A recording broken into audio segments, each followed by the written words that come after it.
Welcome everyone. This is Michael Jacob at twitch.tv/darkest_mage and YouTube/darkest_mage. We are doing a set review for Final Fantasy here. We are going to start again. This is part 2 of the series. We did white, blue, and black yesterday. Now we're going to do red, green, colorless, and gold. First card we have here is Blazing Bomb. 1 mana, 1/1. Whenever you cast a non-creature spell, if at least 4 mana is spent to cast it, put a counter on this creature. Blow up. Tap, sacrifice this creature. It deals damage equal to its power to target creature. Activate only as a sorcery. I like this card as a 1-drop. It's like a Seal of Fire. It's like a... These are in lots of the games. Sometimes they're mini bosses. You touch them, they start becoming bigger and explode. It's in the intro to Final Fantasy IX. Yeah, this is a cool card. It's not a very aggressive 1-drop, but it is kind of versatile, and you play it on turn 1, and then on turn 4 you can maybe sack it for 2 damage. Turn 5 maybe sack it for 3 damage. You could also just have a 1 mana 3/3 on turn 5. That being said, I like, although I do like it, it's probably pretty weak. I do like that there's a backup for this card where you play it on turn 5, you play it and a 4-drop on turn, and you put a counter on it immediately. I think this card is probably weak, too weak. The fact that it's a sorcery speed means that you can't like not attack and threaten to use it. Not that I don't think you can play it if you're low on removal, and for instance your opponent has something like Dion in their deck, right? We're like, well, okay, well, I need to be able to kill Dion, so my plan is to play Blazing Bomb on turn 1 and then play 2 spells and be able to sack to kill it, right? Looks not great. Call the Mountain Chocobo. Search your library for a mountain card, reveal it and put it into your hand, then shuffle. Create a 2/2 bird creature token with a whenever a land you control enters, this token gets +1/+0 until end of turn. So it's like a 2/2 landfall +1/0. Okay. So that must be what all chocobos are. Most of them are. So, and this has flashback 6. So this is like trying to lean into the 4 mana cost matters thing that blue has as well. So it's like it's a blue-red thing. I don't think it's better than Retrieve the Esper. I mean, it does get you lands. Lets you get to it towards your late drops. It is like card advantage, right? You'll get 2 lands out of this. 2 lands and 2 creatures. It's pretty slow. I like that it does cost 4 mana and it gives you a land, so your odds of getting to 6 mana are pretty high. That being said, it's really, really slow and really, really weak. I'm not sure I'd be interested in this. The first copy is maybe fine. I don't know if I'd ever want a second or third. This also depends if you have cards that cost 5, 6, 7 mana that you need to cast, then this card is probably going to be a lot better.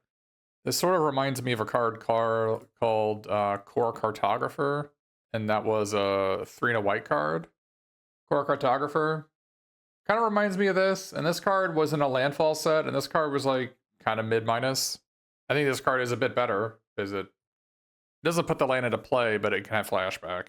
Still think it's pretty mid-minus. Haste Magic. Target creature gets +3/+1 and gains haste until end of turn. Exile the top card of your library. You may play it until your next end step. I do not like this card. Not that people aren't going to play it and enjoy it, and I'm going to lose to it, but it reminds me of a card in the past called, I think it was Blazing Crescendo. And this didn't give haste, but it was kind of the same thing. I didn't really like Blazing Crescendo. And so I don't really like this one either. Basically, the ideal scenario is you attack with your 2/2, they block with a 5/5, you haste magic, and maybe you get a spell you can play or a land you can play. And it's kind of like a cantripping combat trick.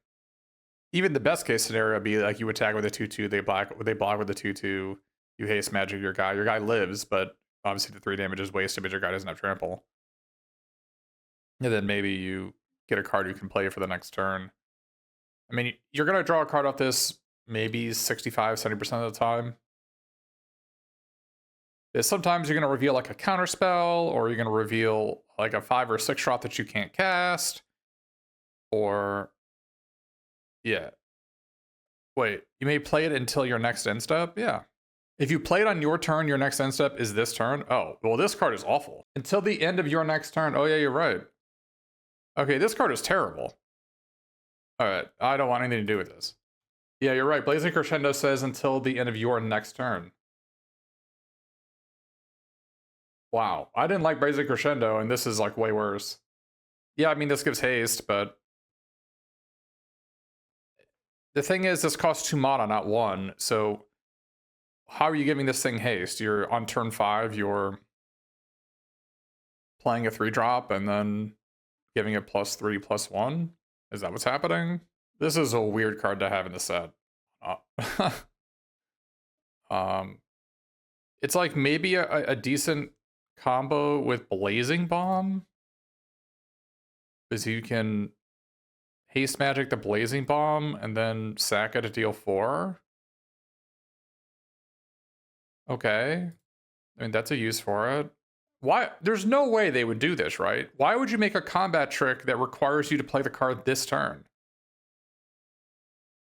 You're going to be tapped out. You can't play the card because I just cast haste magic. Wow. Okay. I'm off it. Hill Gygus. So this guy is from Final Fantasy VI. I love the look they gave him. It's very just like the artwork in Final Fantasy VI. This is a really well done artwork. All right, 6 mana, 5/4 trample haste, mountain cycling 2. I feel like, is this a reprint? Let me check. Oh, they did. Well, it was called Furnace Host Charger. It was a 5/5 haste mountain cycling. But this guy has trample, which but he has -1 toughness. I don't know if that makes it better. Probably not. I guess there was also Igneous Pouncer. Probably worse than Seismic Monster Shore. This card was Seismic Monster Shore was pretty good in the past. I think I'd rather be able to sack lands to draw cards than have haste and be a 5/4. So worse than Seismic Monster Shore. Probably worse than Bedhead Bestie. I'd rather be a 5/6 menace than a 5/4 haste, I think. It's a card you'll probably play the first copy of, and that's it. I agree. It does seem decent with Call the Mountain Chocobo in the set. This lets you cast your Hill Gygus, as it gives you mountains. This is not a good start for red. I mean, I think it's certainly worse than Malboro. I think Malboro is great. Maybe it's better than Ice Flan. I like Ice Flan. And blue is really into this sort of effect. It's better. It's certainly better than Cloudbound Moogle. This guy feels like he's missing a stat point somewhere. Yeah, I mean, I guess you're gonna play the first copy and that's it, right? I think most of your decks are gonna have 1 copy of this card. Item Shopkeep. 1 in a red 2/2. Whenever you attack, target attacking equipped creature gains menace until the turn. So you can play a job select card, and then you can play item shopkeep afterwards. You attack with your job select card, and it has menace. Well, it's not, well, not aggressively costed, but in the sense that you want this in an aggressive deck. It's a 2-drop that you don't really want to play on turn 2, weirdly enough. This is a 2-drop you want to play on turn 4. Because what if you go turn 2 job select, turn 3 job select, turn 4 you play item shopkeep and another 2-drop, right? And then ideally your 2 and 3 drop are both unblockable. And then now your opponent's at 12 life, and you have 2 menace creatures. Oh no, it's only 1, right? Oh, it's not whenever you attack. Oh, wait. So if you attack with 2 job select creatures, only one of them gains menace. I thought it was for each one. Oh, so it only does 1. Okay, so that's not even like the best case scenario. Having multiple, you would need multiple shopkeeps to do that. This is really not a good start for red, is it? I feel like I would rather have a job select card than item shopkeep. Is if I have another job select card, I can like move the equipment on to my guy that has job select, and I can just have a big creature, and then they have to double block it anyways because it's too big. So no. All right, maybe Call the Mountain Chocobo's better than I thought. This Call the Mountain Chocobo is looking better than these other cards. Laughing Mad. Gray artwork from Kefka. And oh, it's got Terra on the Magic Armor on the top right. It's got, oh, this is a really cool artwork. This one's from Final Fantasy VI. 2 in a red. As an additional cost to cast this card, discard a card, draw 2 cards, flashback 3 in a red. So you can cast it from your graveyard. And when you cast it from your graveyard, it triggers all your Blazing Bomb type effects. This is a reprint. I forget what the original was called, but this is a reprint, and I liked it in the first one. Makes it so you don't get flooded. It makes it so you're 4 cards deeper into finding your bombs. And what I think might be really important is it allows you to discard your creatures to reanimate with Evil Reawakened. Probably a red-black reanimator archetype, perhaps. But you don't really... If you have 3 of these, you do not want to play 3 of these, right? They get... I think the most you'd want to have in your deck is 2. Yeah, it is an instant, so you can activate these things.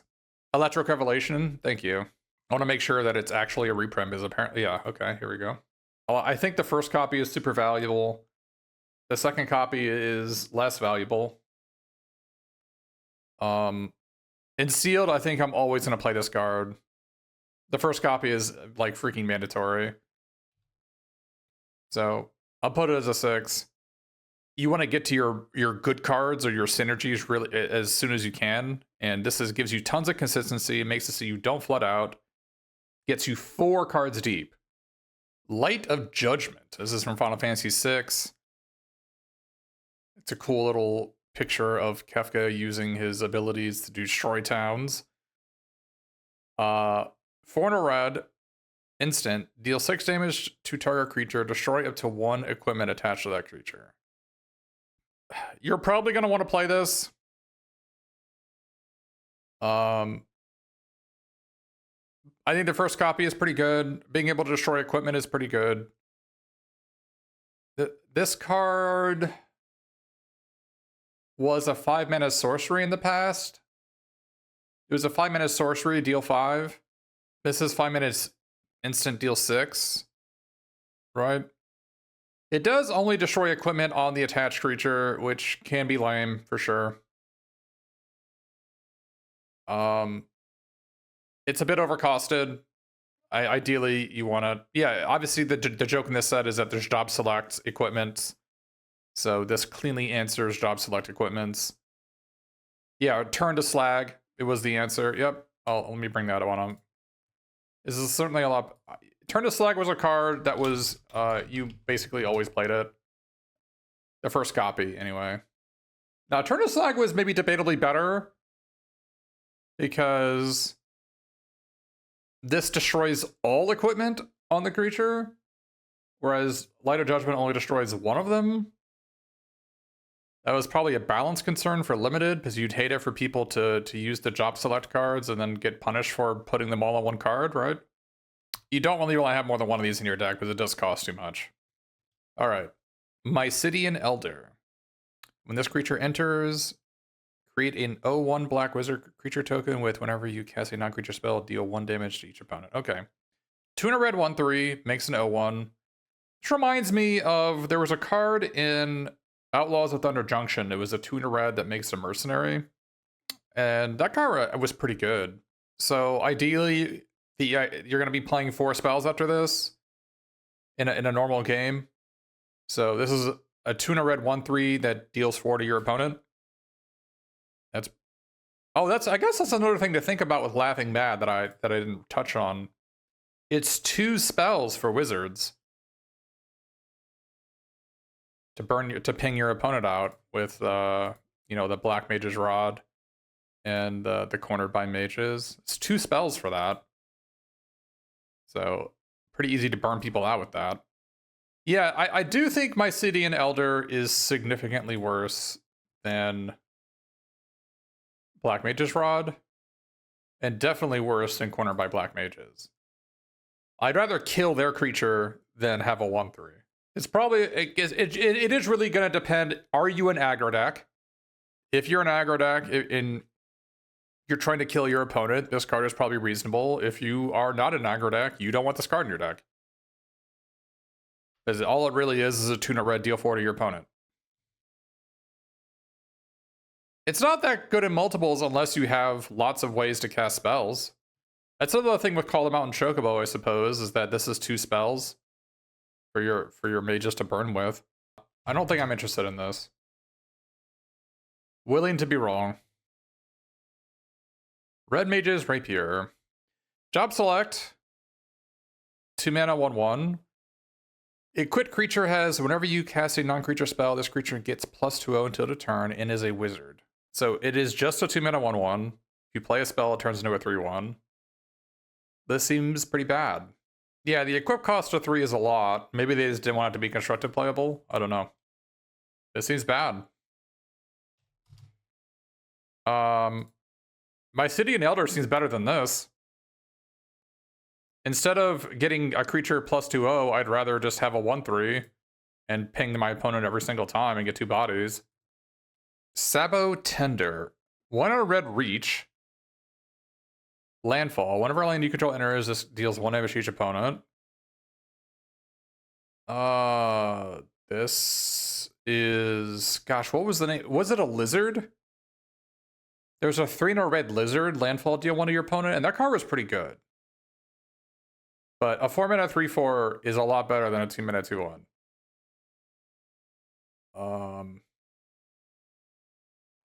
You like this fellow? I do not like this fellow. In my view, I feel like this card is significantly worse than Viashino Pyromancer. And Viashino Pyromancer is pretty darn bad. Do you really think you're going to be playing more than 2 lands in a game with this guy? I mean, this is a... I agree that red seems to have a lot of burn. Like red and black together, a lot of direct damage to face. You think this guy's going to deal 5? But are you really going to run the no attacks, no blocks on this guy for 5 turns? That being said, I do think he's better than Red Mage's Rapier. I don't know if he... I don't think he's better than my City and Elder. I mean, maybe my City and Elder is better than I'm giving it credit for. Maybe this is better. You might be right that it's better than I'm giving it credit for. The random reach? I don't know. There hasn't been a lot of flying in the deck, in the format. So what are you even blocking? I mean, you're blocking Ahriman, you're blocking Dragoon's Wyvern, or you're blocking Ahriman. Or you're blocking, I guess, Dragoons from white. You're gonna block Dragoon's lands. Yeah, there's the 2/1 fairy. That guy you need to block. This thing. You do need to block this thing. Yeah, but you are trading down because the job selects are equipments. I don't think I'm a believer, but maybe I would be a believer if this is better than I think. If you think that getting to 8 lands is a thing that you're going to happen every single game when you're playing red, as this card is really good, then I could definitely see this guy. You just play this on turn 2, and then he's going to do 5 to 6 damage. And then maybe he attacks for 2, and he'll do like 8 damage. That's a lot for a 2-drop. I would have to play some games with the format to figure that part out. I don't know if I'm a believer in this. There was a 2 mana 2/2 in the past that was tap, deal 1 to an opponent. And I think that card's better than this. And that card was whatever. So it was like Chandra's element. Chandra's cat. I don't know, just like some fire cat. And that card was completely whatever. And I think this card is way worse than that.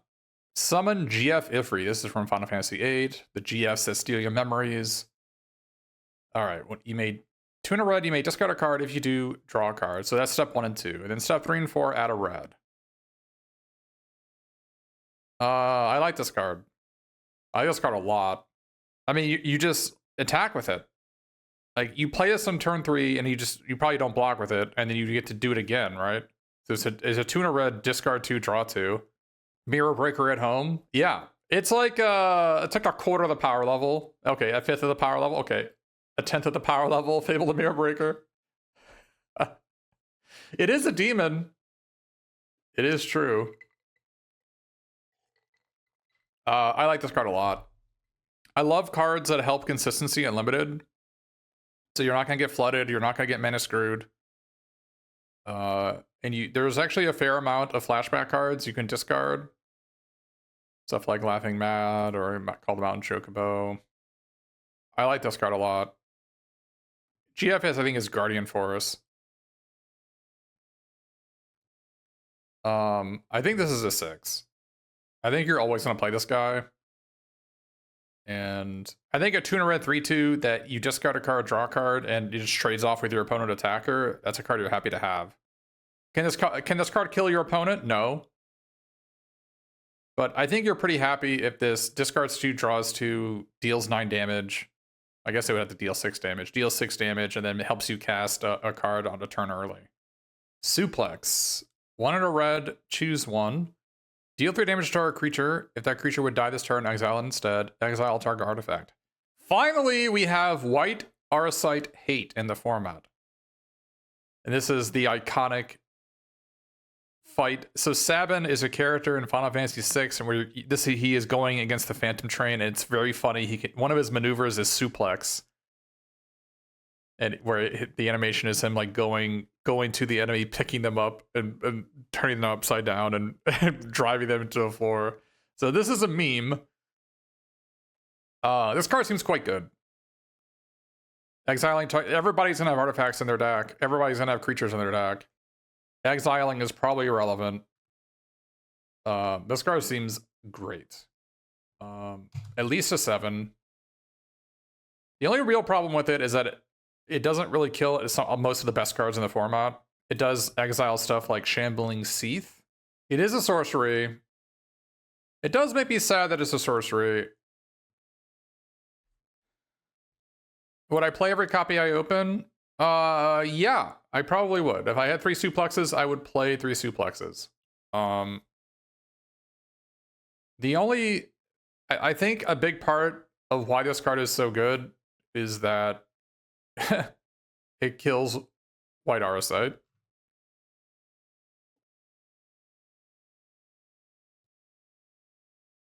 I think a lot of the time, if your opponent plays a job select card, it is probably correct for you to exile the artifact, the equipment, and not the 1/1 creature.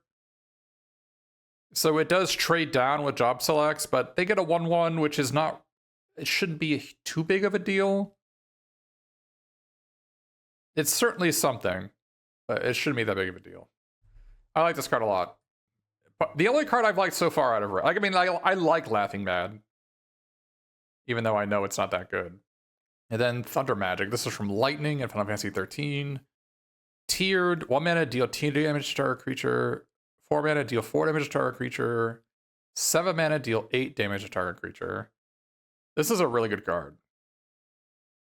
No, if you're talking about suplex, I think this is worse than a braid.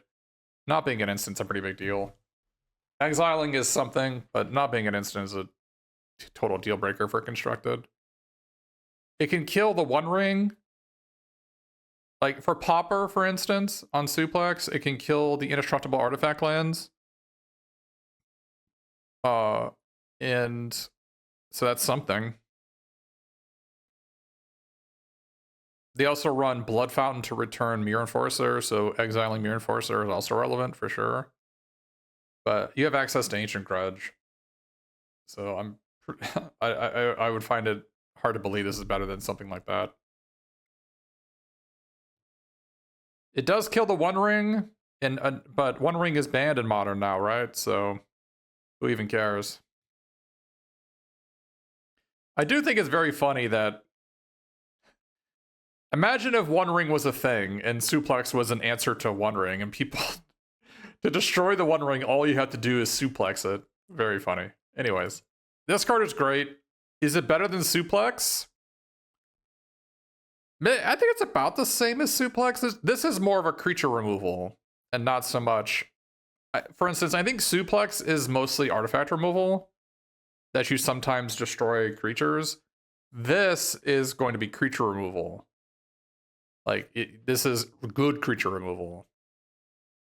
Because being able to kill a bomb for 7 mana, or a tempo positive play, like being able to kill a job select card for 1 mana.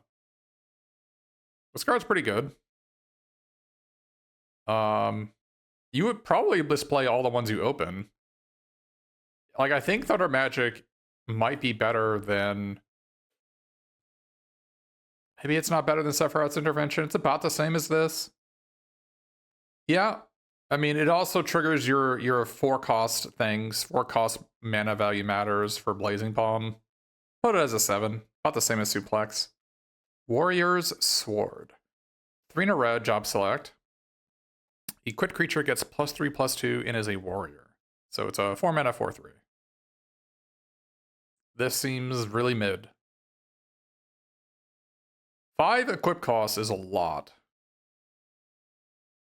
Which means maybe it's a white-red archetype card because you're supposed to use Weapons Vendor to move it around. That being said, 5 mana is so much. I am not interested. It's probably better than my City and Elder. Maybe it's either a 5 or a 4. I feel like my City and Elder is like a 3.8 or... Yeah, like, maybe it's a 4. I think it's above my City and Elder, but not by much. Red looks awful. Unless the only thing I think I could really truly be off on is Call the Mountain Chocobo. And Blazing Bomb could be a decent card in a red-blue 4 mana cost matters archetype. But yikes. I'm willing to go, and maybe I'm wrong on Summon GFF Read. This is a type of card I think I would love to play, but maybe I'm just gonna feel really bad to play it. Yeah, maybe this is worse than I think. When I see discard draw, I just immediately am attracted to it. That's why you see Laughing Mad and GFF Read being high ratings. I really, really value consistency, but the power is certainly not there in these cards. Yeah, like maybe there's a graveyard deck in red-black. Moving on to uncommons, we got Barrett Wallace. 4 mana 4/4 reach. I'm already interested. I'm buying whatever he's selling. At that stat line, hit me up. All right, whenever it attacks, it deals damage equal to the number of equipped creatures you control to defending player. Yeah, this card seems great. 4 mana 4/4 reach is fantastic stats, and he'll probably attack and deal between 1 and 3. Maybe 0 and 3. I mean, because the red equipment sucks. So he acts like a 7/4 on like maybe a 5 between a 5/4 and a 7/4 on attack. Yeah. Seems great. Seems way better to me than Warrior Sword. Yeah, from Final Fantasy VII. At least a 6. It is a legend, so I don't know if I'd play 2 of these if I had them. Choco Comet. Choco Comet deals X damage to any target. Create a 2/2 landfall +1/0. You pay 4, deal 2, make a 2/2. You pay 5, deal 3. It does deal damage to any target. This can hit players. I think the most likely scenario for this card is 4 mana deal 2. But like the most commonly, it's either 4 mana 2 deal 2 or 5 mana deal 3. 6 mana deal 4, make a 2/2. It does require you to have a lot of lands. So maybe Call the Mountain Chocobo is better than I think. If you need it for this stuff like this. It also triggers your 4 mana cost mana value matters. Oh yeah, this card seems good. Something to keep in mind in this format that there's actually a way to direct damage to the face. I think it's better than Barrett, and is it better than Thunder Magic? Oh yeah, I mean Choco Comet goes to the face in a format where there's a bunch of mages. Like, yeah. Yeah. Yeah, that card does seem good. I don't... Yeah, it's probably better than Barret. That doesn't make Barret bad. I do think it's better than Barret, though. Coral Sword, Flash. When this creature enters, attach it to a creature you control. That creature gains first strike until the turn. The creature gets +1/+0. Equip 1. This card was... I mean, Coral Sword was in Final Fantasy 1. It's weird they're referencing 5 here. These types of effects have historically... I think Fire Rim Form was in the previous format, which was 2 mana +2/0 first strike until end of turn. Flash. That card was okay in the right deck. The equip cost of 1 is doing a lot of heavy lifting here. Yeah, we got some Ferris representation. Yeah, this is from Final Fantasy 5. Yeah. I like this card.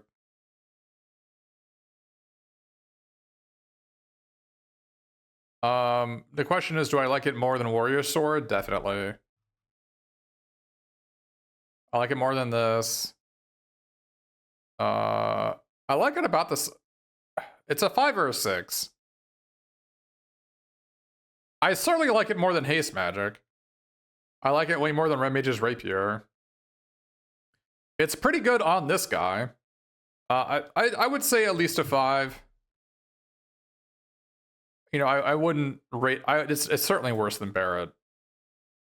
And I wouldn't really play more than one of these. It is worse than Arena with timing tells. Your opponent's always going to know you have it. They might think you have Thunder Magic, though. Fire Magic. Deal 1 damage to each creature, 3 mana. It's 1 mana, deal 1 damage to each creature, 3 mana, deal 2 damage to each creature, or 6 mana, deal 3 damage to each creature. It's an instant. I like this card. I think you're going to use it as Fyra a lot of the time. Kills all the wizard tokens. Well, I mean, kills Black's wizard tokens, I guess, because you don't have any in yours. I think 3 mana is where you're going to want to be on this. Killing all the chocobos as well. Great artwork. Showing Vivi using fire magic from Final Fantasy 9. I like it more than Coral Sword. You gotta be in the mood to... You gotta want this card. If you're an aggro deck, you're not gonna want to play this card. But if you're like a mid-range deck or you're a control deck, you're gonna want to have this card in your deck. I don't think it's gonna be that hard to get a 2-for-1 out of this.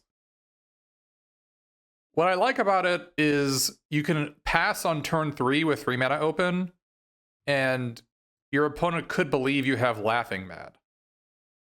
And so it's not a tell that they shouldn't play their 3 mana 3/2, of which there are a lot of those in the format.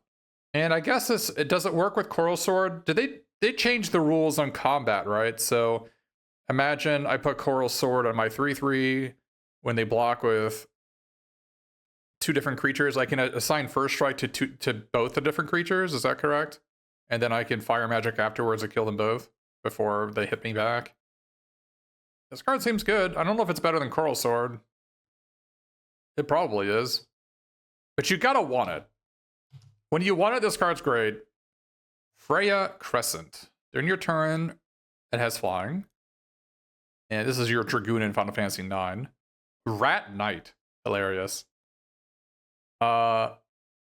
So 1 mana, 1/1. During your turn has flying. Tap to add a red. Spend this mana only to cast an equipment spell or activate an equip ability. This card seems pretty good. As like a red Lawnmower Elf. Like, what if you lets you accelerate out like a turn 3 Warrior Sword? I think it'll tap to add mana to cast maybe 6 spells in your deck. Right? At most.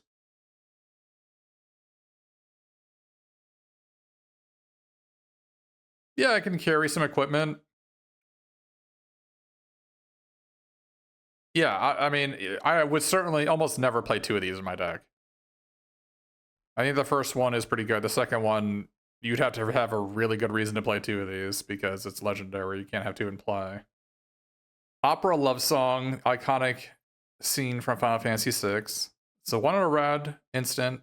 Exile the top 2 cards of your library. You may play those cards until your next end step. So if I play this during my turn, during my main phase 1, I have until the end of this turn to use them. But if you played on your opponent's turn, you have until your turn to play them, and to your turn to play them. So ideally, you want to play this on the end of your opponent's turn. Or 1 or 2 creatures each get +2/0 until end of turn. Yeah, so in the previous format, there was Seize Opportunity, which I think was secretly one of my favorite cards in the set. Right here.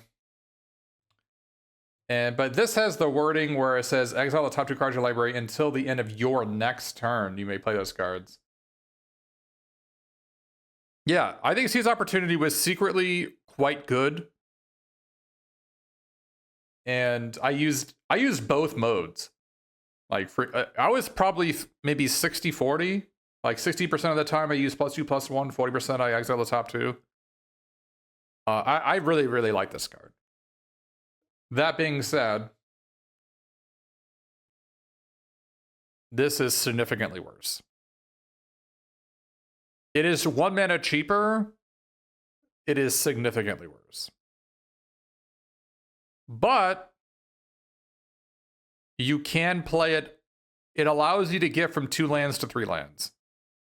That, I don't like it. Like, I think it's worse than Laughing Mad.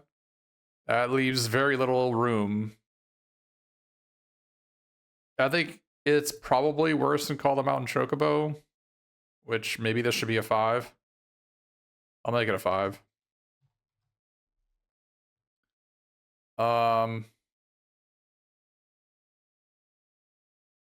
Yeah.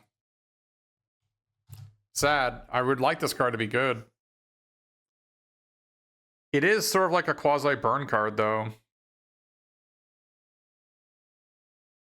Because it's 2 mana deal 4.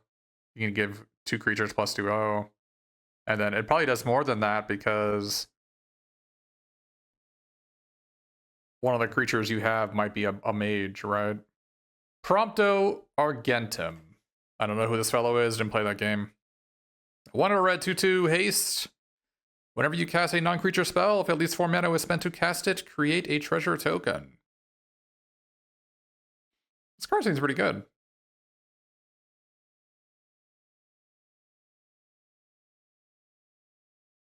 Treasures play way better than they sound. I mean, this can essentially make your spells cost 1 less. It's better than that, but 2/2 haste is a good stat line. I like it a lot better than Sabotender.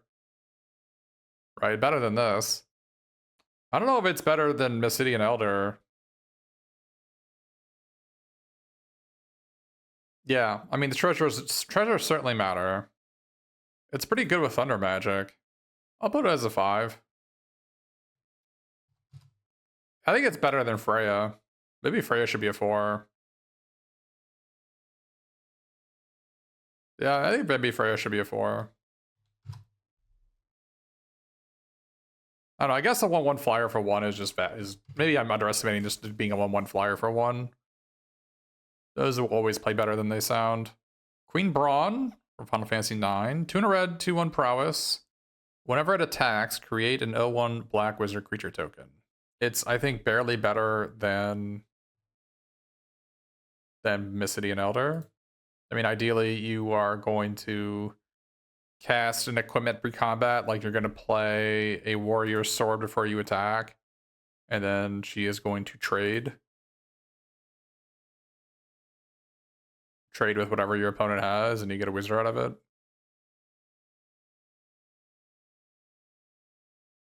I mean, it's probably is it better than Impromptu Argentum? I think they're about the same. All right, shuffle your library, mill 4 cards. Put each creature card milled this way onto the battlefield. They gain haste. At the beginning of your next end step, return those creatures to their owner's hand.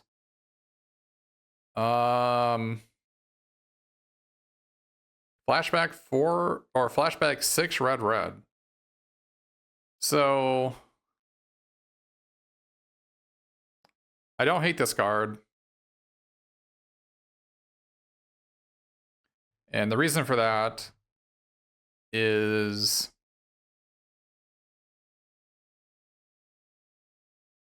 you're probably going to hit between one, you're going to hit like 1 or 2. You're going to hit on average like 1.5 off this, right? 1.5 creatures, 1.4 creatures.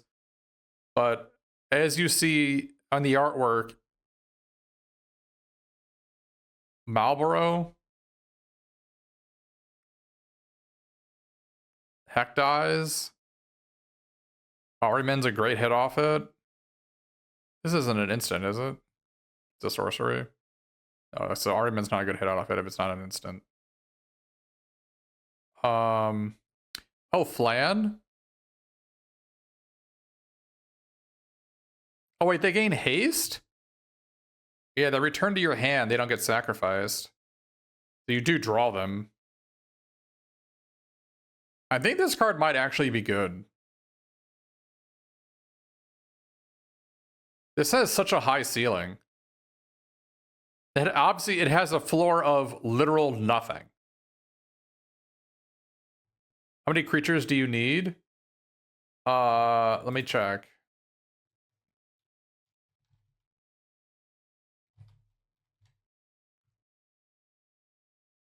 Okay, so if you play 13 creatures, you're 80% to hit 1. And you're 40% to hit 2. But in most decks, you're probably only going to have like 6 creatures you actually want to hit. Right? At most, you're going to have 6 creatures in your deck that you want to hit, like land cyclers, or ideally Marlboro. Like Marlboro is a pretty awesome card to hit. But yeah, I guess the summons are also pretty good to hit off it. A lot of the summons are. Oh, you know what? It's pretty insanely good with Ject. Because it exiles and then returns to the battlefield. So it doesn't get returned to your hand in a turn, but it's a different card. So it's insanely good with Ject.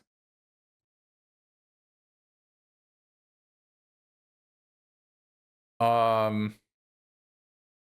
think this card is a build around. It's a build around. It's an uncommon build around. And you're going to want at least 6 hits in your deck.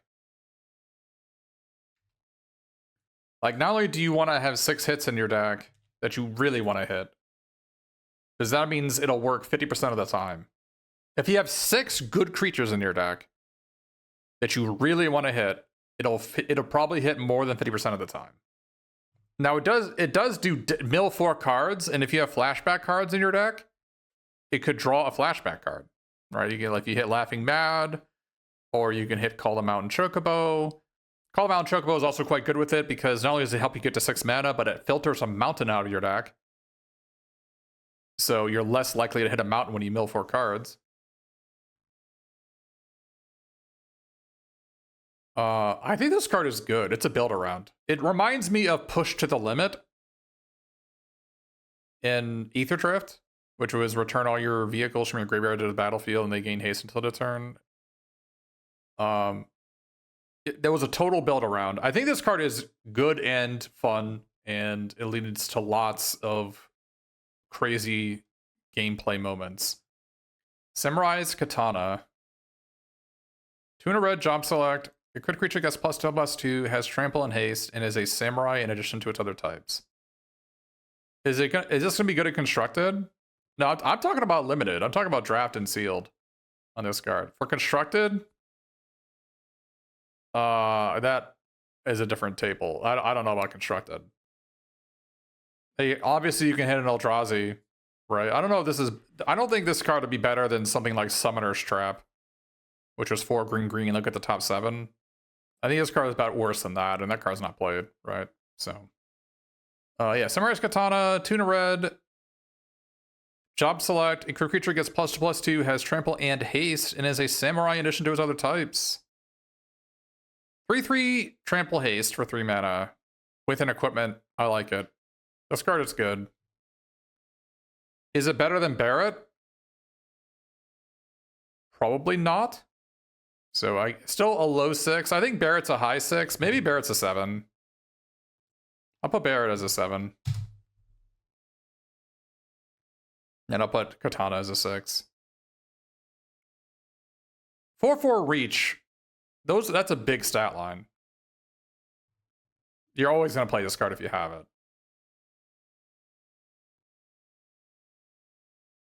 Sandworm. 4 in a red, 5/4 haste. When this enters, destroy target land. Its controller may search their library for a basic land card, put it on the battlefield tapped, and then shuffle. You can destroy basics. That can mana screw your opponent if they're trying to splash a card. Destroys towns. There's Towns Matters cards. Another really aggressive card. Oh, you target your own lands. Oh, so with Sandworm, you're supposed to target your own lands like a quarter, maybe even half the time. You can also mana fix yourself with this to get your Yeah, you can mana fix yourself. Maybe you're destroying your own lands is what you're supposed to do with this. Yeah, this is a cool card. It is worse than Barrett. I think it's worse than Samurai's Katana. Maybe Katana's bad because historically 3 mana 3/3 haste and limited have been terrible. But that's because they cost 1 red. This one doesn't cost 1 red. It's probably worse than Samurai's Katana, but it's not by much. Maybe it's better than Cream Brawn. Maybe Cream Brawn is just poo. I don't know. If Cream Brawn can make 2 tokens, it's game over, right? If you can just like play Queen Brawn, they don't kill it, you untap, you attack. I think with Queen Brawn, what might happen is you attack with Queen Brawn and they just single block it, and then you blow up their blocker. Like imagine your opponent has 2 2/2s. You attack with Queen Brawn, they're not going to double block it. They're just going to single block it. And then after they block with 1 2/2, you Thunder Magic to kill the creature that's blocking Queen Brawn. And Queen Brawn can then attack again the next turn. So Queen Brawn, I think what might happen with Queen Brawn is that you want to use your combat tricks after they block to save her.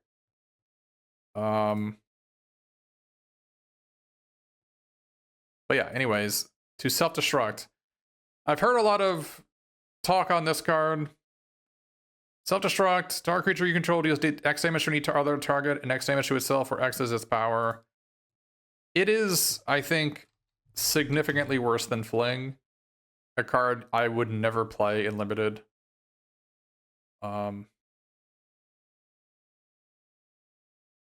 It's obviously, if you use it on a creature that has more toughness than power, it can just destroy target creature. And this can hit face, which is really weird. You can self-destruct with Opera Love Song to just give a pseudo double strike and kill your opponent. I mean, this is essentially like fight target creature a lot of the time, yeah.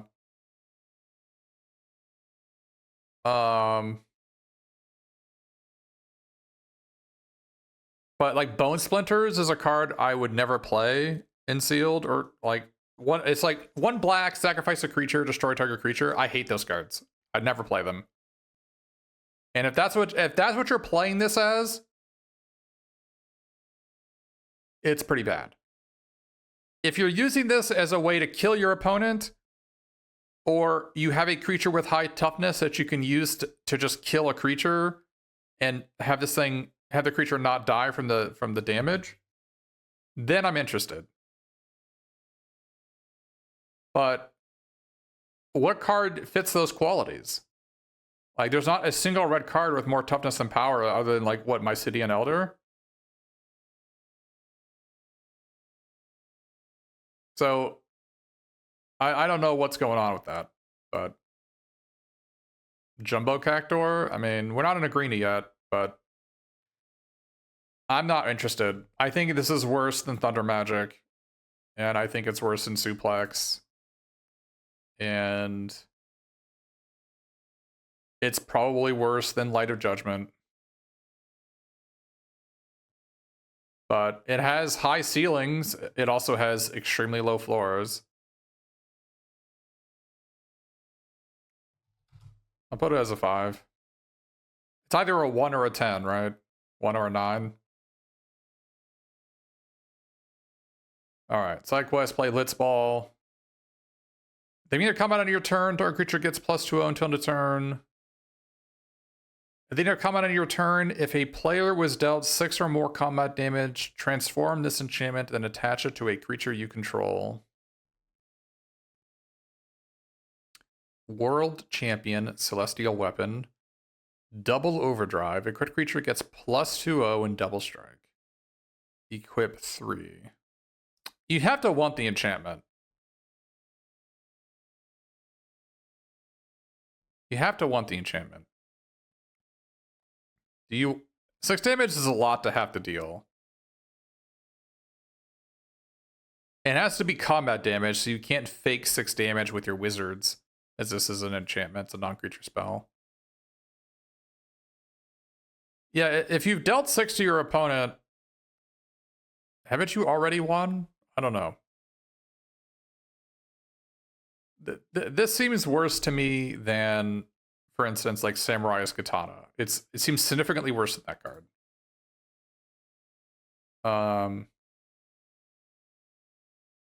So probably a 4.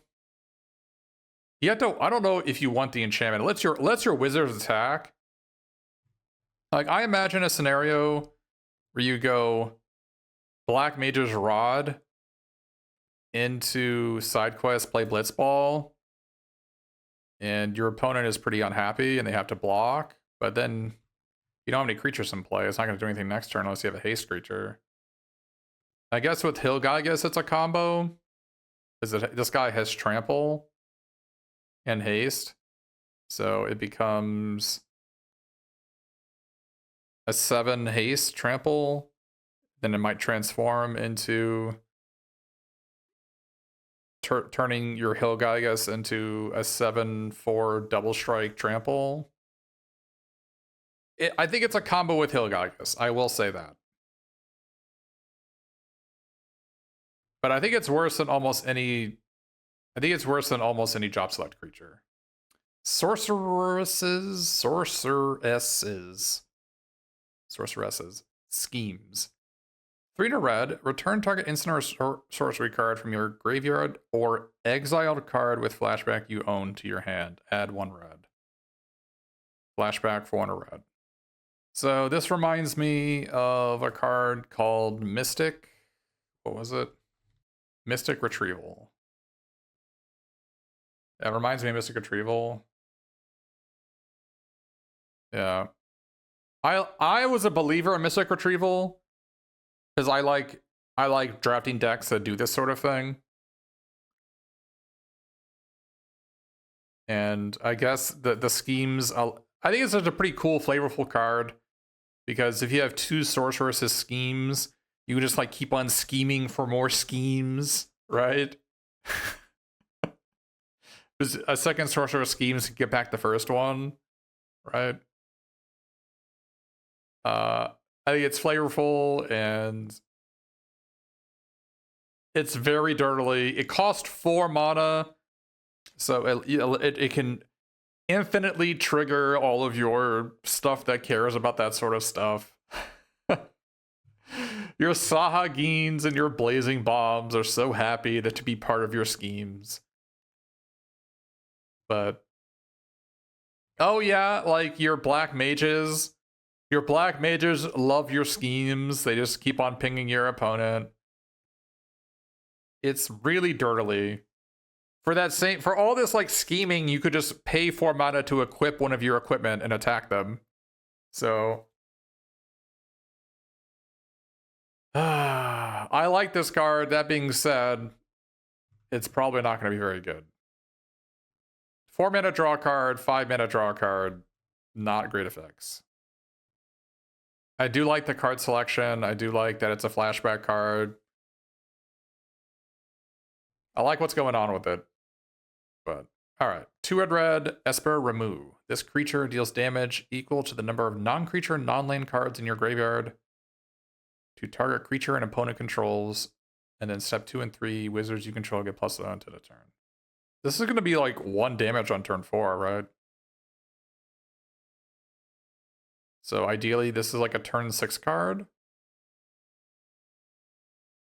Like maybe you're supposed to cast Call the Mountain Chocobo on turn 4, turn 5, you Thunder Magic. Plus this, maybe you played something on turns 2 or 3. Not counting land cards makes this a lot worse. Yeah, pumping your wizards I don't think really matters. I think this card is probably not good. Yeah, I don't think pumping wizards really matters. It turns itself into a 4/3, right? Okay. Like best case scenario, this is 4 mana, deal 4 to a creature, attack for 4. That's not great. You have to do a lot of work for that. Maybe there's like a black-red summon archetype where there's like a self-mill going on in black-red with Shinra reinforcements. And you can also use Fight On, and you can return Remove and something else, and then like your Remove comes into play and just like kills something, right? I think there is probably a black-red archetype that Remove is good in. So I will caveat this Esper Remove that I think outside of black-red, it is probably not playable. I think in black-red, it might be a 5. I think if you're not black-red, I would not consider this card.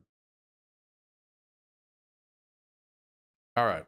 Unexpected Request. Gain control of target creature until end of turn. Untap that creature. It gains haste until end of turn. You may attach an equipment you control to that creature. If you do, unattach it at the beginning of the next end step. So this is the intro to Final Fantasy IX. I like the artwork a lot. This is the Act of Treason in this set. This card is probably going to be very good. I think the equipment part is maybe flavor text. But there are lots of ways to sack it. There's black just has it's Reno and Rude. It has the Traitor. Like, so this is going to be, in theory, be tuna red, kill a creature, plus bonuses, or kill your opponent. This is almost exclusively going to be a black-red card. Unless there are fight effects in the format, it might be a red-green card. But I like it a lot. Yeah, there are lots of equip costs that are expensive, so you can maybe do an extra 2 damage.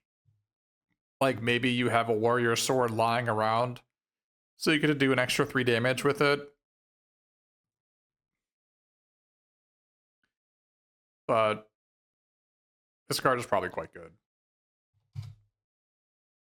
Specifically in black-red. I think if you're not playing black-red, it's a lot worse. Like in blue-red, you probably don't want it. Fire Crystal. 2 red. Your red spells cost 1 less to cast. Creature you control have haste. 6 mana tap. Create a token as a copy of target creature you control. Sacrifice it at the beginning of the next end step. Notice that's not a sorcery. So you can fog your opponent by just copying one of your creatures and blocking with it. It's pretty expensive. Creatures you control have haste is something that maybe I'm willing to spend 2.5, 3 mana on if it does something else. Haste does make summons a lot better. For sure. For sure. Giving them an extra turn to attack, and then you can also, like, copying Esper Remove is pretty sick. Fire Crystal is good with Remove. I'll admit that. I think if you have specific summons it's good with, you should play it. If you don't, then don't bother. Fire Crystal, I guess, is also pretty good with Call the Mountain Chocobo. It's pretty good with this. You can argue it's costing spent 3 mana. Yeah, you're right. Maybe this is better than it looks. Red spells cost 1 less to cast is a text box. It's kind of awkward because it might screw over your blazing bombs, making your spells cost 3 mana instead of 4. So that's kind of awkward. It is pretty good with Laughing Mad. Yeah, I mean, giving Ifrit haste is pretty sick. I like this better than the white one.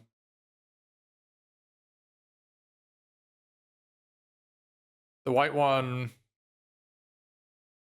What was the white? The Wind Crystal? This one I don't think I really liked it.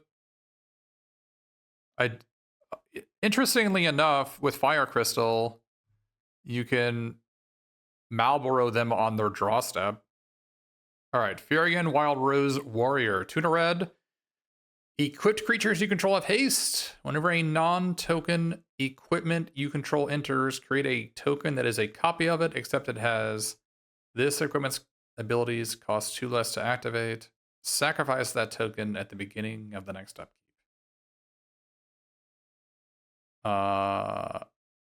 So ideally with Furion, so you go Furion into Warrior Sword, and yeah, it's really good with Job Select. That's what I'm going to go into. So with Warrior Sword, you would get a 4/3 haste and a 4/3 haste. And you sacrifice the equipment, but not the token, the 1/1 token, on your opponent's upkeep. That's a lot of damage. So, yikes. And it gets better from there. This guy is a pretty massive combo with Warrior Sword. They take 11. 3, yeah, but not a 3/3 haste, unfortunately. But I like it. I don't know if I like it more than Green Brawn, though. Probably is better than Green Brawn. Gilgamesh, Master at Arms, forward red, 6/6. Whenever it enters or attacks, look at the top 6 cards of your library. You may put any number of equipment cards from among them onto the battlefield. Put the rest in the bottom of your library in a random order. When you put 1 or more equipment into the battlefield this way, you may attach them to a samurai you control. This is a samurai. So this is a red titan. This is a red titan for equipments. I haven't drafted this set. I don't know how many equipments you're going to have in your deck. I assume you're going to have at most 5 equipments in your deck. Maybe they're going to have more. I doubt it. The odds of this hitting are low. But the thing is, if you move the equipment onto Gilgamesh, like you move the Warrior's Sword onto Gilgamesh, you get a 1/1, and then Gilgamesh is a 9 power creature. Yeah. So if you have 5 equipments in your deck,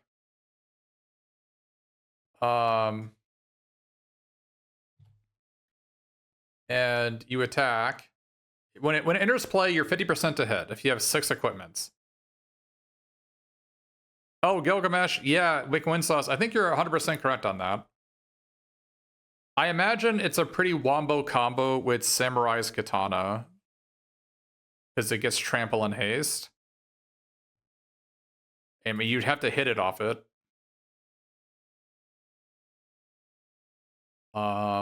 But yeah, if you have 5 equipments in your deck, you're 58% to hit on each activation. So that's not terrible at 5 equipments. So I think that's the baseline. If you have 5 equipments, play it. If you don't, I probably wouldn't bother. I think Gilgamesh is worse than Leviathan. I think it's worse than this. I don't think Leviathan's amazing. I could be wrong on this, but I think it's a build around. If you don't have more than 4 equipments, I would not. It's like a 0. You would just never play this card. Uban, Bull of Allah Ego. 2 mana 2/2, pay life equal to its power. So 2 mana 2/2 ward 2. 2 life. Whenever this attacks, attach up to 1 target equipment you control to a target attacking creature. So in constructed, you attach a Colossus Hammer. And then it's a 12/12 ward 12 life.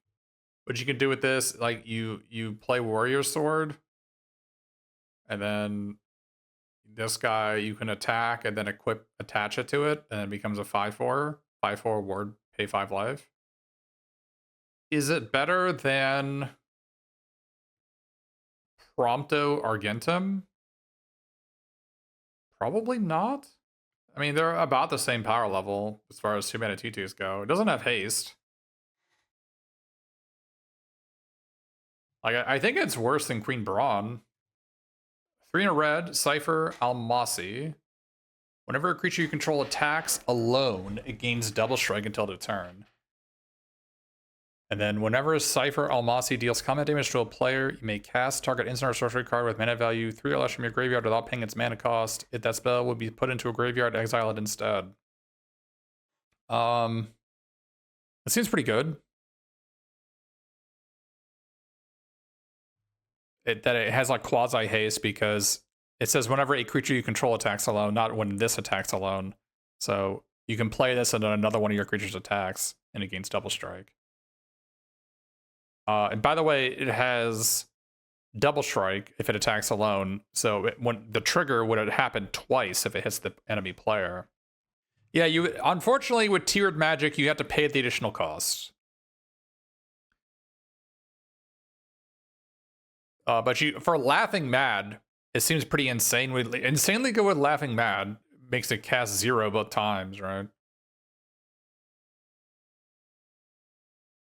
Because with he can suplex while he's doing it. That's kind of sick. But if you try to do Thunder Magic, you can deal 2 damage for free. But in order to deal 3, you'd have to pay an additional 3 mana. You wouldn't have to pay the red, but you would have to pay the tiered cost. Yeah, just a good card. Better than Barrett. Yeah, Laughing Mad artwork is really good. Yep, I agree. Like, I'll put Laughing Mad as a 5. I know it's I have affinity for these types of effects. I know it's not good. And I think I'm gonna maybe put this guy down. Maybe this guy is worse than I thought. But you can't really just if your opponent plays Ifrit, are you really just gonna take 6 and ignore it? I'm not sure you can afford to do that.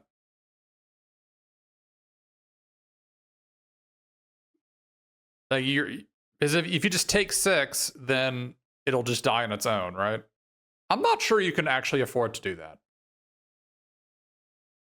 There's a lot of direct damage to face in this format, so taking 6 is a lot.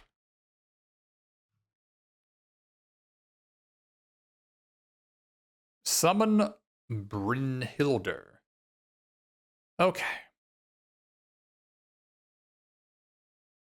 Exile the top card of your library. 2 mana 2/1.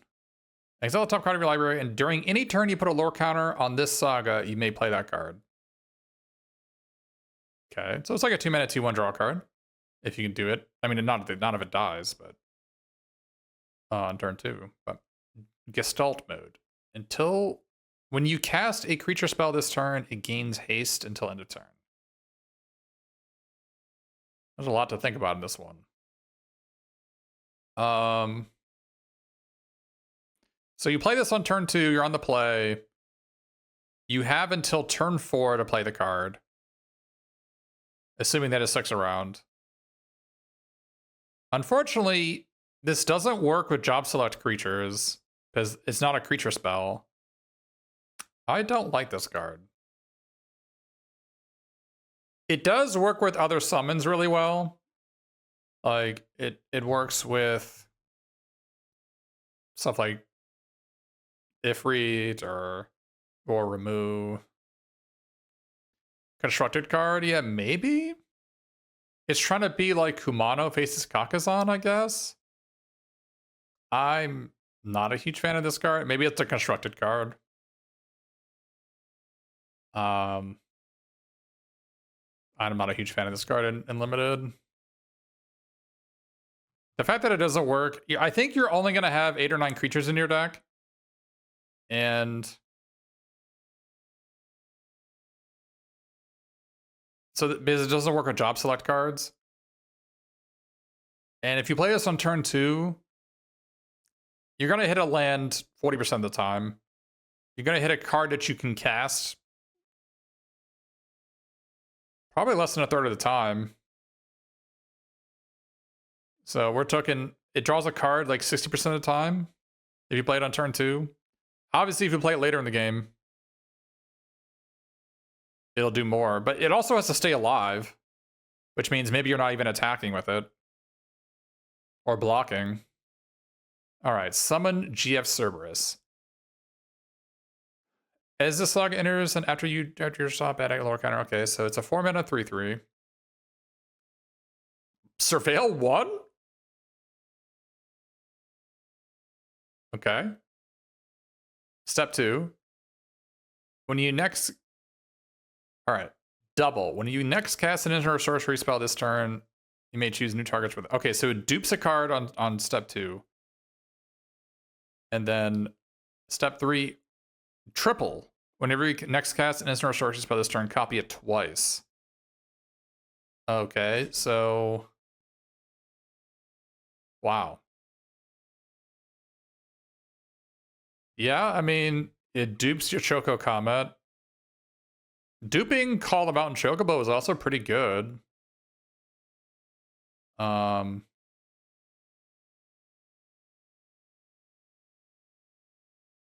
Duping Suplexes is also probably pretty good. Duping Laughing Mad. You do not have to discard a card for the copies, but you do for the original. So Laughing Mad is pretty awesome with it. Draw 4 cards. Or draw 6 cards. Yeah, I mean, is your opponent really going to let you on? I think what's going to happen is you play this card, you surveil 1, and then if it lives, you play a removal spell, then kill 2 of your opponent's cards. And then the next turn, you probably want to cast something like Laughing Mad and draw 6 cards. And then try to win from there. Or you cast Call the Mountain Chocobo, get 3 mountains, get 3 birds. This card seems great. Now, obviously, on its own, it's awful. It's like a 1 on its own. This is a classic. You need to build around it. Is a 4-mana 3/3 fading 2. With Surveil 1. I'm not interested, right? That's a 1. But this ceiling... No, it can't deal 6 damage. It can only deal 3. It can only attack 1 time.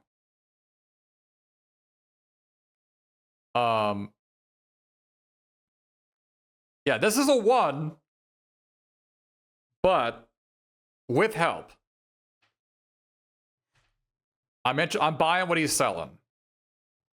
I don't know if it's better than Barrett. It's got a higher ceiling than Barrett, but I think Barrett maybe on average is better.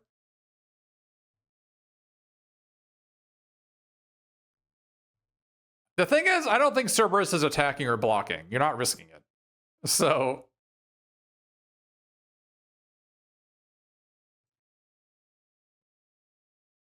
This is more like an enchantment that blows up in 2 turns, right? Because you're really not attacking or blocking with this. You're just not.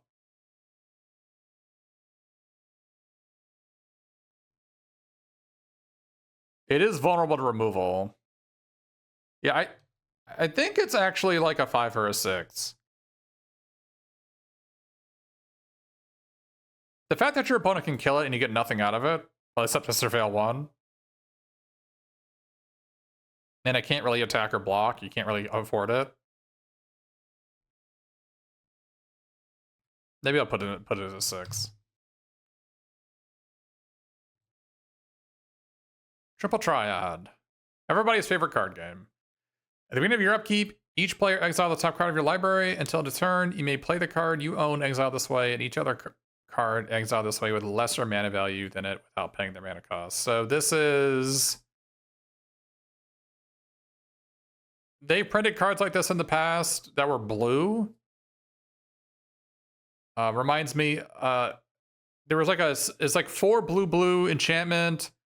Surveil 2 in your upkeep. You may play cards that were surveilled for free or something, right? Yeah, so it's going to be 6 mana, play a spell for free next turn. Oh, you know what? There was a card like this in Duskmourn. What was it called? So this is Warped Space, Charred Foyer. So this is, but that's because Charred Foyer was really good and Warped Space is like never came up. I think this is significantly worse than Charred Foyer. I don't think I'm interested. I don't think I'm buying what it's selling.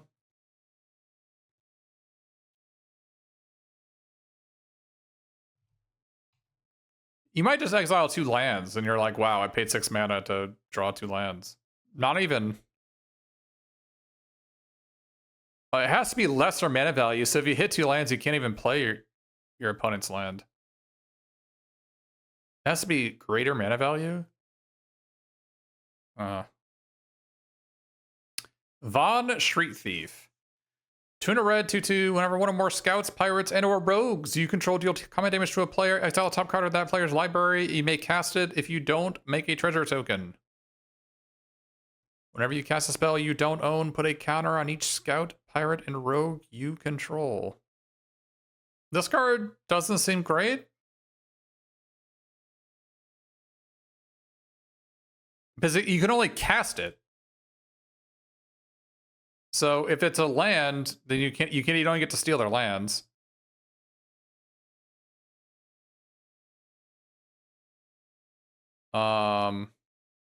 Is the 2/1 fairy a rogue?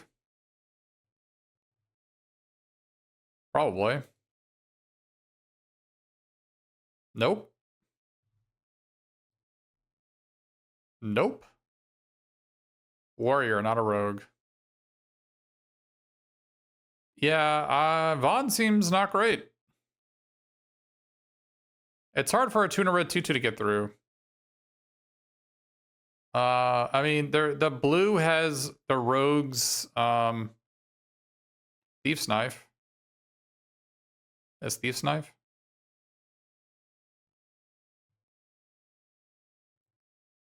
I think scouts are where you'd have to be. Yeah. I mean, I guess you play it if you have it, but I wouldn't. This card seems mid. Zell, 2 in a red, 0/3. You may play an additional land at each of your turns. +1/0 for each land you control. At the beginning of your end step, return a land you control to its owner's hand. I don't know about this one. So here's the problem. Imagine you don't have a 4th land. You play Zell. You don't have a 4th land. You have to bounce a land. They untap and kill it. I mean, I guess you don't have a 4th land, so I guess you're on 3 mana next turn anyway. Yeah, it triggers landfall for your chocobos. Maybe it's a red-green card.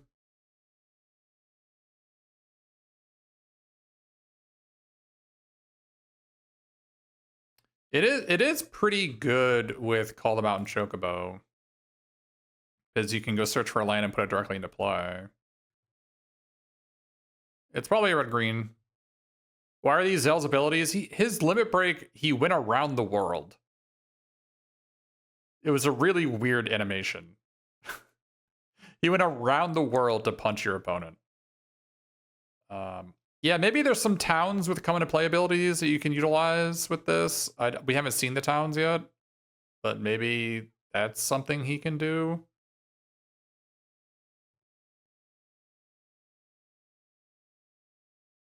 Oh, you can pick up your adventure lands? Yeah. Yeah, you can pick up your adventure lands. That's not terrible.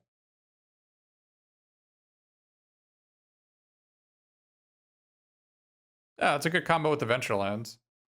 That being said, isn't Zell worse than Queen Braun? Maybe Queen Braun should be a 6. Because she snowballs so hard.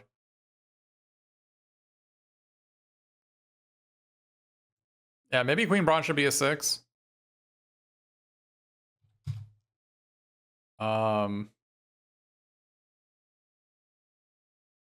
Okay. I think he's probably a 5.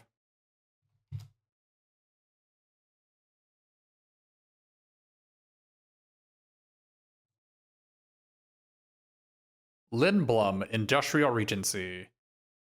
From Final Fantasy IX, Mage Siege, make an 01 wizard token that pings whenever you cast a non-creature spell. This card seems pretty good. Pretty great. There you go. Yeah, this guy was Zell. Yeah. For Constructed too, because people play the Dwarf land in Constructed. This is also an instant. Yeah, this card seems pretty good. It's probably going to see play in multiple formats. Oh boy. So this is the main character of Final Fantasy 16, Clive, Ifrit's Dominant. 4 red, 5/5. When this enters, you may discard your hand, then draw cards equal to your devotion to red. So a devotion to red means the red mana cost in the top right corner. So you can discard your hand and draw 2, but you're probably going to have some red cards in play, like including equipment. Your equipments are going to be counting towards that, your red equipments. So this might be discard your hand, draw 4. That's pretty awesome. You can pay 6 mana to exile Clive and return to the battlefield transformed. Lunge. Ifrit fights up to one other target creature. It's a 9/9. So it's 6 mana, kill a guy. Brimstone. Add 4 red mana. If Ifrit has 3 or more lore counters on it, exile it, then return to the battlefield face up.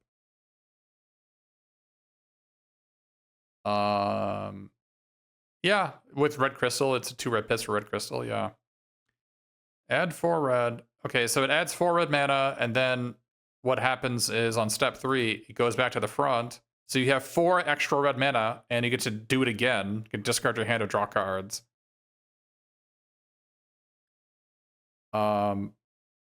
This card seems great. Like, it seems loads better than even the ceiling of Gilgamesh, right? Yeah, this card is great. That being said, I'm not sure it's better than Bahamut. I don't think it's better than this. I think Dion is still better. Because costing 4 mana instead of 6, that's a pretty big deal. Well, I mean, it doesn't have, yeah. So it's worse. It's at least an 8. I'll put it as an 8.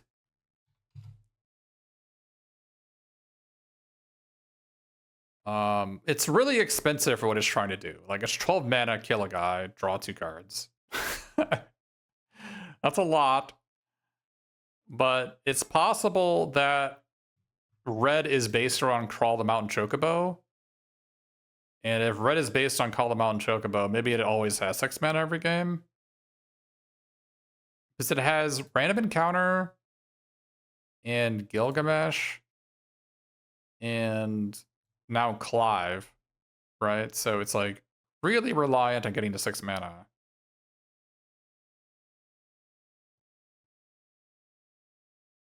Nibelheim of Flame. 2 red, choose target creature you control. It deals damage equal to its power to each other creature. If this spell was cast from your graveyard, or a graveyard, discard your hand and draw 4 cards.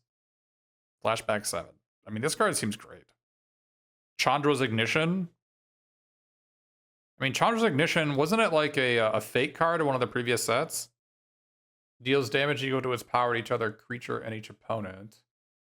Well, this hit opponent, so that was even more bad. No, there was one that like drew cards. Was it a Rampage card? I feel like there was a Rampage card. Yeah, Onzrog's Rampage. No, that's not it. What was the name of the card that was it in Bloomborough? It was Duskmourn. It was Duskmourn, right. Waltz of Rage. There we go. So Waltz of Rage. Waltz of Rage was awesome. Let's see if the numbers make me correct on this.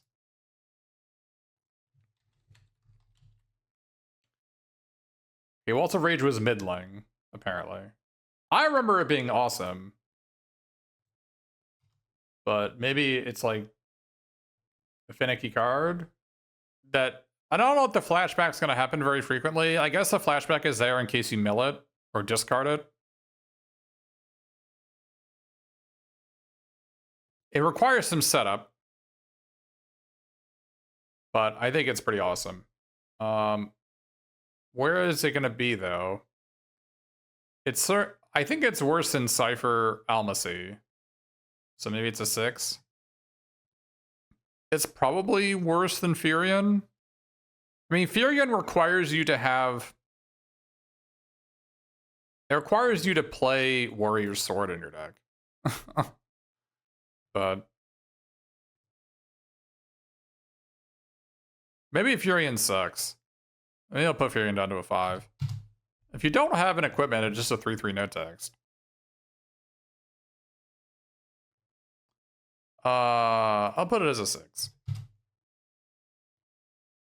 Your opponent can kill your creature in response, and then it doesn't do anything. Is it better than Ultima? Yeah, I think it's better than Ultima because it has flashback, and I don't think it's that hard to set up. I'm not going to deny that Ultima is a very powerful card. I'm not going to deny that at all. But I'm just not a believer in rats. Especially in this format where the color black gets Malboro and Heck Dies and a bunch of rebuys on creatures. I'm not a fan of trying to force your opponent to overextend into destroy all creatures, because the things your opponents are doing can punish you just so hard. You can't just not do anything for a turn to bait your opponent into doing something. All right, so that's red. Red seems pretty bad. Yeah, I think red is the worst color so far. It's got some pretty fun build-arounds. Like, I think I'll probably have a lot of fun with Random Encounter and GF Cerberus and Gilgamesh. So I think red is the most fun color I've seen so far for limited. And also like Ramu is a card that seems like a build around.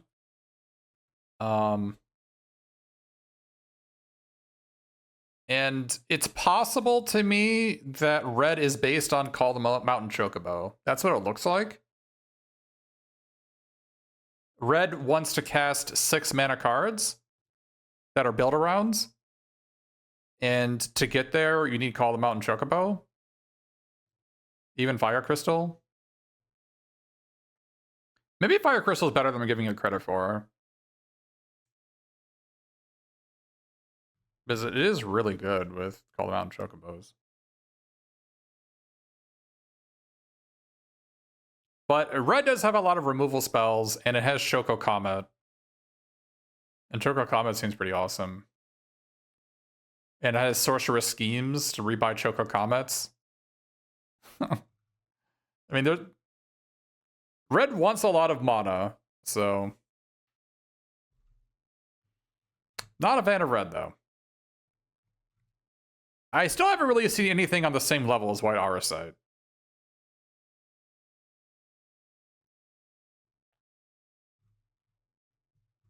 All right, for that's red. Now we're going to be moving on to green. All right, here we are with green cards. First one is Airship Crash. Tuna green, destroy target artifact or enchantment or creature with flying. Cycling. Probably play it if you have to. If this costs 2, it would be insane. Be probably a constructed card if it would cost 2. Yeah, I mean it is strictly better than Broken Wings that it has cycling. I main deck Broken Wings like probably half the time. I mean you're gonna find targets for this in every deck. And most importantly, you need to be able to kill your opponent's White Aurocites. So it also can kill, yeah. So in this format, I think a third of your, maybe a quarter of your opponent's creatures are going to be job selects. And maybe another quarter of your opponent's creatures are going to be sagas, enchantment creatures. So this will probably kill half of your opponent's creatures in every deck, right? So you'll always have a target for this. So the question is whether that target is something that you need to deal with. And that's really where it comes down to. Balam T-Rexar. 4 green, 6/6 trample. When this creature enters, you gain 3 life. Reasonable card. These type of effects always play way better than they look. Land cycling helps this card a lot. I love the artwork from Final Fantasy VIII. I think the first one of these you're always going to play. I'm not sure on the second one. Yeah, it doesn't gain 6 life or 4 life like they have in other formats. Bard's Bow. Tuna green. Job select. Gets +2/+2 and reach. Equips 6. Yeah, right. Alright, well that's not happening. So it's a 3-mana 3/3 reach. That's a reasonable card. The Kaldheim Bow's equip cost was 3, right? And that was a 3-mana 2/3. Yeah, in order for you to pay 6 for this, you'd have to cheat it somehow. With Weapons Vendor, probably. That being said, I think it's probably pretty good. 3/3 for 3/3 reach for 3+. Plus a piece of equipment. I like it. Maybe you're probably gonna play it about 90% of the time. Let me get a 5. +3/+3 and trample. Oh boy. So for years, if anybody who's watched my set reviews before, for years I have compared every combat trick to Predator Strike. Which this is what this is. This is Predator Strike. For years, the gold standard is Predator Strike. And here it is. It's finally here. Freaking, what was this? Darksteel? Mirrodin. It was Mirrodin. It has been, this is the gold standard for like the best combat trick they have ever made.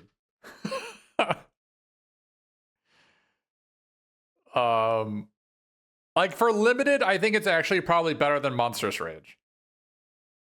Now, Monstrous Rage is obviously a constructed all-star. This actually might get played in constructed too. No, it's not. Not with Monstrous Rage legal. Never mind.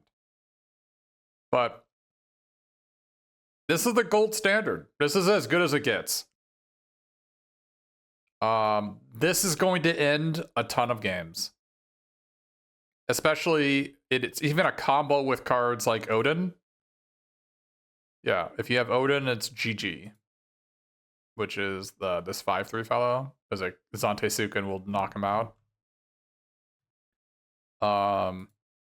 This is an enormous amount of damage. Good on offense, good on defense, good at killing your opponent. It just does it all. I think you're always going to play this card. Assuming you're trying to attack to win, you're always going to play this card. Now, I don't necessarily think this card gets worse in multiples. If you have 2 of them, that means your opponent's twice as dead. It also combos with, I guess, self-destruct to kill your opponent. So here's a situation. It probably saves your creature and deals 2 damage to them, or it kills them, right? You're attacking with like a 4/4, they block with a 1/1. You blitzball shot, and they take 6 and they die, right? Or it puts your opponent into such a situation where they can't even afford to attack you back. Yeah, card's really good.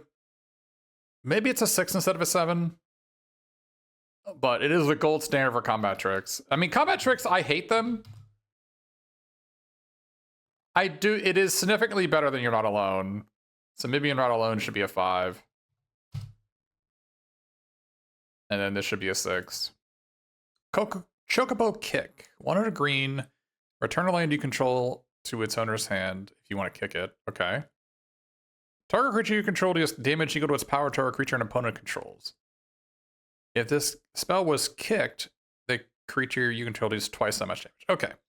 So you have a 2/2, they have a 2/2, you Chocobo Kick. If you don't kick it, you deal 2 to them, they're dead.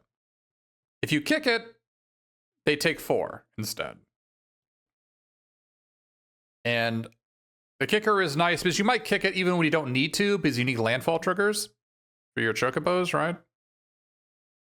This is a solid card. Strictly better than most sorcery speed fight effects because it has the kicker aspect to it. This is a pretty good card. I don't think it's better than Bite the Bullet, weirdly enough. Yeah, pick up a land to play around rats. Yeah, black has Ahriman. Yeah, black has Ahriman. So you have a Death Toucher. This is a solid card. Solid removal spell. Commune with Beavers. Look at the top 3 cards of your library. You may reveal an artifact, creature, or land card from among them and put it into your hand. Put the rest in the bottom of your library in any order. Guy Speak Beaver. This is a great artwork. Very cute beavers from Final Fantasy II. Yeah. This is strictly better than I think the card was called Adventurer's Impulse. So this card sucked. This was look at the top 3, reveal a creature or land card, and put it in your hand. This card was bad. But this card is a lot better because it can hit artifacts. So let's do some quick math here. You have 17 lands plus, let's say 8 creatures, 25 plus 3 artifacts. So 28. Your odds of hitting are 98%. So throughout the entirety of the format, you'll probably hit brick on this twice.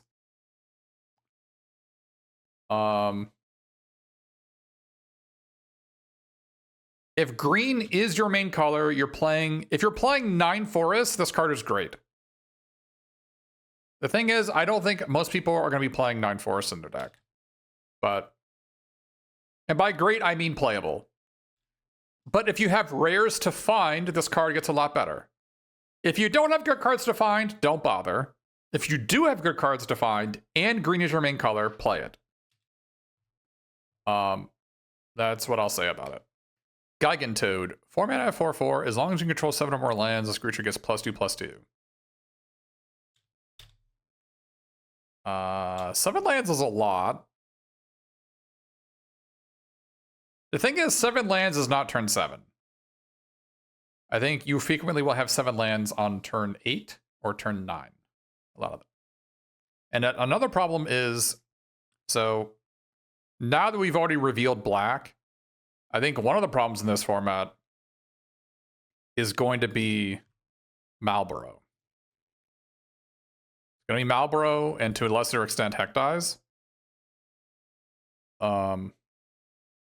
There's also stuff like there's also some rares that there's Ject, right? There's Ject, which makes your opponent discard cards. But I think the big one is gonna be Malboro. So actually being able to play your 7th land may be a problem. So you have to evaluate it. I think it's gonna hit to 7 less than 40% of the time. So you have to evaluate it as a 4-mana 4/4, which is a 4-mana 4/4. I would have expected it to have reach. The set does not have a discard 2, but it has. I think Malboro is absurd.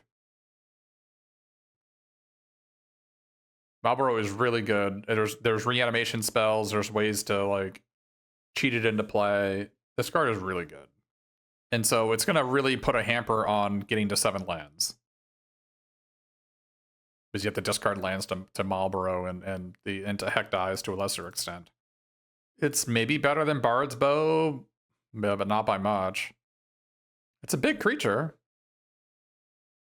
Maybe it's better than I think. Like, Gigantode has to be worse than Balam T-Rex, right?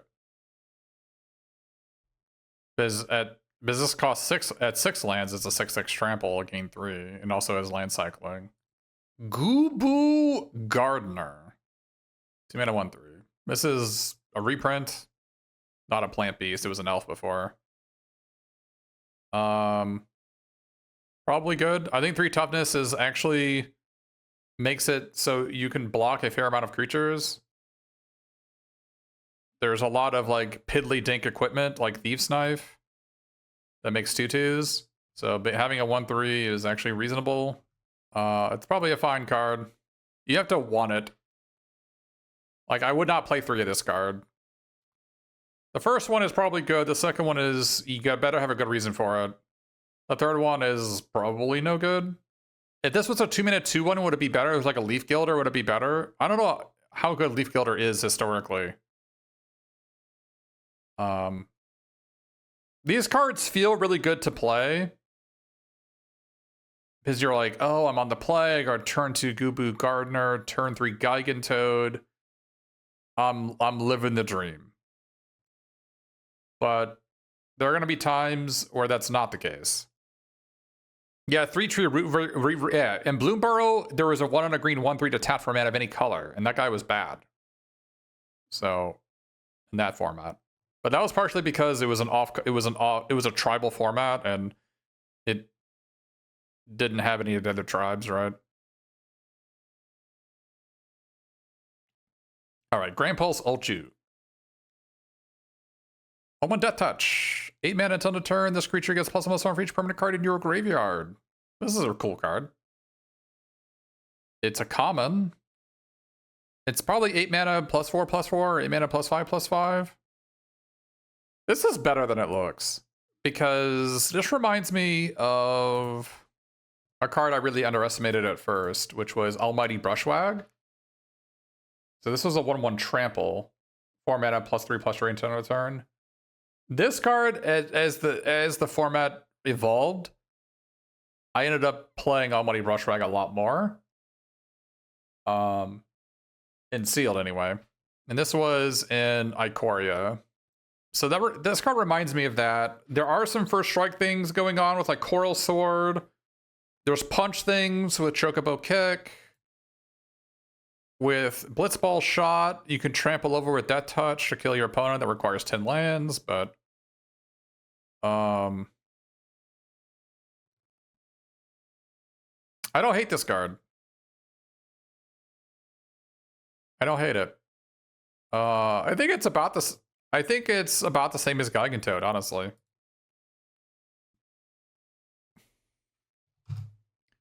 Goobu Gardener might just be worse. I think they're all. Maybe Gardener's just worse than these two. Gishal Greens. So in Final Fantasy, you use these greens to summon chocobos on the little areas of the map that have tracks. But 2 mana, 2/2, landfall +1/0. We've been here before. Flashback 7. I don't hate it, but it is worse than Bard's Bow. 7 mana is a lot to flashback. And a 2/2 landfall plus 1/0, I'm kind of not interested. Maybe I should be interested, but I'm kind of not. Yeah, I mean, it plays like a 2 mana 3/2. Maybe it's fine. It's worse than Gigantoad. Maybe Gigantoad is better. Maybe Gigantoad should be a 6. It just feels like a 5 to me. Maybe Grandpa Selju is worse. You're gonna play this maybe half the time. He uses a 4. Laporit Scout. 2 and a green, 3/2. Whenever another creature you control enters, this creature gets +1/+1 until end of turn.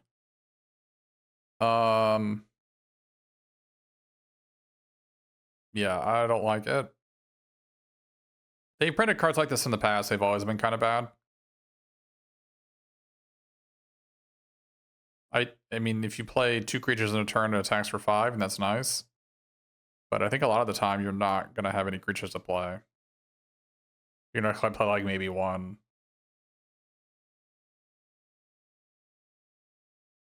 Yeah. Well, it's this creature. The one that was in Bloomburrow was a busted card. But that was because it targeted any creature and it had offspring, right? This seems like worse than Grand Pulse Ochu, and it seems worse than Gubu Gardener. Seems worse than Gigantoad. Maybe it's just a 3. Crichet's Wanderings. Search your library for a basic land card or town card, put it onto the battlefield tapped, then shuffle. When you search your library this way, put a counter on target creature you control. This seems pretty good. It being an instant combat trick energy. Wow. This is a dangerous card because it also makes your Gishal Greens pretty absurd. Because it can turn your bird into a... So you go turn 2 Gishal Greens, turn 3, play a land, it's a 3/2 attack. If they block, it can turn into a 5/3. And I think tutoring for a town card is something. Yeah, so I think the card in the past this used to be called was New Horizons. And that card was awesome. This is New Horizons. Yeah, the fact that this is also landfall triggers. This card seems quite good. It's going to lead to a lot of blowouts. It's going to make it so it's really hard to exactly block a green creature. Oh, the duels are yeah, you're right. This can find duels. That it's an instant is also a big deal. Yeah. I mean, the enchant lands cost 1 mana less because they make the land tap for 2, so they basically only cost 2 past turn 3. But I think being an instant and being able to search for towns is a big deal. I think this is awesome. You can, like, mid-combat, get to 7 lands for Gigantoad. Oof. Summon Fat Chocobo. 5 mana 4/4. Lark. It comes into play and makes a landfall 2/2. So it just makes a Chocobo and comes into play, and then on the second and third, it just... Second, third, and fourth, your creatures gain trample until end of turn. This is a lot of damage. And it's a 4/4. I haven't seen any like X5s that just brick you off, right? Like other than Shiva. Right? There's just like Shiva? Is that really the only X5 that I've seen in the format? Like there's really not much that are just gonna brick this guy. Yeah, you're just gonna run people over with this. This seems pretty good. It only does 8 damage, but the fact that it comes with a 2/2. This seems pretty good to me. You need to be aggressive, obviously. But giving all your creatures trample goes a pretty long way. Well, it doesn't stay 4 turns because it can't attack the first turn or the 4th turn, so it only attacks twice. It's certainly better than Gigantode. I don't think it's better. I'm not sure it's not better than this. I don't think it is. Maybe this would be a 7. I don't think it's better than T-Rex R. Town Greeter, 1 under green, 1/1. When this creature enters, mill 4 cards, and you put a land card from among them into your hand. If you put a town card into your hand this way, gain 2 life. So this is a reprint of Satyr Wayfinder. I hate these cards. I almost never run them. The one in the previous set, I hated it. Inoc Wayfarer, it was like the highest winner at Green Common, and I hated it.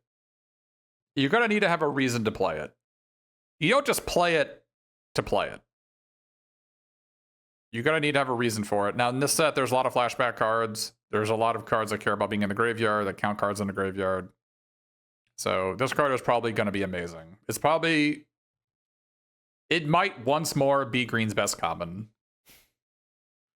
So, to give you some context, if you're playing 17 lands in your deck, your odds of hitting with this is 90%, which is still 1 in 10, which means this is honestly once a draft you're going to brick on this. And that's a lot. That's a lot to me. So I don't like these types of effects.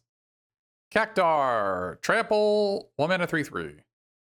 At the beginning of your end step, if this creature did not enter the battlefield this turn, return it to its owner's hand. I mean, it'd be different if it was like the previous format where you have cards that care about coming into play, creatures coming into play. Like there's Fleeting Effigy was pretty good in the previous format for flurry and for coming to play triggers. I haven't seen that in this set.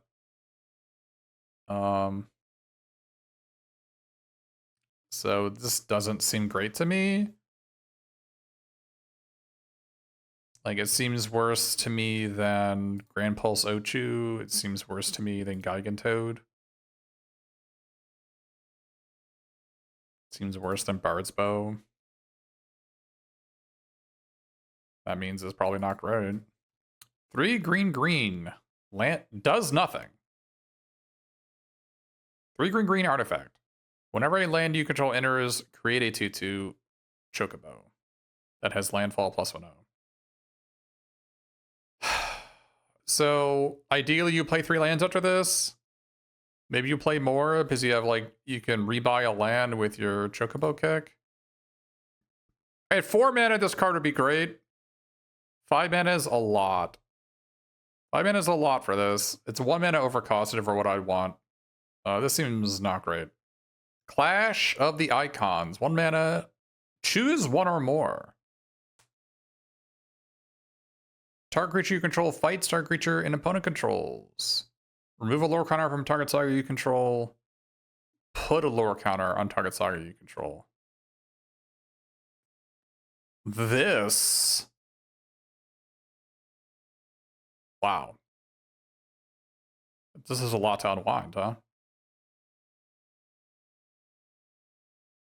That's a lot. Because remember, it's choose 1 or more. You could choose all 3.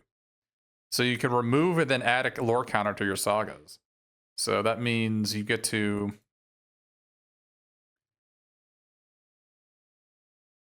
Now, here's the problem, right?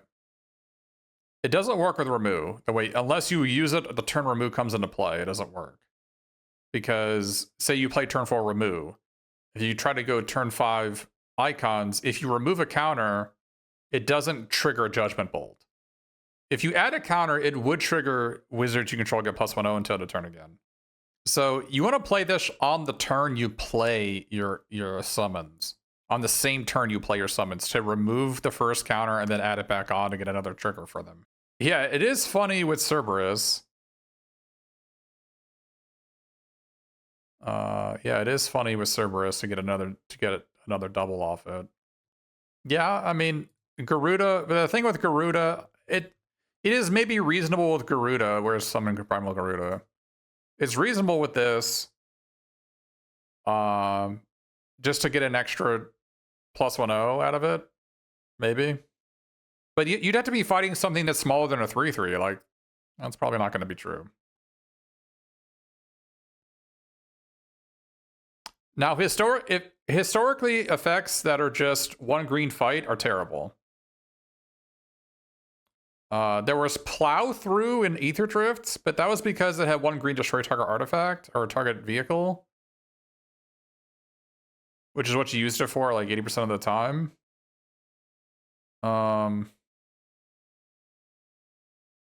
Yeah, but a lot of the summons are not set up. Yeah, you can give your summons one more turn alive. A lot of your summons are not very big.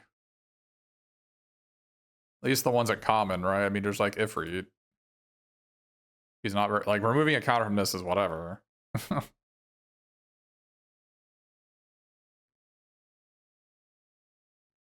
Removing a counter from this is whatever, right? You can't even fight with this thing. Now, you don't have to fight with the summon. You can choose a different creature to fight with, but... I think it's a decent catch-up card. Bushwhack is constructed playable. Yeah, Bushwhack is one green fight or search for a land. Search for a basic land. That card is played and constructed. That card is very good. It's like the best version of that effect. This is way worse than that. I think what you want to do with Clash of the Icons is play it on the same turn as a summon that has a come into play ability kill a creature. Like Primal Garuda or remove. So it's like turns your card into a 5-drop.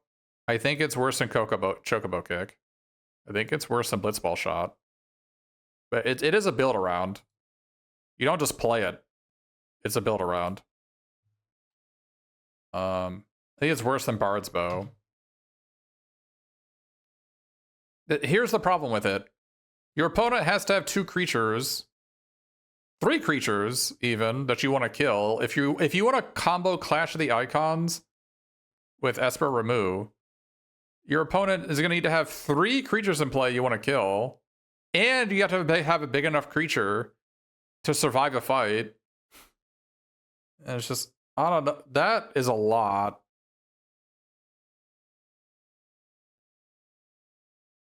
I don't know. There's a lot going on there. It's a lot to unpack. Coliseum Behemoth, 7 mana, 7/7 trample. When this creature enters, choose 1. Destroy target artifact or enchantment, draw a card. Alright. No, it says on the card, removing lore counters does not cause chapter abilities to trigger. It says in reminder text. Adding a counter does, removing a counter does not.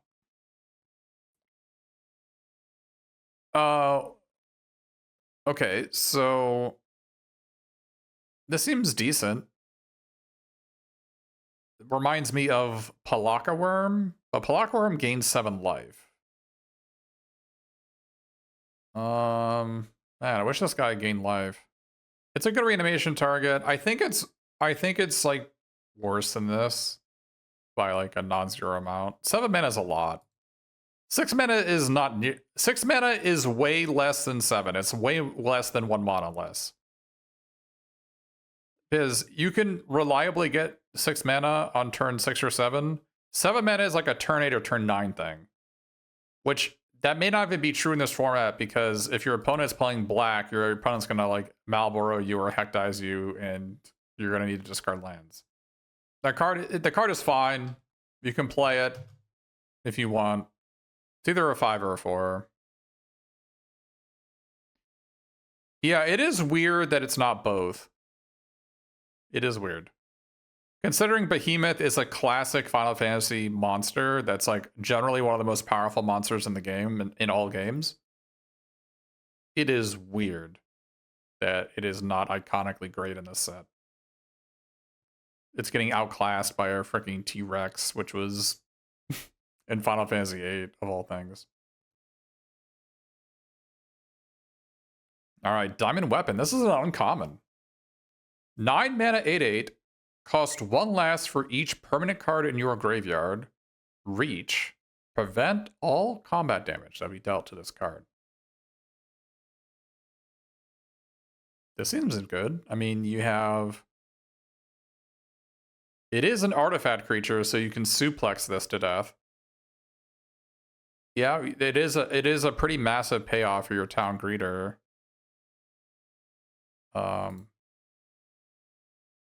So I think on average you're gonna have 3 permanents in your graveyard. Here's a problem to think about. Unlike other limited formats, this format has job select creatures. Not only does it have job select creatures, it has a bunch of sorceries that are creature tokens, which means you're going to have far fewer permanent cards in your graveyard than you would expect. Because creatures are not trading off, and even if they do trade off, they're equipment that are staying in play. So I think on average, you're probably going to have 3 permanents in your graveyard on turn 6. If your deck is based around it. Like if you're playing this card, you can either play a town greeter, you'll reveal 2 lands and 2 spells, and you'll take the land, and so that's 1 permanent in the graveyard. You'll block with town greeter, that's 2 permanents in the graveyard, and maybe you'll block with your 5-drop, or your 5-drop will die. So I think 3 permanents is a reasonable thing to expect on turn 6.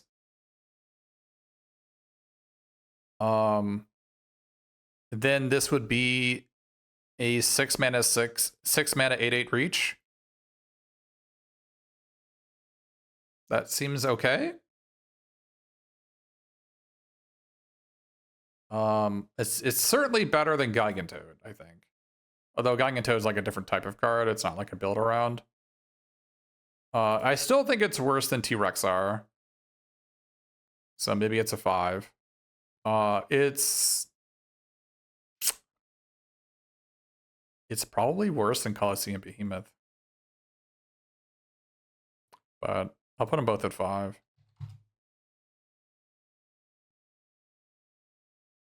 This can backfire and just be unplayable, right? Like if you don't have a turn 2 town greeter, I don't know how you're casting this. All right. Galoose Final Act. 1 under green, until end of turn, target creature gets +1/0 and gains whenever this creature dies. Put a number of +1/+1 counters equal to its power on up to 1 target creature. I'm actually going to move this diamond weapon down to 4. All right. So here's what's going on.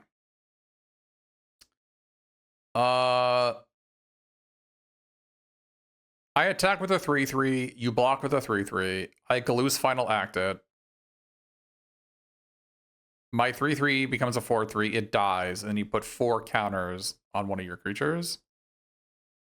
I guess you can put it on one of your opponent's creatures, but I don't know why you do that. This seems pretty bad. Like, I think this is worse than Vincent's Limit Break. And I don't like this card. Queena Q Gourmet. 2 and a green, 2/3.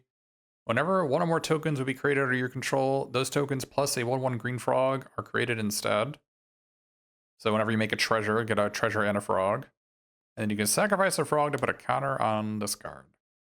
Yeah, it's from Final Fantasy IX. Weird looking creature. There's a little frog minigame. That's what this is about.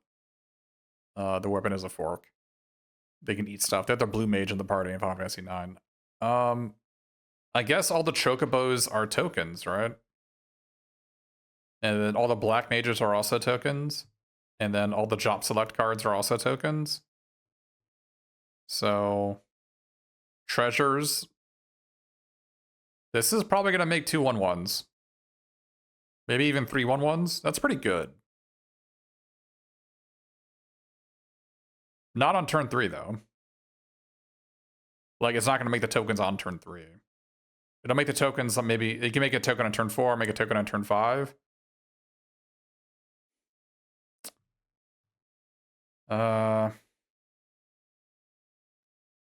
It's probably better than Gishal Greens, but not by much.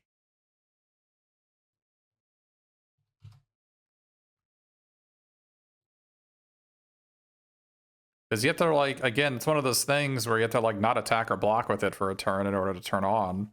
Like, I think it's almost certainly worse than Queen Brawn. Right? I think it's worse than this. I don't think it's actually good with Fat Chocobo. I mean, Fat Chocobo is just a 5-mana guy that makes 1 token, right? There's not really a whole lot going on there. Does it work with Crystal's Chosen? I mean, it makes 1 additional token. It doesn't make 4 additional tokens.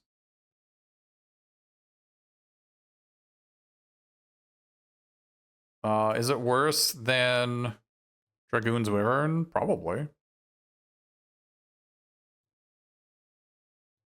It's about the same, I guess.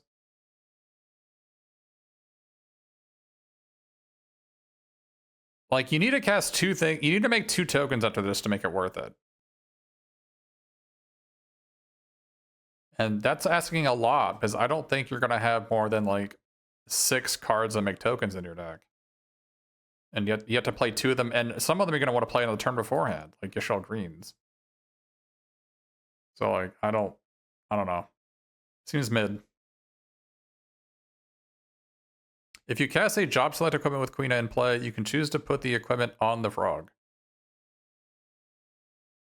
I mean, aren't they both 1/1s? I mean, that is a fun fact. But, I mean, does it really matter? Probably not. Reach the Horizon. Search the library for up to 2 basic land cards and or land cards with different names. Put them onto the battlefield tapped, then shuffle.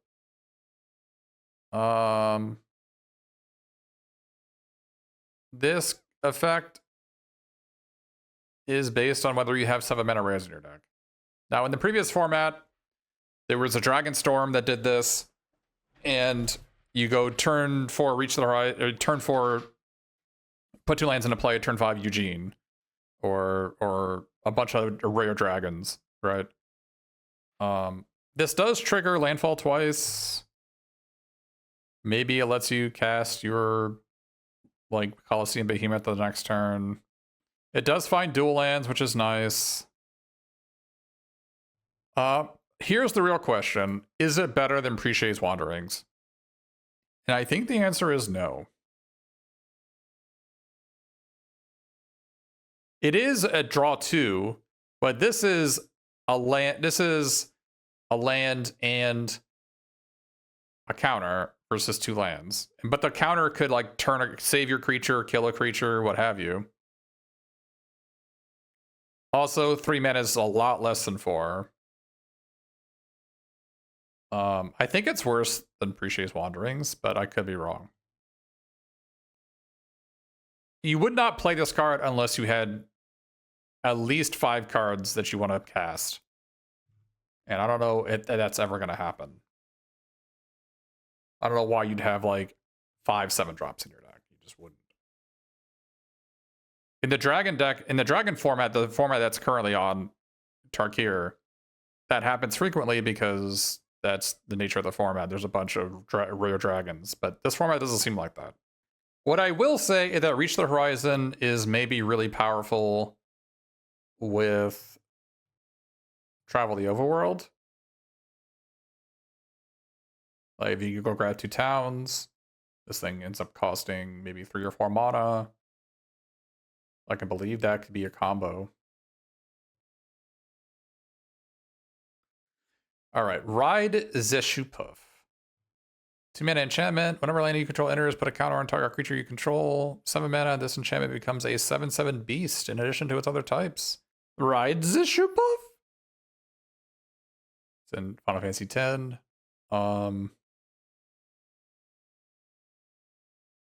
Landfall triggers, works well with chocobos. Later it becomes... The thing is, this is likely a lot better than Colosseum Behemoth. Because this is so much better because this essentially has haste. Because it doesn't leave play, it doesn't transform into something else. So when you pay 7 mana, it's already in play, it doesn't have summoning so you can attack with it immediately. So this is a 7/7 haste, which is a lot better than not 7/7 haste. That being said, it is certainly worse than Balam T-Rex are. So I think the ceiling is a 5. And this type of effect, was printed before recently, it was the same text of landfall plus +1, and then you could also channel it X green green to make an XX token, and that card sucked. Like really, really bad. But this one you get both instead of having to choose one. Yeah, it does work pretty okay with Appreciate's Wanderings, but not really because you don't have a creature in play yet. Like if you go turn 2 Shoe Puff, turn 3 Wanderings, like you don't have a creature to buff up unless you have a 1-drop, unless you have like a Grand Pulse Ochu or something. I'm gonna guess this card is bad. I don't know if it's better. It's either a 4 or a 5. I'm gonna guess. I think you'd much rather just have I think you'd much rather have a creature on turn 2, like a Gishal Greens, Gishal Greens, whatever. Yeah, I'm gonna guess it's bad. Like I'm not even sure it's better than Chocobo Racetrack. It's probably worse than Chocobo Racetrack. Maybe it's not. 7 mana is so much. Righty is return. 3 green green. Choose 1. Creatures you control get +2/+3 until a turn. Return up to 2 target permanent cards from your graveyard to your hand. I think the dangerous part of this card is Summon Fat Chocobo. Because that's a lot. Because all your guys already have trample. So I'm guessing that is going to be the 1-2 punch to end games. And that makes this... I think without Fat Chocobo, this card is pretty bad. But with Fat Chocobo, it's just a 1-2, your lights out for your opponent. I like that it has a buyout of drawing 2 permanents from your graveyard, so you can like return 2 Saga creatures. It's like an overrun / if you're losing against a control deck, you can rebuy 2 threats. And like maybe rebuy your T-Rexar that you forest cycled earlier to play the next turn. But the fact that it is a combo with Fat Chocobo, however, if you have Fat Chocobo, do you really need this card? That's the real question. Like, who's doing the heavy lifting here? Not sure about that one. I like it. I would almost never play 2 of these. Probably a 5. Maybe a 4. I think it's like, I think if you don't have Fat Chocobo, you would just not play this card. I'm not a big believer in overruns. So that's why I might rate it lower than other people. Saz's Chocobo. Landfall, whenever land you control enters, put a counter on this creature. I mean, great on turn 1, obviously terrible other times. Well, I'm in at 4/5. This is better than Gigantoad. So it's going to be 6. It's about the same as Quina, I think. It's okay on turn 2. Yeah. But why didn't you play at turn 1? I guess you drew it on turn 2. Side quest, raise a Chocobo. Make a 2/2 Chocobo with landfall +1/0. At the beginning of your first main phase, if you control 4 or more birds, transform this enchantment. Black Chocobo. When it transforms into Black Chocobo, search away for a land card, put it on the battlefield tapped, then shuffle. And then it's a 2/2 landfall. Yeah, 4 birds is a lot, but it creates 1, and Fat Chocobo is 2. So it's not really asking for much to have another bird. That seems pretty good. I think it's at least as good as Gishal Greens. It's probably better than that. Oh, the landfall is all birds? Whenever a land you control enters, birds you control get +1. Oh, you're right. It's like a bird lord. Oh, that's pretty sick. That's actually way better than I thought. Again, Fat Chocobo. It seems like green is based on Fat Chocobo from what I could see. This card seems pretty good. Yeah, we're gonna move Fat Chocobo to 7 because it seems like the entire color is based on it. And this is gonna be at least a 6.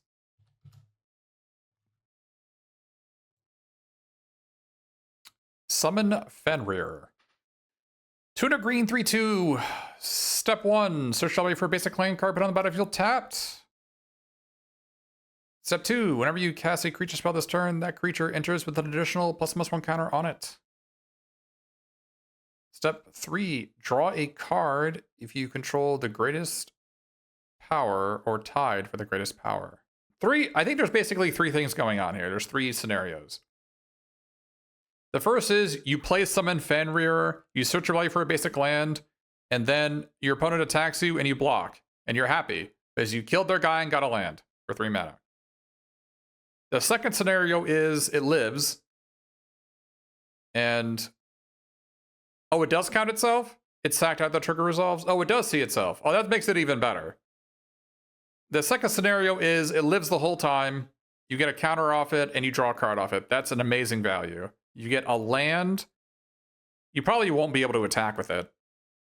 Attack or block with it. You get a land, a counter, and a card for 3 mana. I'm buying what that guy's selling. And the other scenario is you don't have another creature. So you just search for a basic land. It prevents your opponent from attacking you because they're going to wait for Fenrir to wear off, and then you just draw a card off it. So it'll be like 3 mana, search your value for a basic land, draw a card, gain 3 life. Right? It is a counter for your Demon Wall. That is funny. Now, it only triggers off creature spells. So again, it doesn't work with the job select equipment. You're probably only going to have 8 to 10 creatures in your deck, I would suspect. Maybe even less. But again, there's stuff like Side Quest Raise a Chocobo.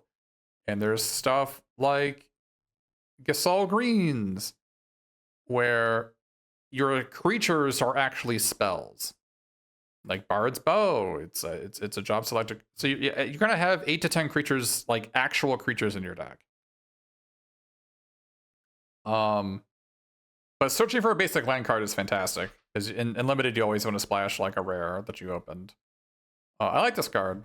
I think it's at least as good as Preacher's Wanderings. It might be. It's about the same. I think I'll put it as a 6. I think the weakest aspect of this card is your opponent has a creature and you play Summon Fenrir and then they don't attack you.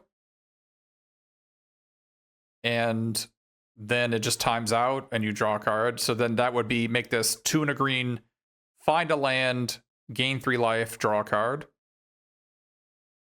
That's, I guess the super weakest aspect is they have a bigger creature and then it's just 2 and a green, search your life for a land, gain 3 life. And that is very bad. But we're gonna hope that's not what this card does. I'm gonna guess that that's not what this does a lot of the time. Tifa's Limit Break. Yeah, maybe it blocks gain 6 life, maybe it blocks 2 turns, you might be right. Tifa's Limit Break, +2/+2, 1 mana. Or double target creature's power and toughness. Well, they have to be bigger than a 2/2 for that to be better. And then for 8 mana, triple their power and toughness. So I guess the amusing part would be you do it on Balam T-Rexar, and he becomes an 18/18 trample. Your opponent is doomed. That being said, I think this card is significantly worse than Blitzball Shot. So not only is it worse than Blitzball Shot, I think it's also significantly worse than You Are Not Alone. So I'm going to put this as like a 4. I think you're not going to play this the vast majority of the time. Torgal, a Fine Hound. 2 mana 2/2. Tap to add a mana of any color. Whenever you cast your first human creature spell each turn, that creature enters with an additional counter for each dog and or wolf you control. It's a good card. This card is way better than Gubu Gardener. Way, way better. Maybe not better than Town Greeter, unfortunately. But it's a card you would always take and play. Question is how many humans are in the format. Town Greeter is the only green human at common. And there are also no humans at uncommon. So the +1 counter is actually not going to come up very often. It's basically for rares. Legendary rares and uncommons. Which you're probably going to have, like, what, 2 in your deck? Maybe 3? So this is maybe 1 counter. It's not going to be much. Is Fenrir a wolf? It is a wolf. So I guess there's at least one other wolf in the set. Yeah, it's good. Is it better than SideQuest Raise a Chocobo? It's about the same. Maybe it's a 7. Being a 2-mana 2/2 is a pretty big upside too. Yeah, it does tap for mana of any color. That does help. It's about the same as Town Greeter, I guess. Bartz and Boko. Affinity for birds.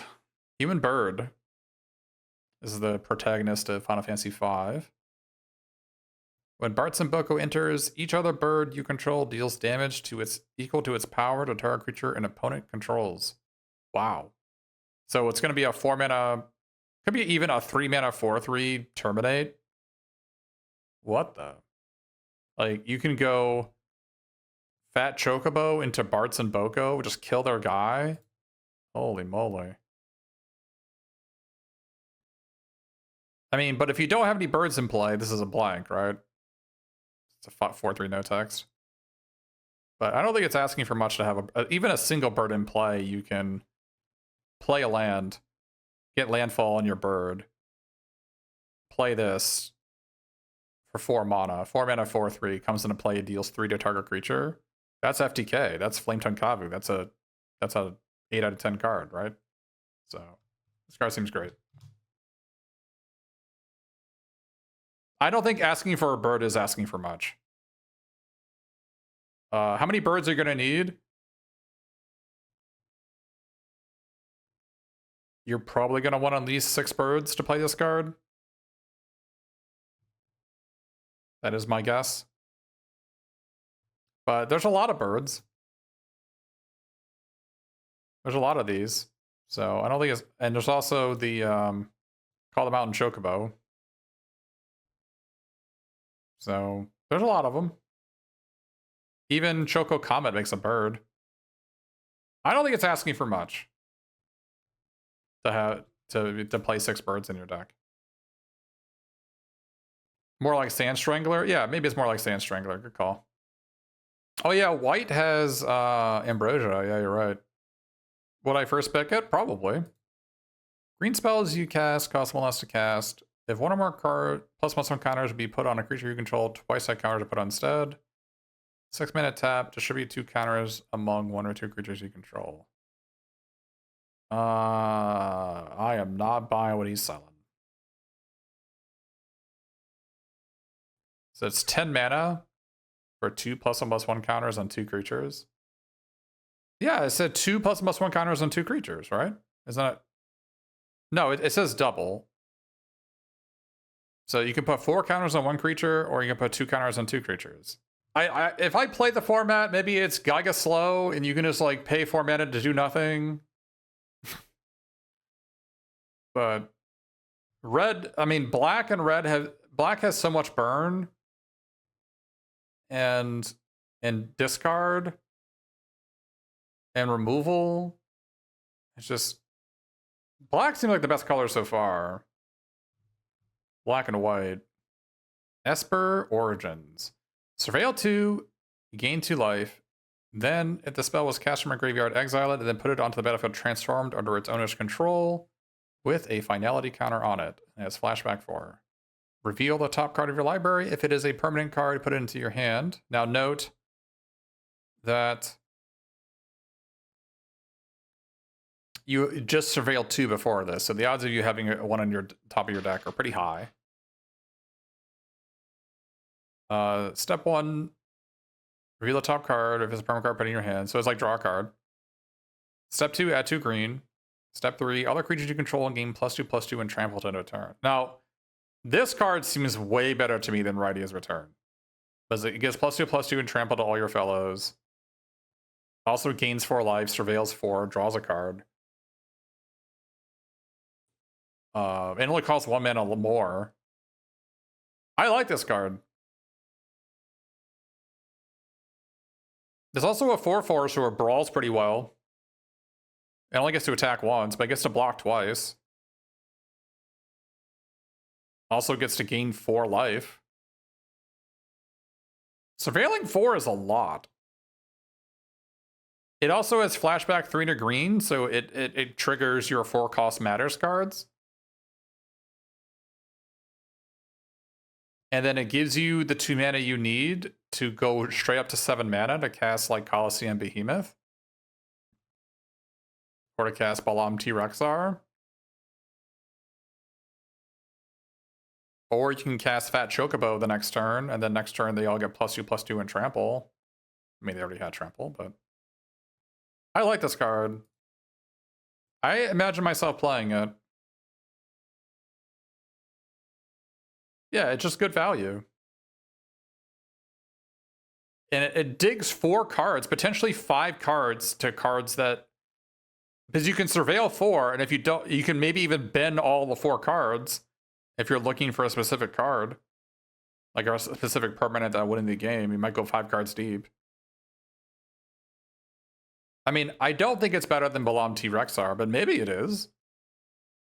Maybe Balam T-Rexar should be a 7, because I keep on comparing every card to this.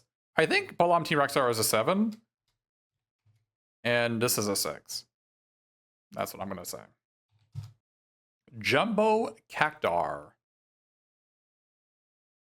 5 green 1/7. When this attacks, it gets plus 9,999 until end of turn.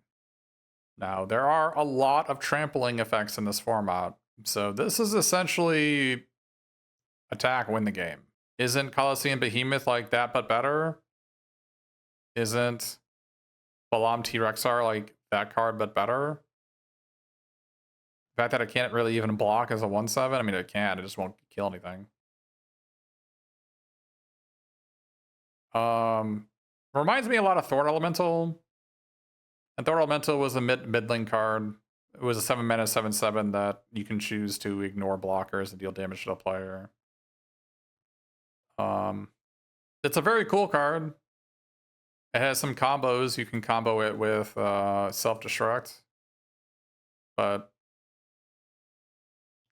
I don't know. If you played Jumbo Cactar, you untapped, you had Self-Destruct in your hand, you attacked, I think you've already won. So it's a very flavorful card.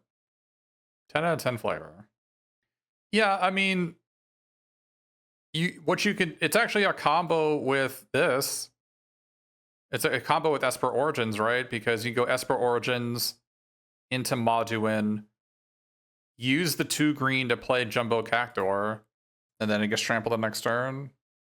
That's neat. I still think it's worse than all the cards I mentioned. I think it's worse than Colosseum Behemoth.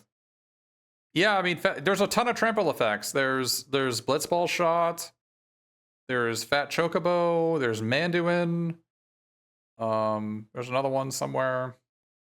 There's a lot of trample effects. I agree. Oh yeah, Manduin, yeah. Yeah, 7 mana is just a lot.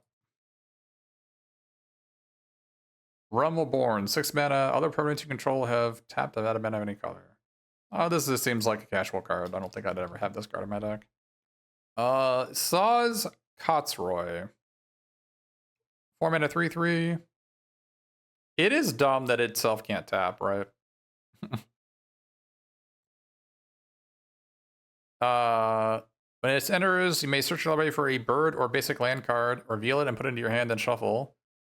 Whenever it attacks, put a counter on target creature, then double the amount of counters on that creature, plus +1 counters on that creature. I love how angry this bird is.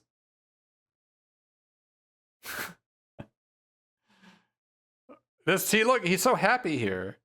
Chocobo is so happy here, and then it's so angry here. If you haven't played Final Fantasy 13, this Chocobo, it just lives in the hair of Saz. I'm not sure why. It just does. That's just a thing. And if you haven't played Final Fantasy 13-2, well, that Chocobo turns into a shopkeeper. Chocobo Colina. This seems like a decent card. I'm pretty sure it's Chocobo Colina. I think they talk about it in the game. I'm pretty sure. I'm not 100%. Yeah, 4 mana 3/3 draw a card. And attacks and turns into a 5/5, right? This card's great. At least an 8. I mean, is Saz a 9? I don't think so. I don't think it'll solo a game. I think it's just going to be a good value card. Good value cards are 8s. It's on the same level as White Magicite. Or White Auracite or whatever. Alright. 3 green, Millfight cards! Step 2, return all land cards from your graveyard to the battlefield tapped. Until end of turn, another target creature you control gains trample and +X/+X, where X is the number of lands you control. 7/7 trample, reach for 5 mana. It can only attack once. It can block twice, but it can only attack once. It's going to hit like 2 lands. And so it's going to be... You can attack for 7, and then it's probably going to get +7/+7 to one of your creatures.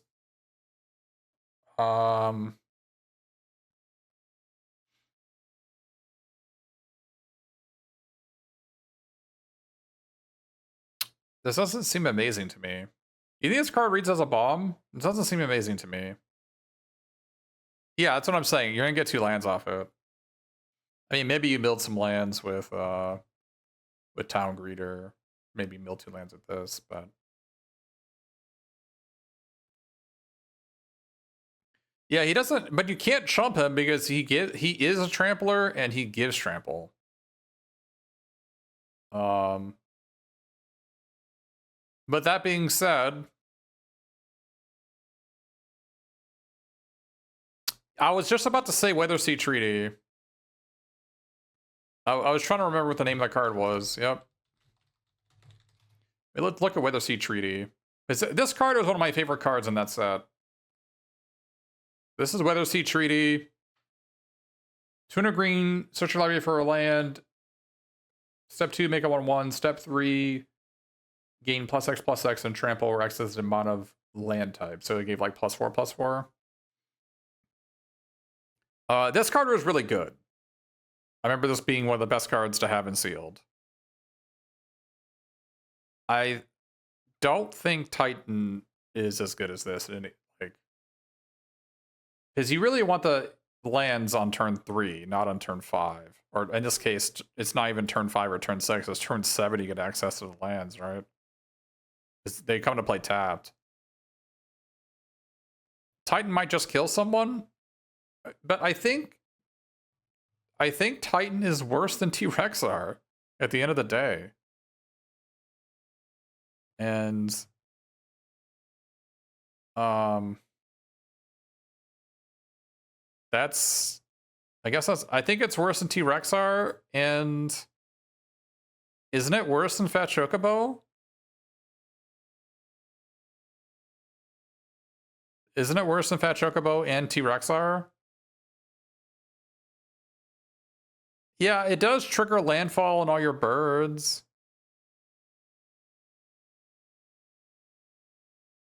Yeah,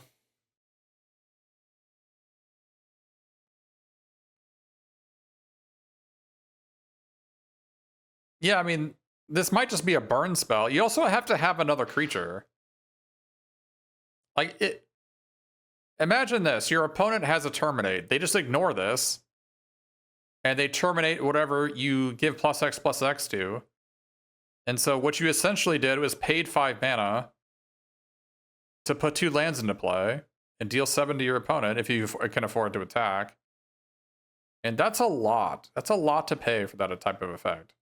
I think it's definitely worse than Leviathan. Leviathan seems way better to me than that. Because when you're behind, Leviathan will save you. When you're ahead, Leviathan might, like... You could build your deck around Leviathan and it'll just win you the game if you have a bunch of Merfolk and Serpents or whatever. I think it's asking a lot from you. Summoner's Grimoire. 3 and a green, job select. So make a 1/1 equip this. A crit creature is a shaman in addition to its other types, and whenever this creature attacks, you may put a creature card from your hand onto the battlefield. If it is an enchantment card, it enters tapped and attacking. Okay, so that's pretty good with Titan. Because then Titan gets to attack immediately. That's like a ton of damage. It's also really good with Furion. Pretty good with Furion. Like GG with Furion. One of the problems I can imagine with this card, you don't actually want the creature to be attacking. Like, you want to cheat out your enchantment creature, but you also don't want it to be attacking. Because then your opponent will just block it, and then you don't get it. Then you just don't get anything out of it. That being said, people love this type of effect, and they will play it, and you'll lose to it. Yeah, so the Elvish Piper in Aether Drift was quite good. It was a 3 and a green 1/2 that you could pay 1 green to put a card into play from your hand, and it gave trample on attack. That card was quite good. This one, yes, you just technically you could pay 4 and then pay 3 to equip it on something else to get the ability immediately. So it kind of has haste. And you could also go turn 4 weapons vendor, draw a card, turn 5 Summoner's Grimoire, pay 1 to put it on your weapons vendor and attack, and then put something into play. That's like somewhat attractive. That being said, this not giving any stats is really bad.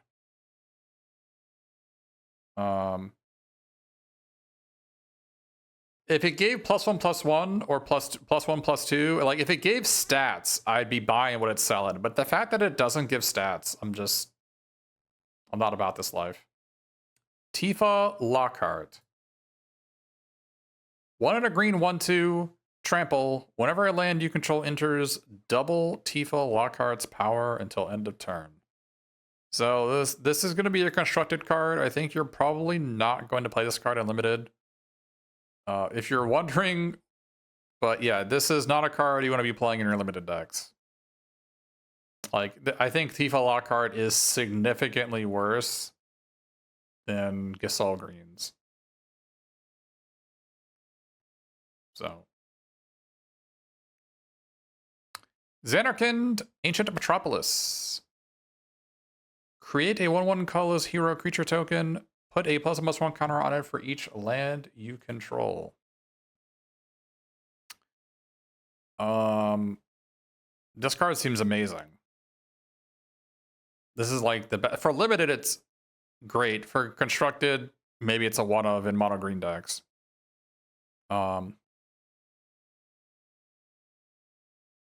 on turn, if you have 6 lands in play, you play this. It's a 6 mana 7/7. That's great. I mean, Xanarkand seems way better. It's like a strictly better Summon Titan to me. Yeah, I mean, I'm buying what this guy's selling. I think it's quite good. And plus, you can get it off Town Greeter and gain 2 life. It is a town. Yeah, I like it. Ancient Adamantoise. Vigilance, Ward 3.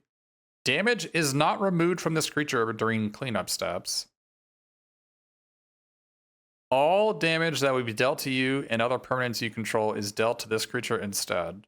When this creature dies, exile it and create 10 tapped creature tokens.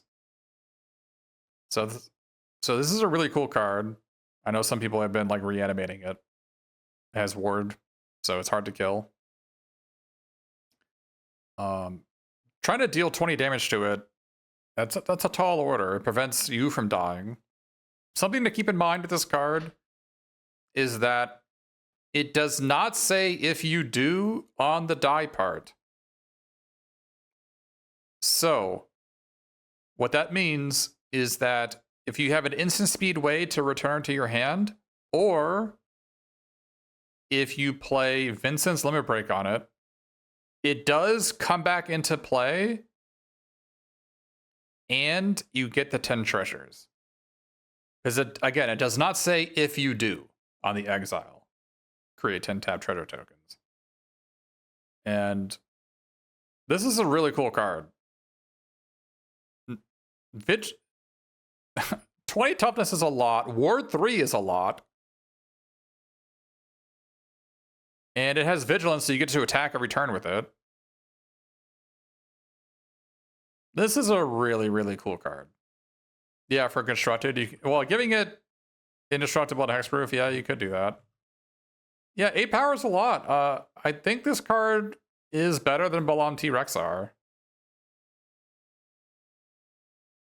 Or I mean, it's certainly better than Colosseum Behemoth. It's certainly better than Diamond Weapon. It's maybe a little bit worse than just Fat Chocobo, probably. I'll put it as 6. I think it's probably worse than Xanarkand, but not by much. Maybe Xanarkand should be a 7. It's just so free. And then we have Traveling Chocobo. You may look at the top card of your library at any time. You may play lands and cast bird spells from the top of your library. If a land or bird you control entering the battlefield causes a triggered ability of a permanent you control to trigger, that ability triggers an additional time. All right. So it's no secret that my favorite card of all time is Oracle of Moldiah. And anything that has that sort of effect, I'm going to love. So this is my favorite card, Oracle of Moldiah. This card is really good because even if it could only play lane cards, it'd be really good. But this can also play bird spells. And you're going to have a couple of those in your deck. Unfortunately, not a bird spell and not a bird spell. Unfortunately. But you also get to double your landfall triggers. Like your chocobos will be 4/2s instead of 3/2s. Yeah, I mean, this is going to be great. This is just a good value card. I'll put it as an 8. Traveling Chocobo with Bartz and Boko is disgusting. You get to like kill 2 things. Oh. Yeah, card's really good. Good value card. Would I pick this over Fat Chocobo? Yeah. Because Fat Chocobo is a common, and I'll see a common later.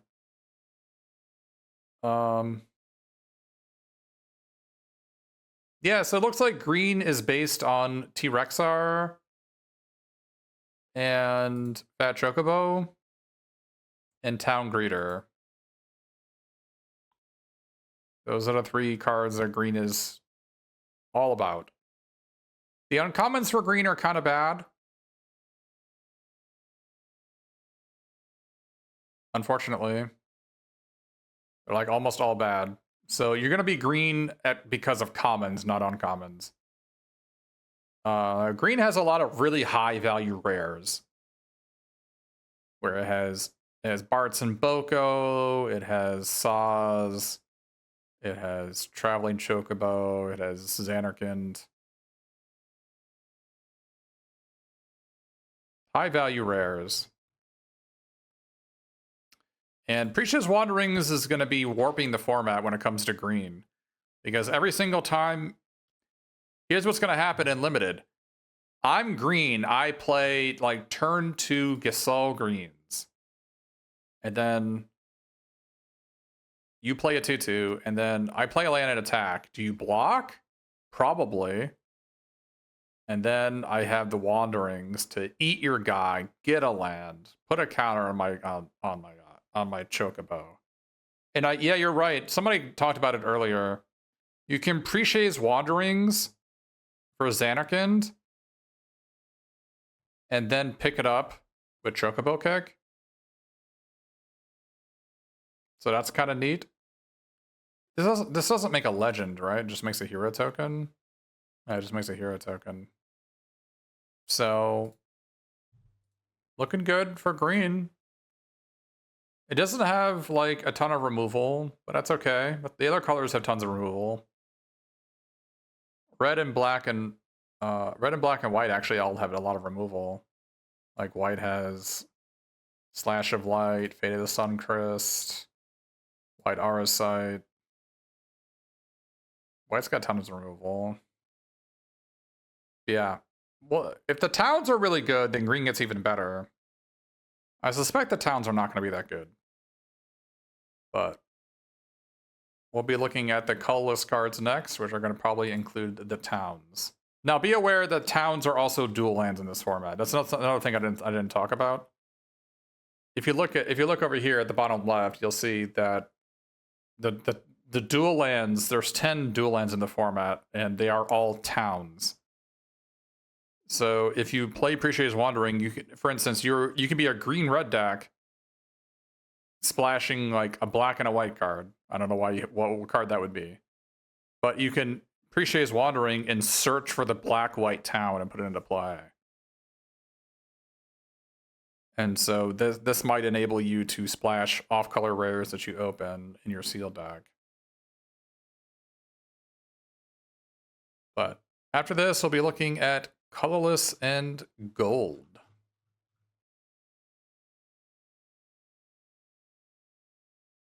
All right. Now we're on to the colorless. We have Smuggler's Copter at Home, 3-mana Adventurer's Airship, 3-mana 3/2 flying. Whenever this attacks, draw a card and then discard a card. That being said, I do like this card. I will probably play it. I think the ideal scenario for this is you play this on turn 3, turn 4, you play your 4-drop, and then you use your 4-drop to crew this to attack. Or the other scenario is you play a 2-drop, and then you play this on your 3-drop. You probably want to attack first with your 2-drop, make sure your opponent doesn't kill it. Then you play Adventurer's Airship.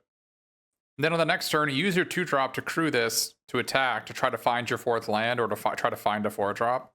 Right, so those are like the two things that go on here. I haven't really seen a ton of flyers or reach in the format. So I think your opponent might just have to like shatter it. Its worst nemesis is certainly going to be the Dragoon's Wyvern. But I think you're fine with trading with like an Ahriman. It does die to shock. Yeah, I mean, it dies to the Thunder Magic. It can get suplexed, obviously, because it's an artifact, despite it being a sorcery. I like this. I like it a lot. I love consistency increasing cards. The question is, do I like it more than Summon GF Efreet? I think I like it about the same. Because this can at least kill your opponent. It also, Adventurer's Airship, you can crew it and then move the equipment over to the airship and attack for 4 or 5 or 6 damage, right? Maybe this is even better than I think it is. I think this is actually quite good. That's a good start. Blitzball. Tap. Add a mana of any color. Go! Sacrifice this artifact. Draw 2 cards. Activate only if an opponent was dealt damage by... Well, legendary creature this turn. Come on. How many legendary creatures are going to have in your deck? 2? How many legends are in the set? Yeah, but you're not going to always be able to draft them. And sealed, this card would be quite good. Probably. Yeah, it is combat damage, and your opponent can always just kill your guy. Like, your opponent's going to want to kill your legends anyway, right? And a lot of legends, when they hit the enemy, you win the game anyway, right? Like, like if Gilgamesh hits them, you've already won. If your Cypher hits them, you've already won. So, if Queen Braun hits them, like, I guess you probably already won because you get to attack again. I don't know, man. You want to with Kane? Nah, man. If Jekt hits them, you've already won. And then you have to understand, drawing 2 cards is like nothing special.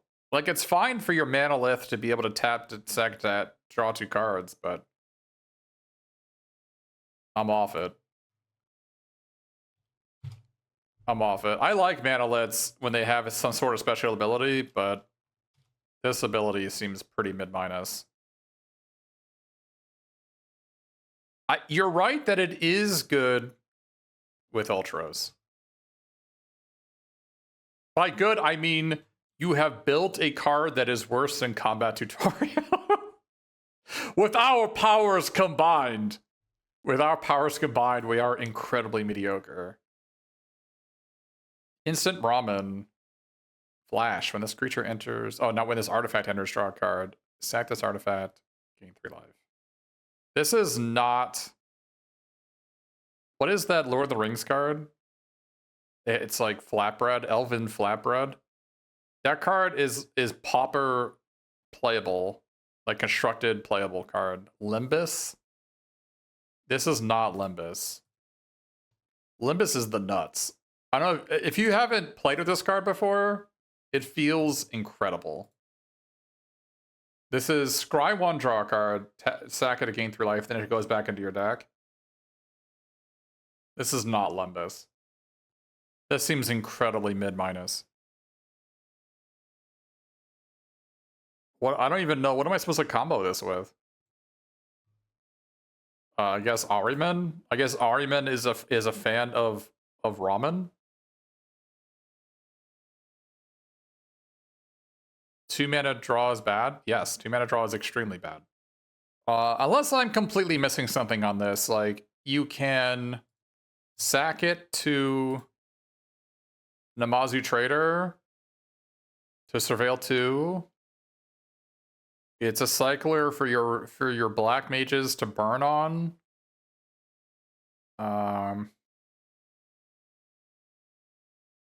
You can sack it to Vane's Treachery.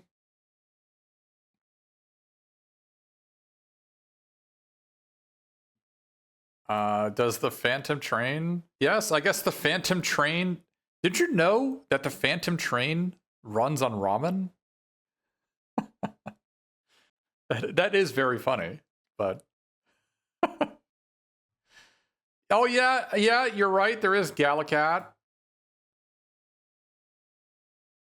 Galakat wants it, and I guess Valkyrie Aerial Unit wants it. Oh, Reno and Rude. Yeah, Reno and Rude. I guess they run on ramen. I'm off it. I think you think you're gonna play this less than half the time, but only if you have payoffs, right? Iron Giant, 7 mana, Vigilance, Reach, Trample. I don't know why this. I don't know why they're referencing Final Fantasy 15. Wasn't it like a super boss in 3? Final Fantasy 3? Am I wrong? Anyways. Was it 2 or 3? It was in 2? It is in 2. Okay, it is in 2. Thank you. But it's a rare random boss. Okay. So it's a 7 mana 6/6 Vigilance, Reach, Trample. It's also a demon. Doesn't really matter too much in this format. Or I guess it matters for your rare, right? Your rare cares. You can get Menace, Lifelink, and Haste from Arden the Usurper. It is a big fatty that you can ramp into. That being said, isn't it worse than... I think it's worse than Balam T-Rexar by quite a lot. It's definitely worse than Colosseum Behemoth. Seems pretty bad. If it's worse than Colosseum Behemoth, that means it's not great. Lunatic Pandora. Pay 2 mana, tap Surveil 1. 6 mana, tap Sacrifice, destroy target non-land permanent. So these types of effects have been printed several times in the past. What was it? Alchemist Bomb? Is that what it was? It was in Bro. I remember having it in that one and it was okay. I think there's a few other common legends. I don't think this is the first one.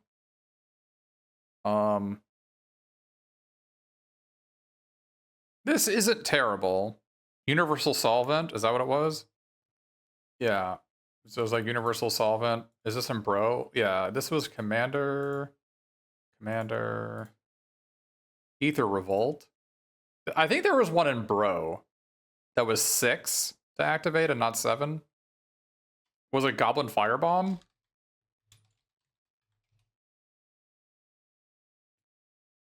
Okay, no, it was 7. This had Flash. Okay, so I have played Goblin Firebomb before. But that was a format that had Power Stones that could power it out.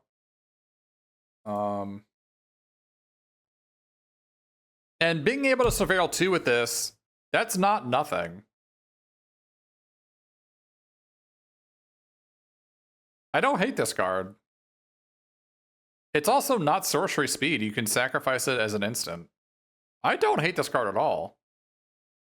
I like it better than Iron Giant. I like it better than... I mean, you wouldn't play this. I like it better than Blitzball. Maybe Blitzball should be a 3. Yeah, it is good with... I guess it's good with and against Auracite.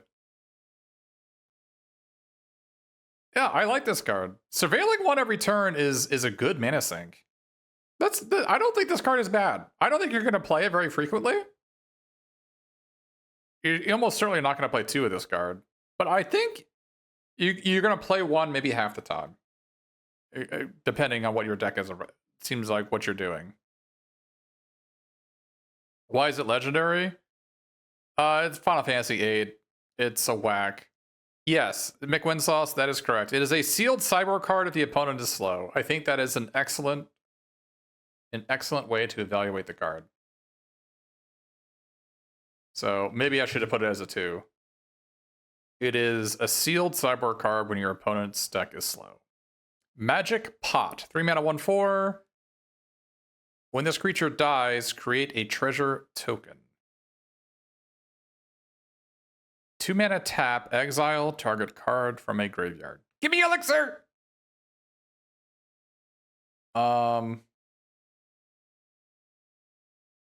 This card sucks.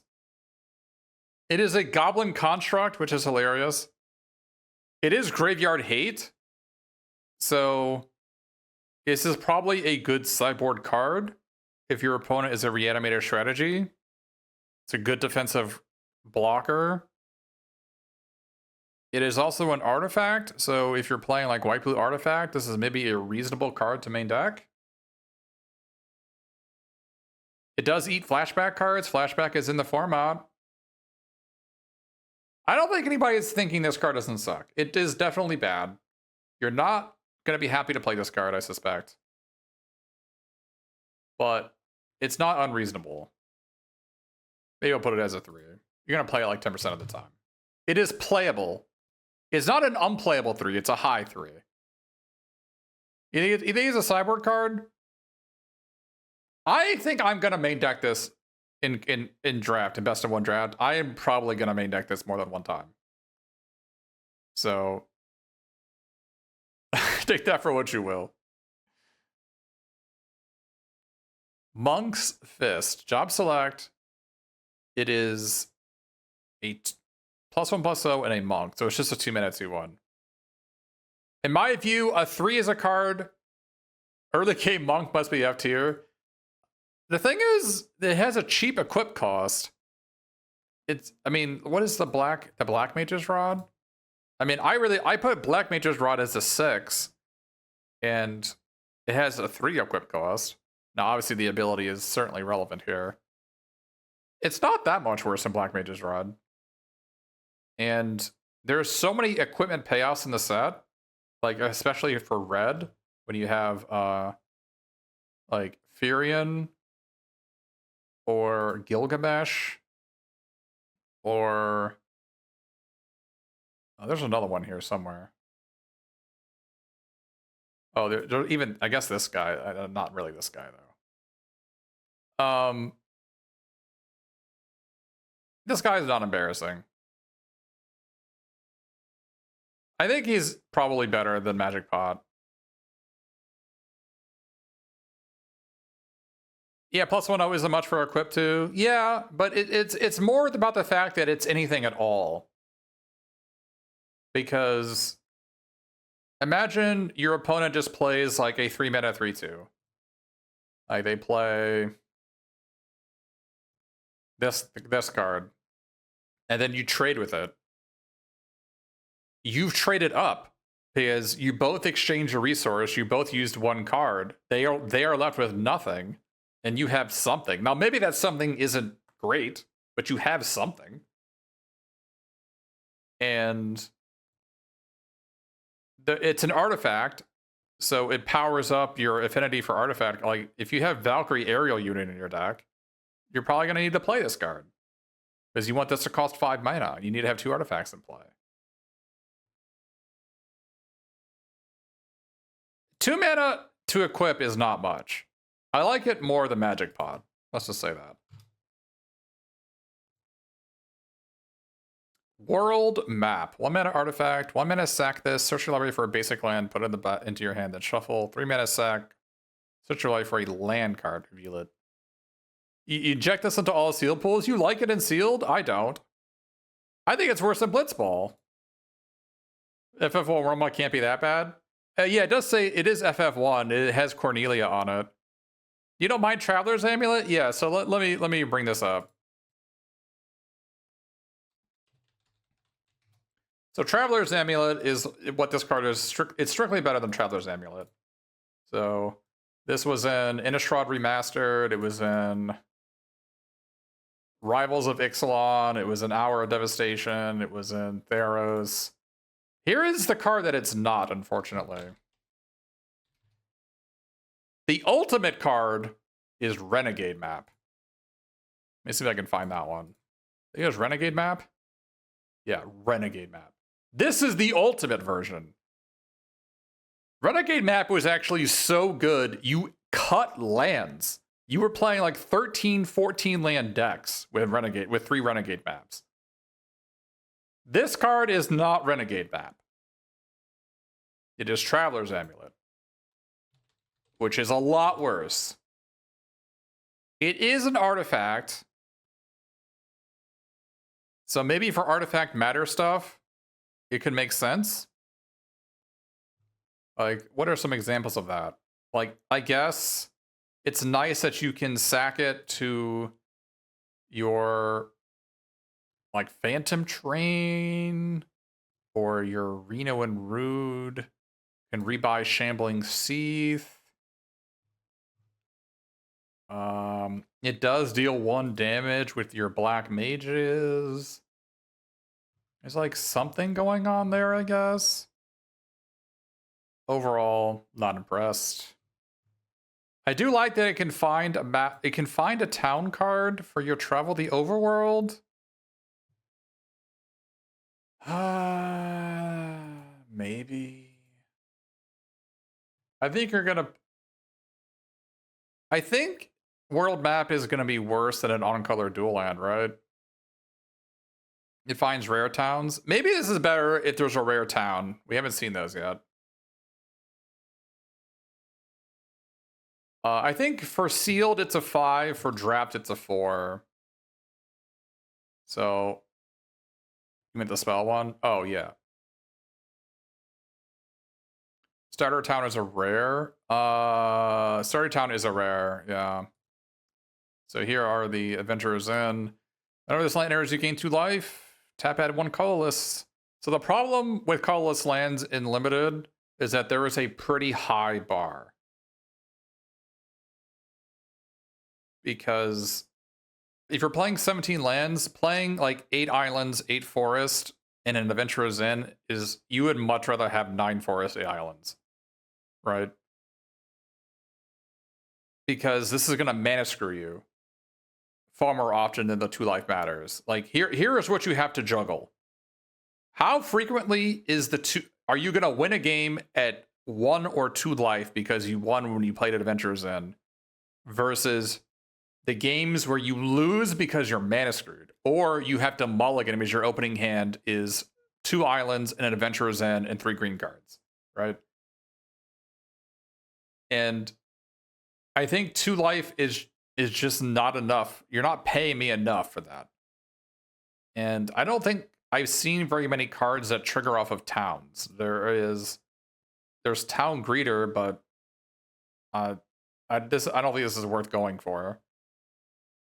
And the big one, I guess, is Travel the Overworld. This is what is totally worth it.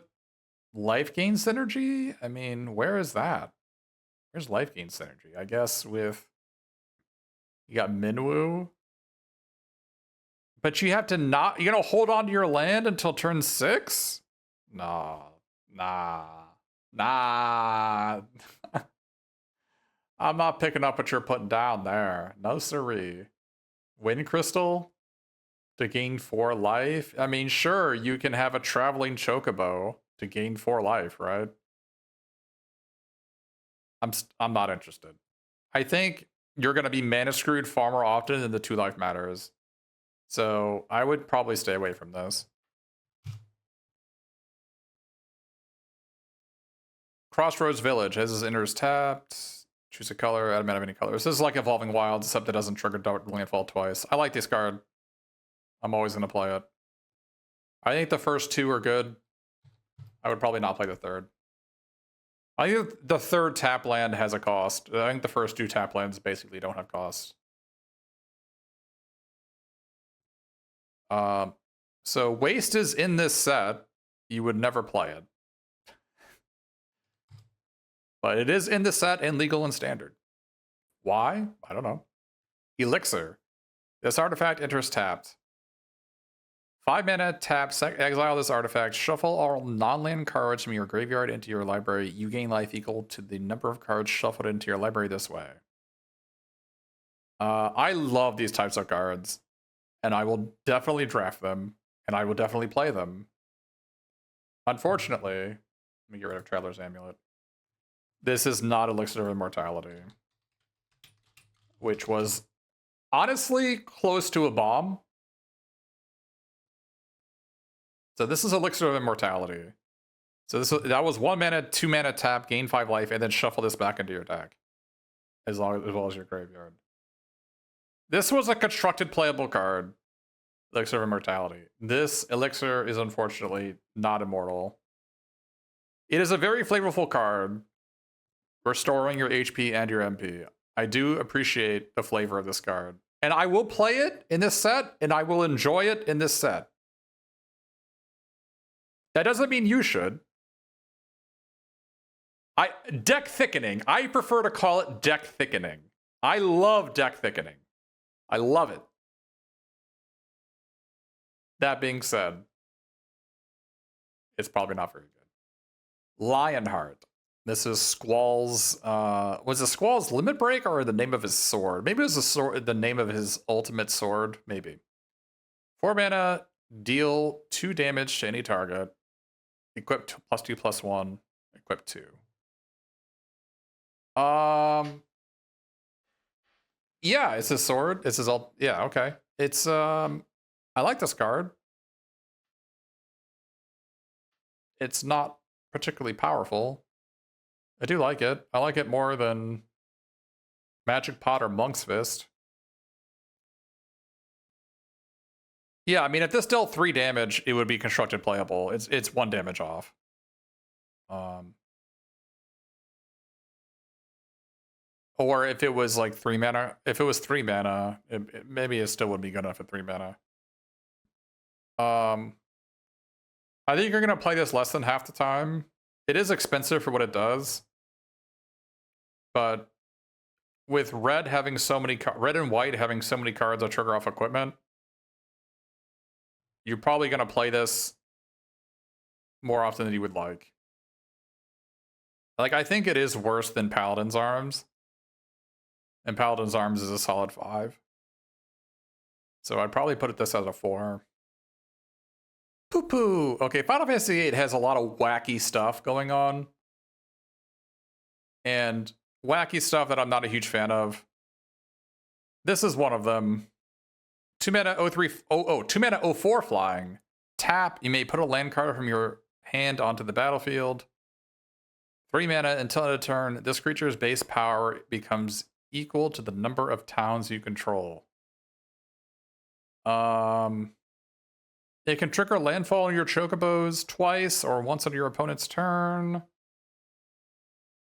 It makes you want to play colorless towns in your deck, which is going to mana screw you. A 2 mana 04 flyer is a great blocker, though. And assuming that you can, if you're playing green and you can search up your towns, this might eventually be a 2 mana 3/4 flyer. You play 3 towns in your deck somehow. This card actually seems decent. I like it more than Monk's Fist. I like it more than Iron Giant. Maybe Iron Giant should be a 3. I like it more than Instant Ramen. I like it more than Blitzball. Yeah, so maybe we put this as a 5. I think a 2 mana 04 flying blocker is a great deal. And it also can mana ramp you. And at late game, it'll be a 3/4 flyer or a 4/4 flyer, depending on how many dual lands you get. Just be aware that the dual lands are all towns. These are all towns. So you can probably find 1 or 2 of these every single time.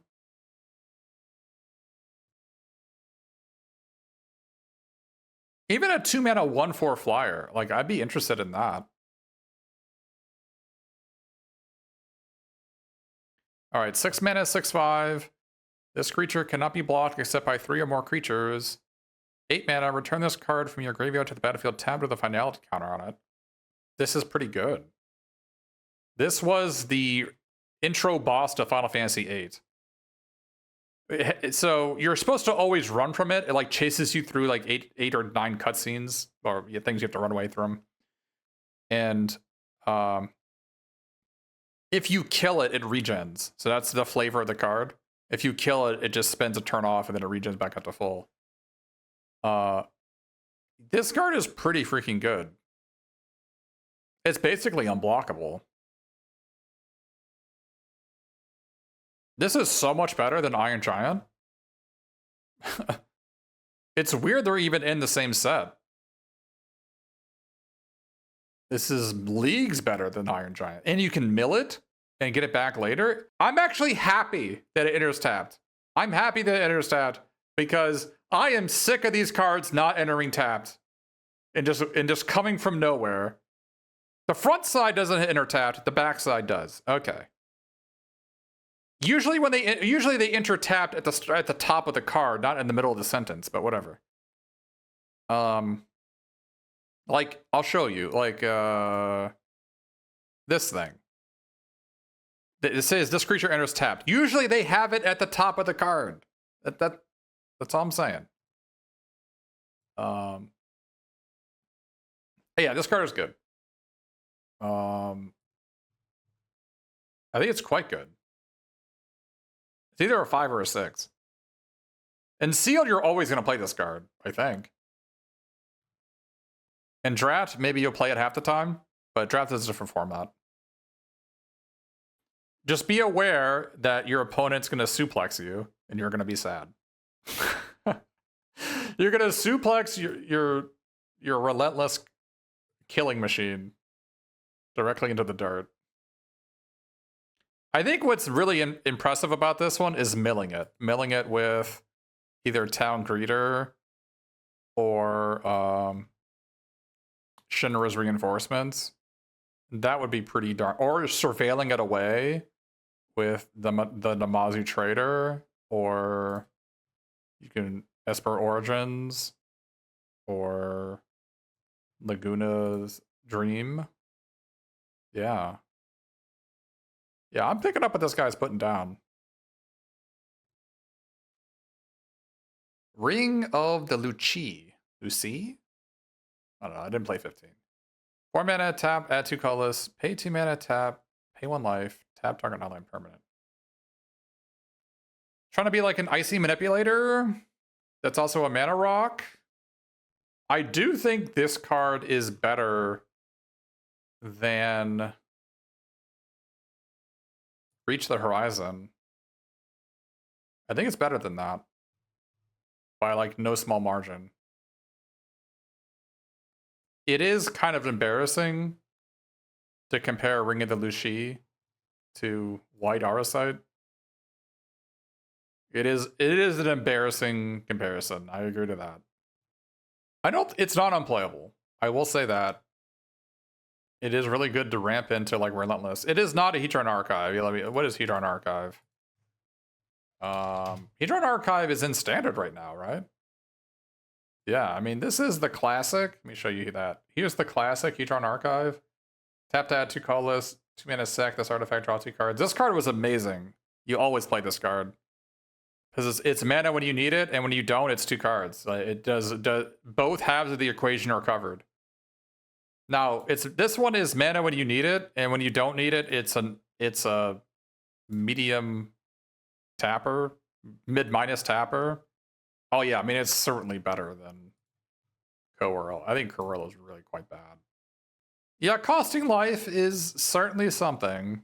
That is a non-zero cost to it. 1 life is a lot more than 0. I'll probably put it as a 4. I like it more than Blitzball.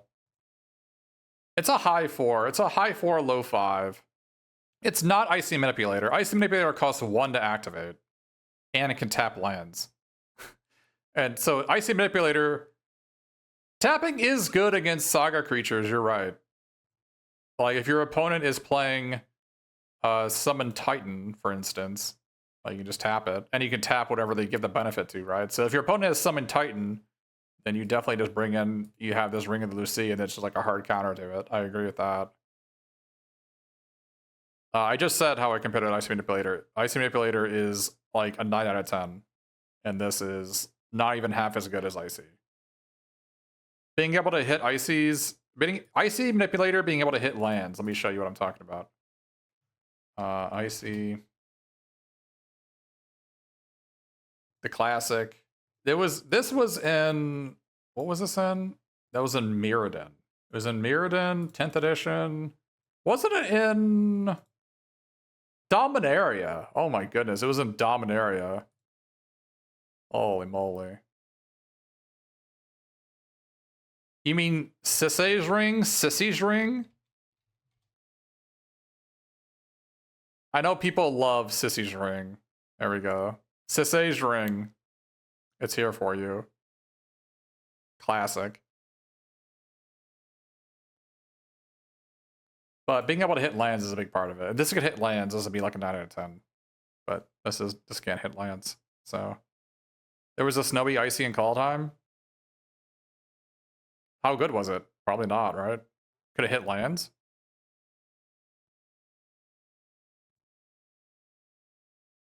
What I do like about this is it enables red. I think this is actually a red card.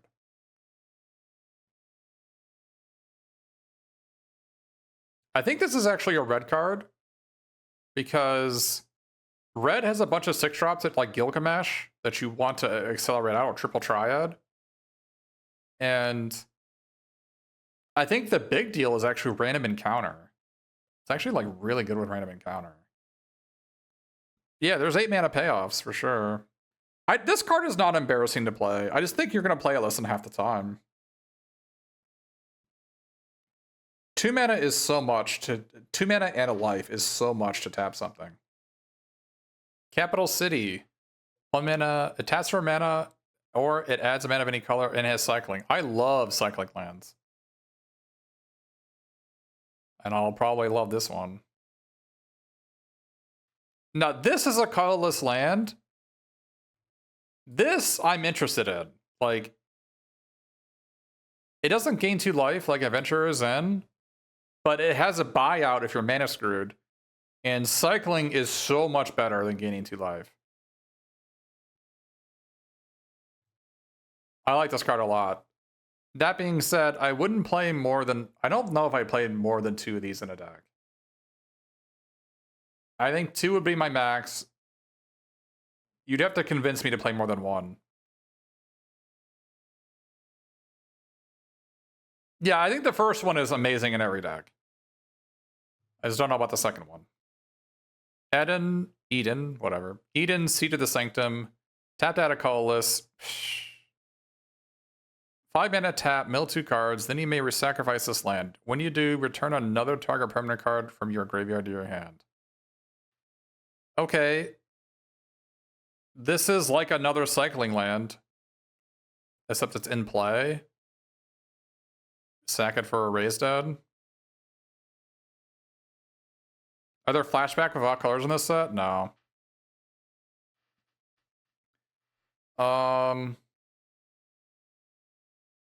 This is way better than it looks.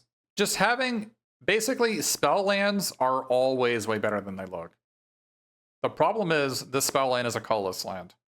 Now, the flip side of it, though, it is a town, so you can tutor it up.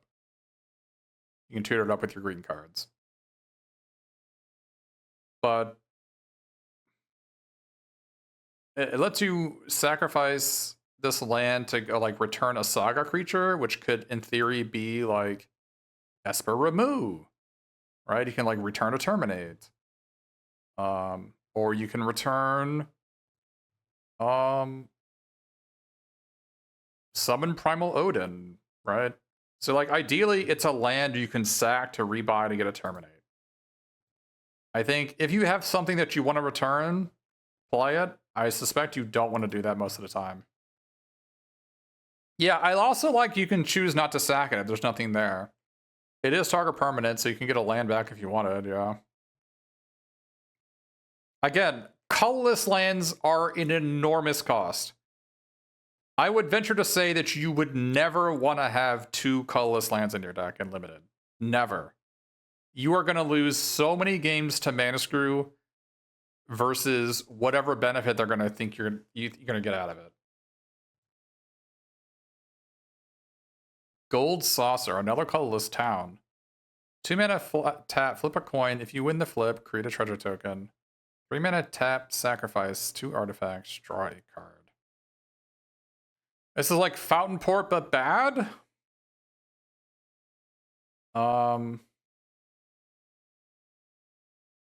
This is...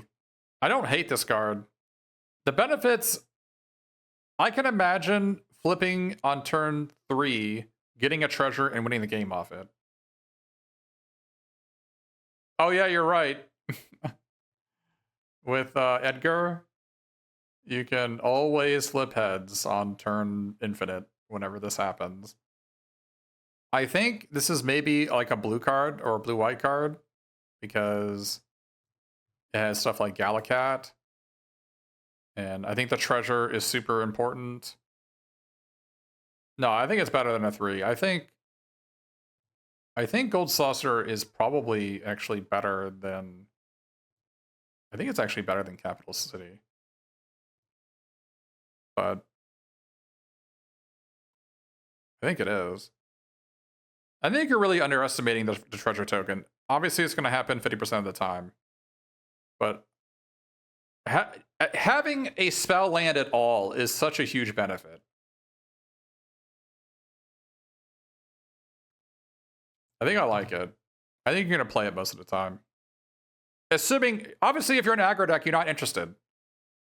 This is only for a deck that wants to cast 6, 7, or 8 mana cards. All right, here's Ultima. Okay, so if you haven't played Final Fantasy 16, I would suggest don't. Just don't. This guy's a pretty lackluster villain. 5 mana, 4/4 flyer. Whenever Ultimate attacks, put a blight counter on target land. For as long as that land has a blight counter on it, it loses all land types and abilities and has tap at a colorless. I don't know about if Ultima leaves play, is that land still blighted? I think it is, right?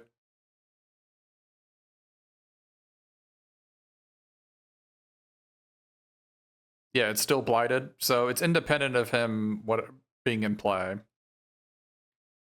And then whenever you tap a land for colorless, add an additional colorless. Okay, so that's a reason to play all these colorless towns, sort of.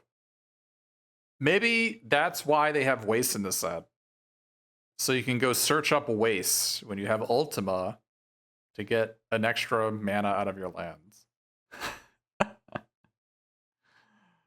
That being said, it's a 5 mana 4/4 flyer, and it mana screws your opponent. So this card is probably quite good. It's at least a 6.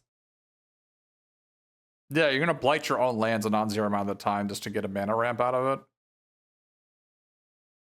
Yeah, this card's pretty good. Maybe actually a 7. Your opponent's gonna have 4 mountains and a plains in play, and you're just gonna attack, target the plains, and you're just gonna cackle maniacally, as Ultima would. I don't think he doesn't actually cackle in the game. All right, Excalibur 2. So this is from Final Fantasy IX. This is the secret weapon you get for speedrunning the game. I think it's after you beat Lich, you get it. Is that what it is? Basically, if you get to the very end of the game, after you have to beat Lich in under 12 hours. Yeah, it is Lich. Yeah, so if your game time is less than 12 hours, you get it, and it's like it makes Steiner do max damage with every attack, basically. So whenever you gain life, put a charge counter on Excalibur 2. A crit creature gets +1/+1 for each charge counter on Excalibur 2. This card seems terrible. I don't think you ever want to have this card in your deck. That is my opinion of it. If there was perhaps a Soul Sister in the format, like a 1-mana 1/1 that says whenever a creature comes into play, I gain a life, I'd be interested. That is not in the format.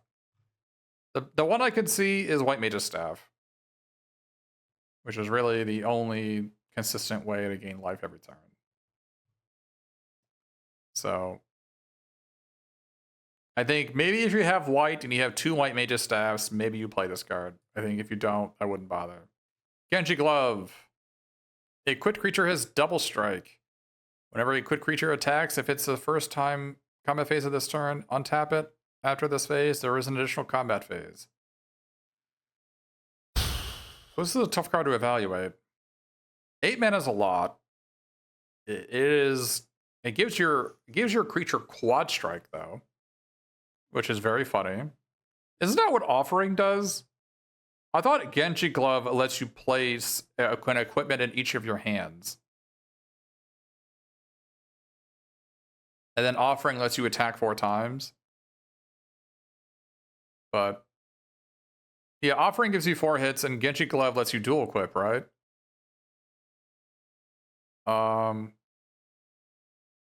Yeah, I mean it's a red-white card. If you've got equipment gimmicks, play it. If you don't, then don't.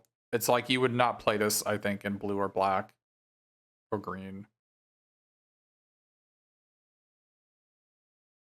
It does work with Vigilance really well.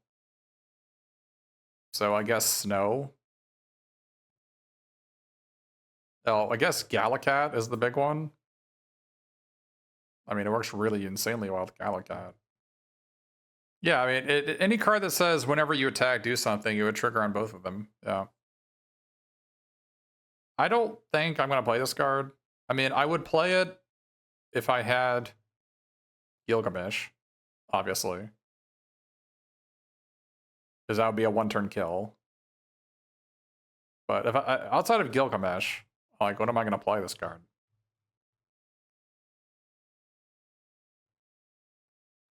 Oh, how does it work with Cloud?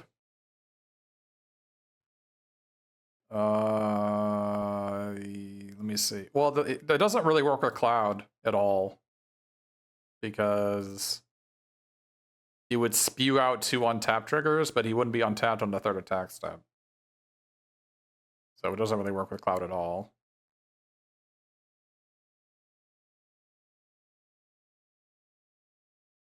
Yeah, it's like maybe like a pure Burrows card. Like, I guess you go like 4 mana 4/4, turn 5 equip it, or turn 5 play this, turn 6 equip it, and then play Blitzball Shot and you win. Like, maybe it's a decent green card. But it's certainly worse than Fat Chocobo in that spot, so. Yeah, Weapons Vendor makes it 1 mana. Yeah. Masamune. It's from Final Fantasy 1, right? I don't know why it's... I mean, I guess that you don't have Sephiroth on a card. I think Weapons Vendor is really good. Wait, are you hating on Weapon Vendor? I marked Weapon Vendor as a 7. Maybe it's a 6. I want to put this as a 6. But this guy seems fine. I think you're underestimating 4 mana 2/2 draw a card. Okay, as long as this creature is equipped and attacking, it has first strike and must be blocked. Equipped creature has, if a creature dying causes a triggered ability of this creature or an emblem. Okay. Equipped creature has, if a creature dying causes a triggered ability of this creature or an emblem you own to trigger, that ability triggers an additional time. Yeah, so the why it's referencing emblems is because Sephiroth makes an emblem on the backside. And if you put it on Sephiroth, then whenever he must be blocked, and when he does get blocked, they lose 2 and you gain 2, right? This seems pretty good.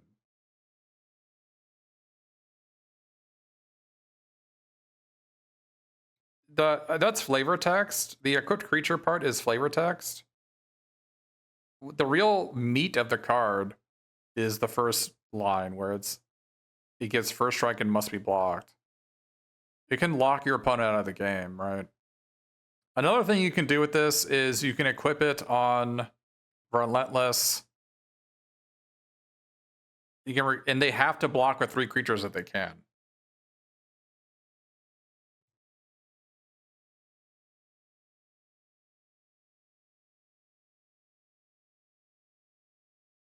Yeah, I mean, it is pretty good on Tonberry. Tonberry is the first strike death toucher, so they'd have to block with 3 creatures to kill it.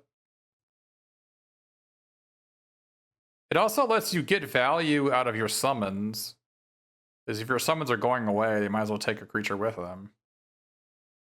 I like this card. I think it's actually pretty good. 5 colorless mana for a removal spell is not much to ask for. I think it's pretty good. I mean, you need to have an opening, but assuming you have an opening, this will lock the game up pretty freaking fast, because your opponent has to basically kill all your creatures to stop it from happening, right? This might be a bomb. Again, the second paragraph is flavor text. That doesn't matter. Yeah, they basically are forced to attack with all their creatures every turn to not get hit by this, right? This might be a bomb. This would be a tough one to evaluate. I suspect it reminds me of... Remember in Duskmourn, there was the 3 in a red 2/4 first that gave an attacking creature first strike, and then there was a 1 red 4/2 haste that your opponent had to block every turn. Like, that came up all the time, and that was really good. It needs a decently sized creature because they can just double block it. Yes. The downside of this card is if you have like a 3/2 and your opponent has a pair of 2/2s, They just double block it, right? That is the downside. Only good when ahead. I think it's actually good when it's even. It's good when you're. It's insane when you're ahead, and it's okay when it's an even board state. It actually might even be good when it's an even board state. Obviously, it does literal nothing when you're behind, but there are room for cards like that in games. Yeah, I think you're almost always going to play this. This is why I put it as a 5. I don't think you're always going to play this card, but I think you're almost always going to play this, assuming you're a creature deck.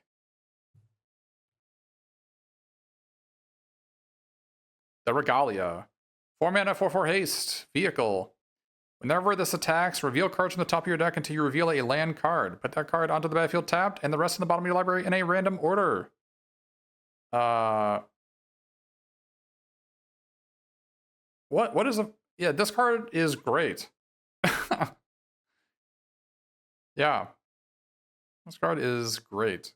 Borderline amazing. It's either a 7 or an 8, right? Yeah, Crew 1 is... I can do Crew 1. Yeah, this is a solid 7. Either 7 or an 8, right? No, Lumbering World Wagon. I mean, 3 mana coming to playability is a lot better than 4 mana having to have a crew and still has to attack. Mages cannot drive. That is very funny. I'll have you know that mages cannot drive. They can hop in the back seat. You can tap your mages to get into the back seat. Clive's Hideaway. Hideaway 4. So you look at the top 4 and put a card underneath it. Tapped out of Colorless. 2 mana tap. You may play the exile card without paying its mana cost if you control 4 or more legendary creatures. This is a miss for me. Maybe if I'm drafting a legendary deck. Maybe. Even in Constructed, I don't know how I would have 4 legendary creatures. This is a miss for me.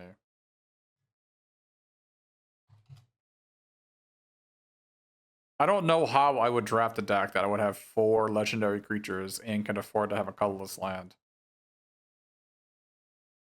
Yeah, 4 is so many. And you still have to have 2 mana on top of that. It doesn't count legendary, like, non-legendary creatures, like legendary artifacts or enchantments. I'm off it. Starting town. This land enters tapped unless it's your first, second, or third turn of the game. Tap, add 1. Tap, pay 1 life. Add 1 mana of any color. This card is one of the best cards in the set. For Constructed. This will see play in many formats. You probably play this unlimited. Maybe.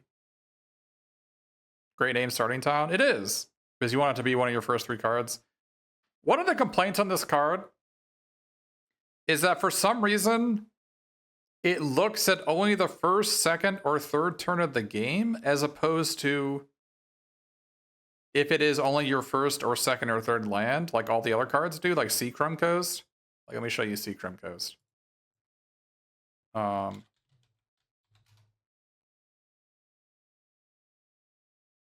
So here is Seacrum Coast, and it says the wording on it is, this land is tapped unless you control 2 or fewer other lands, which means if it's your first, second, or third land, it comes into play untapped.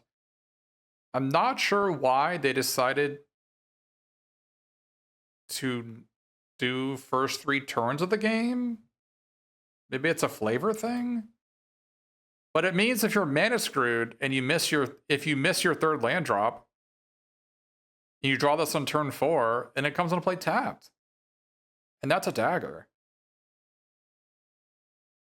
I don't know why it does that. It's like a pretty significant power level nerf to the card.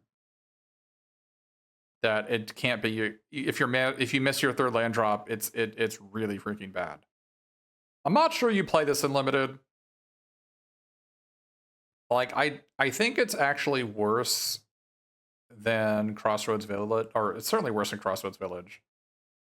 I I think it's worse than the cycling land. I think it's worse than Capital City Unlimited.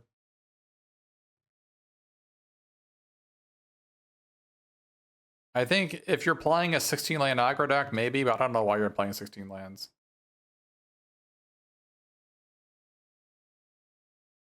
Bahamut. I love Bahamut. Final Fantasy X. Bahamut's one of the peaks of that game. He is such a cool looking summon. I love the way he stands and fights. 9 colorless, destroy up to 1 target non-land permanent. You do that twice. When it comes into play and the next turn. Then you draw 2 cards.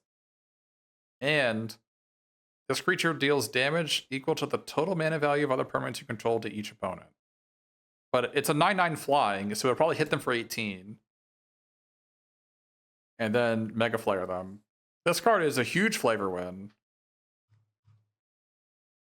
I'm surprised they didn't name the first 2 abilities. What was the name of his ability? His breath attack. Not Giga Flare, the other one. You have it in Final Fantasy 16, and he does it when he's a summon. Impulse. Thank you, Shanezel. Yes. I'm surprised they didn't call the first ability Impulse. It must be a space issue, yeah. Because that's what it seems like to me. Anyways. 9 mana is a lot, but this guy pays. That being said, it is not a 10. Like, it's not as good as Knights of the Round. It is not. Knights of the Round is better than this. 9 mana is a lot more than 8. But if you have Bahamut, then cards like Ring look a lot better, right? In fact, I would assume that if any of my opponents are playing the Ring, that they have Bahamut in their deck. Oh, yeah. Imagine you get Bahamut off of random encounter. That's pretty funny. Yeah, you just get a Bahamut random encounter. Just ugh. That would be very funny. Yeah, this card's great. I'm not sure Mega Flare will actually ever happen. But yeah, this card is very good. It's at least a 7. It's just like, it's so hard to cast. 9 mana is a lot. You can cheat it into play with Reanimation or Random Encounter. You can also discard it to Ninja Blades to make your opponent take 9. And there are a lot of treasures, right? There's like treasures you can get from Namazu Trader. It's not Eugene. Eugene was the best card in this format. That it costs 7 though. 7 is so much less than 9. Yeah, I mean red can get 2 lands off of Call the Mountain Chocobo, so this will get you to 8. Yeah, I mean it's not unheard of. If I saw Bahamut in a pack, would I first pick it? Yes. But the problem is, if you see Bahamut pack 2 or pack 3, odds are you're probably not going to be able to play it. Unless you're playing a strategy that can actually consider a 9 mana card. It's weird that it's not legendary. Yeah, it is weird. So Clive's Hideaway says, Bahamut? I've seen those before. I see Bahamut every other day. That's not a legendary creature. Bugger off. 8 tier and pre-win. I haven't played this game. A crit creature has base power and toughness XX, where X is your life total. Equip 5. This is like a casual card. I'm off it. I'm off it. 11 mana is a lot to pay for whatever this is. So, Buster Sword. 3 mana, 3+3/+2. Whenever a crit creature deals combat damage to a player, draw a card. Then you may cast a spell from your hand with mana value less than or equal to that damage without paying its mana cost. This card is very good. I mean, this card is like way, way, way better than Masamune because here's the deal. With Masamune, they have to block, right? But Buster Sword, if you pay 3 and then 2 to equip an attack, they basically have to block, because if they don't block, you get to play like a 5 or 6 mana card from your hand for free, and you get to draw a card. So they have to block anyway. This reminds me, this is like a Sword of Fire and Ice type deal, right? That's what it looks like.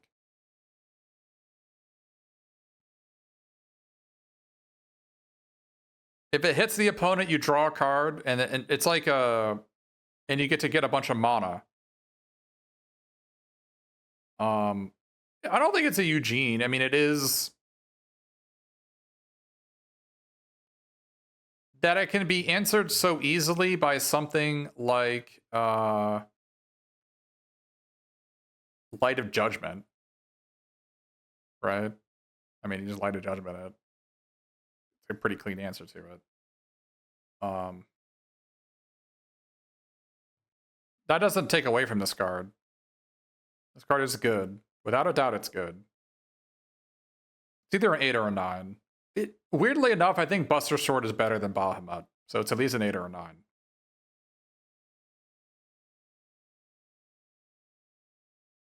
I mean, how good can a card be if you just White Aura Sight it at the end of the day? I'm just saying. It doesn't single-handedly win the game, but it is a really good 5-drop if you have 5 lands. Is the White Aura Sight the only 10? No, it's Knights of the Round. Knights of the Round is the best card in the set so far. This will probably see playing Constructed too. This is a pretty insane Abuela target. And Omniscience. Imagine it on a flyer. Yeah, I mean, imagine it on a Galacat. Yeah, Galacat with Buster Sword. That's where it's at. I agree. Take 6, put a 6-drop into play. I'm buying what you're selling. All right. So Colorless, I think a card that I'm going to really enjoy playing is likely Relentless X ATM 092. This is going to be a solid card. I may be underestimating this Ring of the Luci. I may be underestimating it. 2 mana is a lot. It is card advantage because it taps for 2. I just think it is better than Reach of the Horizon. I just don't think Reach of the Horizon is very good. Maybe this should be a 3. But it's weird for me to think this is like a 3 or a 4 and this is a 6. Like, yeah. Maybe this is more of a 5. Maybe that's a 5. So that's Colorless. Let's move on to gold. This is where the exciting part happens, right? You got the gold cards. And the artwork for this is pretty awesome. We got Baron from Final Fantasy IV. We got Gon from 5. I don't remember this. This is from 7. Okay, I don't remember this either. Guadasalam, I do remember this. All right, let's fix up these things first. All right, Insomnia. This is a cool looking city. I haven't played 15. That's a cool looking city. Every town gets a name, and yet Final Fantasy 1 gets Starter Town. Yeah, I mean, but Starter Town. I mean, isn't Starter Town supposed to be Cornelia? That's what it is? City of Dreams. It's going to be played in multiple constructed formats, whereas these are not going to get played. So, Rabanastre from 12. Charleon, Nation of Scholars. I haven't played 14. Trino, Dark City from 9. Vector, Imperial Capital from 6. Oh, cool. It has the cranes at the very top. I love it. All right, it has the cranes. The cranes are, when you escape Vector, the cranes go and attack your airship. Yeah, that's cool. And then Windburst, Federation Center from, I haven't played 11. So yeah, these are good cards. Play them if you can, if you If you need those colors, if you don't, then don't. So I would say you don't. The first 2 lands you would always play. The third one is suspicious. That is my opinion on tap lands in your deck. All right. So we have. I didn't put this in the green section. Maybe I should have. There's Vanille, Cheerful Sea. So 4 mana, 3/2. When she enters, mill 2 cards and return a permanent card from your graveyard to your hand. Great card to start off with. This is probably an 8 at the very least. It's just an Eternal Witness, right? I mean, I can't return spells, but you know what I mean. It's a Gravedigger. It's a Gravedigger. 3/2 Gravedigger for 4. I'm buying what you're selling. How many of the draw for us to play a tapped island? Oh, that's a good question. I think if you have 2 copies, if you have like 2 copies of Travel the Overworld, you can probably play like 6 or 7 towns. Assuming that you have a lot of removal in your deck.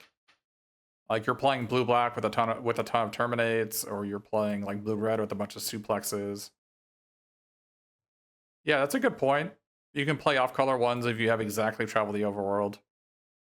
Travel the Overworld in green-blue, assuming that you can search up things, it turns into a 4 mana draw 4.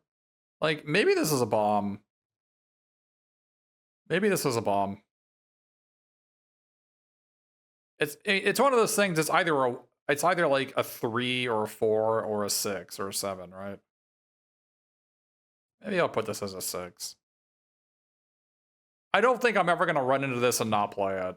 So anyway, back to gold. Back to Vanille. At the beginning of your first main phase, if you own and control Vanille and Fang, pay 3 black-green. If you do, exile them, then meld them. I love the meld mechanic. So if you don't remember Fang, Fang was here. Whenever one or more cards leave your graveyard, you draw a card and you lose 1 life. So they combine into Ragnarok, Divine Deliverance, Vigilance, Menace, Trample, Reach, Haste. Whenever this dies, destroy target permanent and return target non-legendary permanent card from your graveyard to the battlefield. To the battlefield?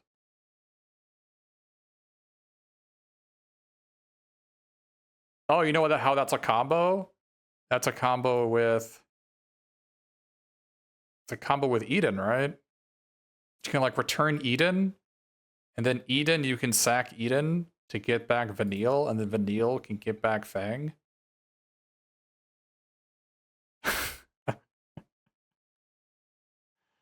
Yeah, Vanille can get back Fang, and then you play and you do it again next turn. All right. Yeah, I mean this seems pretty good. I think if you have Fang, it's even better. It's either a 7 or an 8. Probably a 7. You gotta assume that you don't have Fang in your deck or you're not playing black-green. I think just a 4 mana 3/2 like super Gravedigger is pretty good. It's unfortunate that the mill 2 cards is mandatory, because I can imagine when you get to a low deck size that you'd rather not mill 2 cards. But I don't think that really takes away too much from the card. Black Waltz number 3. 2 black red, 2/2 flying death touch. Whenever you cast a non-creature spell, deal 2 damage to each opponent. This is scary. I mean, it's essentially a 4 mana 4/2 flying death touch, right? That's a pretty good stat line. Imagine if you have like 2. Yeah, it's weird that the 3 in a red dragon in Tarkir was actually like not great, right? What was he called? He was the one that had the 1 in a blue omen, counter target spell that cost 2 or less. Runescale Stormbrood. So Runescale Stormbrood is actually pretty bad. And that was this guy. Runescale Stormbrood.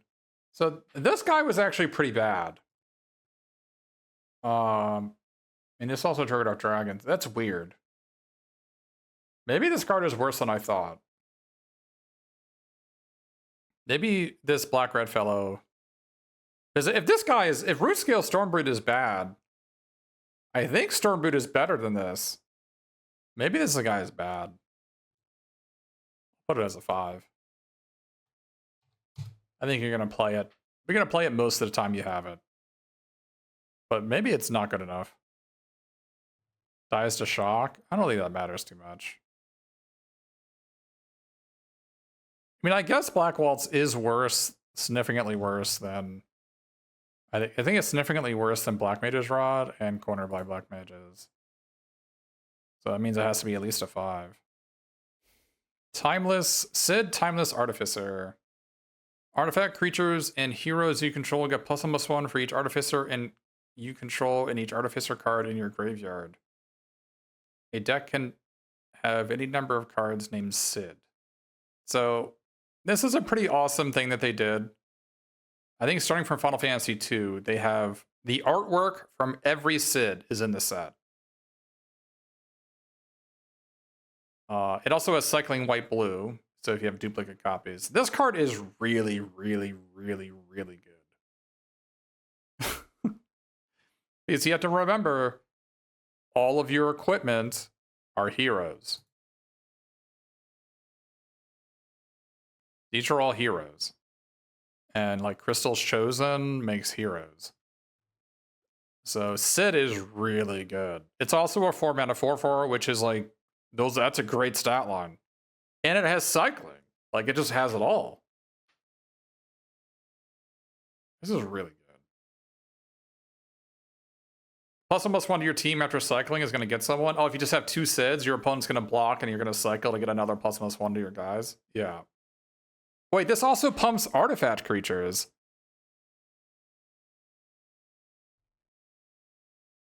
I guess your poo-poo UFO and your relentless XATM are even bigger. Or your adventurer's airship is even... Your adventurer's airship turns into a 4/3 flyer. This card's really good. You can only have one in play. Yeah. Hanging outside of weird scenarios. How many witnesses is this too many? I don't know. I mean, it's an uncommon. I don't think you can have too many of this card. It has cycling. I'll put this as an 8. It's kind of overstated. It's really massively overstated for a white-blue card. You can Phoenix down him back? I guess you could, yeah. Yeah, there are other artificers. This is an artificer, right? Oh, it's a wizard. One of these artifacts makes it an artificer, right? Oh, there's is it this one? Yeah, there we go. There's Machinist Arsenal. I think there's another one. I think there's another artificer somewhere in the set.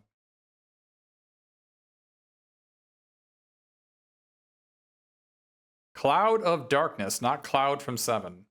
So apparently this is from Final Fantasy 3. It's been like 23 years since I played it, so I have no idea. A weapon vendor is an artificer? No way. Wow. Okay. Boss of the game, boss of Final Fantasy 3. Is that what it was?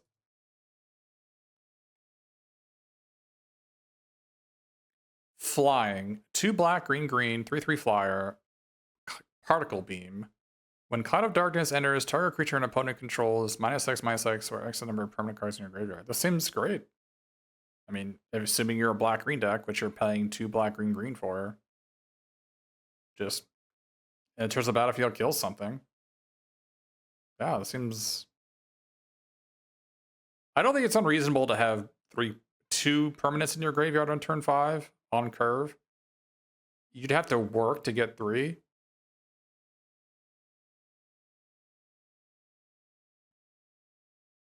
Yeah, this card seems pretty good.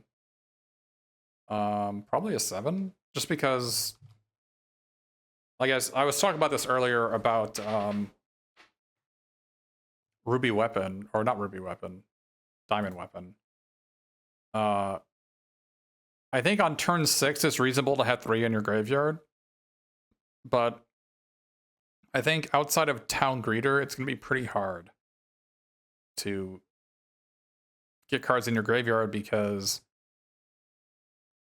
a non-zero, like at least a 30-year creatures are going to be stuff like this that are not permanents in your graveyard.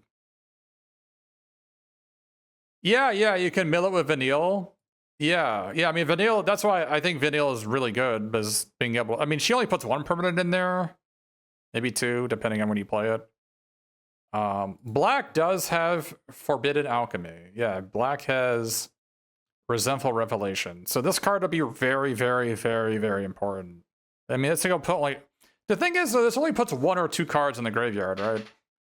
So you're going to reveal this. You're going to reveal a land, a creature, and a spell. You're going to take the land. And so there's going to be a spell, 2 spells, and a creature at the end of the day, right? So this doesn't put as many cards in your graveyard as you would think. But there's Shinder's Reinforcements that I don't want to have this card in my deck. This card sucks. So you're not going to have this in your deck, because you're better than that. Yeah. That being said, I think the juice is worth the squeeze on this.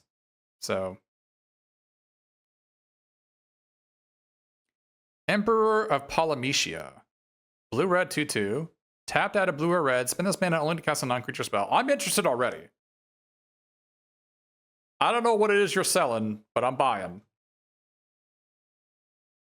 Whenever you cast a non-creature spell, if at least 4 mana is spent to cast it, put a counter on this. Okay.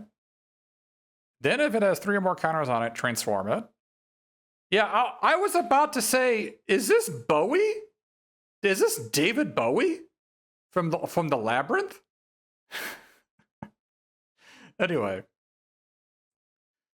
Then if it has 3 or more counters on it, transform it. So when it's a 5/5, transform it. What do we get? The Lord, Master of Hell! Okay. Demon Noble Wizard. Whenever the Lord Master of Hell attacks, it deals X damage to each opponent, where X is the number of non-creature, non-land cards in your graveyard. All the world shall fall by my hand. What a goofy getup you have, buddy. Yeah, so it's a 6/6 on the back because it's only going to transform when it has 3 counters on it, right? It does keep the counters, yeah. So it is a 6/6. This is pretty awesome. This isn't uncommon. This is pretty freaking good, man. I mean, you're gonna, in order for you to have transformed him, at least 3 cards had to be in your graveyard, right? Because you had to cast non-creatures. I mean, I guess they could have been equipment, 4 mana equipment, but odds are they're gonna be instant or sorceries. Oh, he can cast non-creature spells, not just instant or sorceries. He can cast non-creature spells. That's even better. Normally, these cards are locked into instants and sorceries. So you can cast equipments. Or vehicles. Alright. This card seems great. I feel like it's actually better than Torgal. I'll put it as at least a 7. Maybe it's a 6. Because maybe Cloud of Darkness should be an 8. Like FTK should just be 8s. Yeah, maybe FTK should just be 8s. Maybe Sid should be a 9 then. 9 is, I mean, Sid is just so much. 4 mana 4/4 Lord. Maybe it's fine. Maybe it should, I don't know. I think Cloud of Darkness and Sid are similar in power level. This might be standard playable? I don't think so. Having to spend 4 mana, having to spend 12 mana to flip this is not great. X Death Void Warlock. This was the final. X Death Void Warlock. When X Death enters, you gain 3 life. At the beginning of your end step, if there are 6 or more permanent cards in your graveyard, transform X Death. Mwahaha! Witness what befalls those who stand against me. Observe! Tree! Neo X Death's power is equal to the number of permanent cards in your graveyard. Alright. It has trample. It is funny. So it becomes at least a 6/3, right? Because it won't transform unless you have at least 6. I don't think a 3 mana 3/3 gain 3 is a bad card.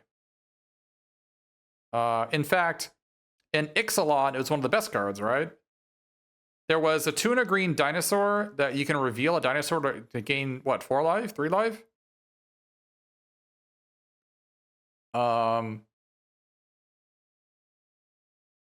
So this card seems at least as good as that. Lord of Extinction. Lord of Extinction has power and toughness, but doesn't have trample, right? I think this card is good. Yeah. I don't think the backside. I mean, the fact that it exists is nice, but it probably only going to happen like 20% of your games, right? It's primarily going to be the front side, and then the threat of oh, it's an end step. It's not beginning of combat. I thought it was beginning of combat.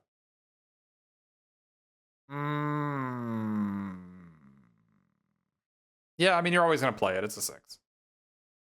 It's certainly worse than Cloud of Darkness.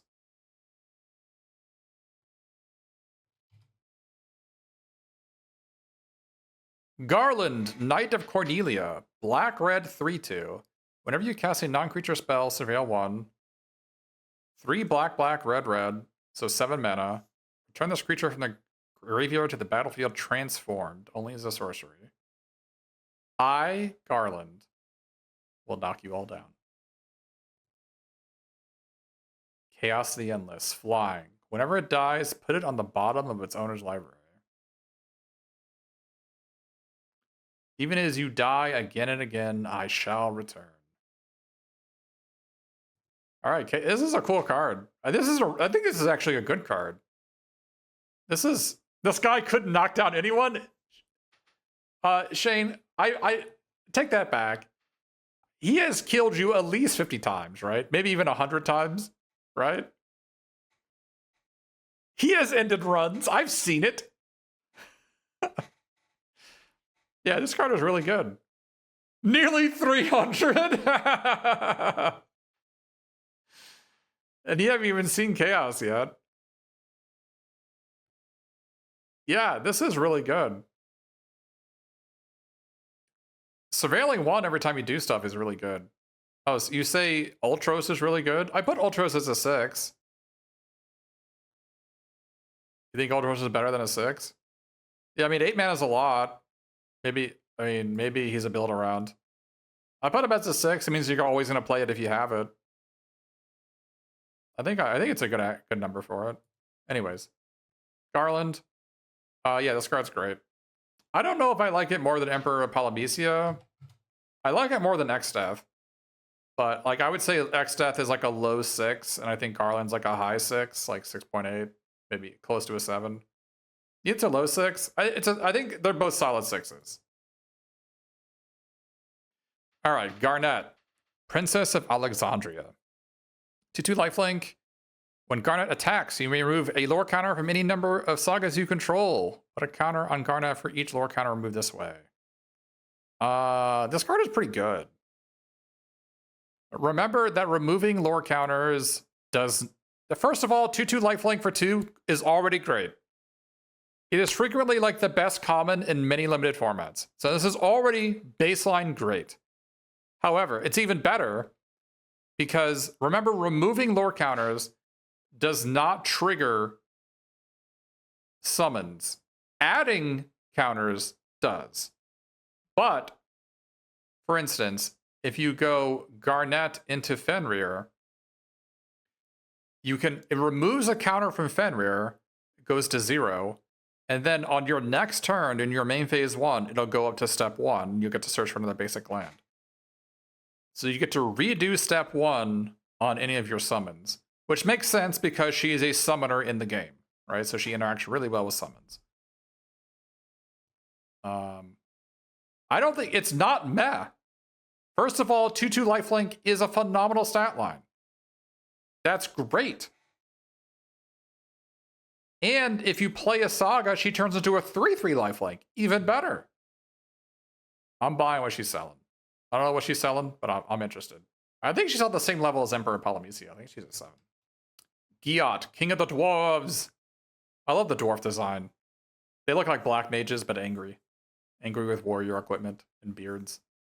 All right, red, white, double strike, 1/1. Whenever Giot or another dwarf you control enters... They did this again. Whenever Giot, or another dwarf, and whenever an equipment enters, okay. You may discard a card. If you do, draw a card. I don't think there's any dwarves. There's like, there's the castle guard. This guy is so happy. Look how happy he is. Lally ho. Look at this guy. This guy is so angry.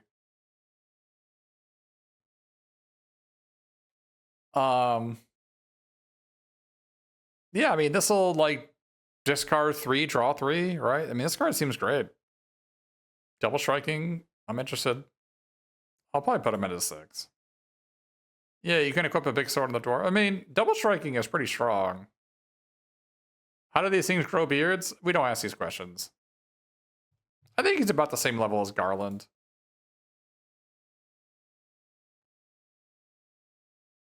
Gladiolus Amacitia.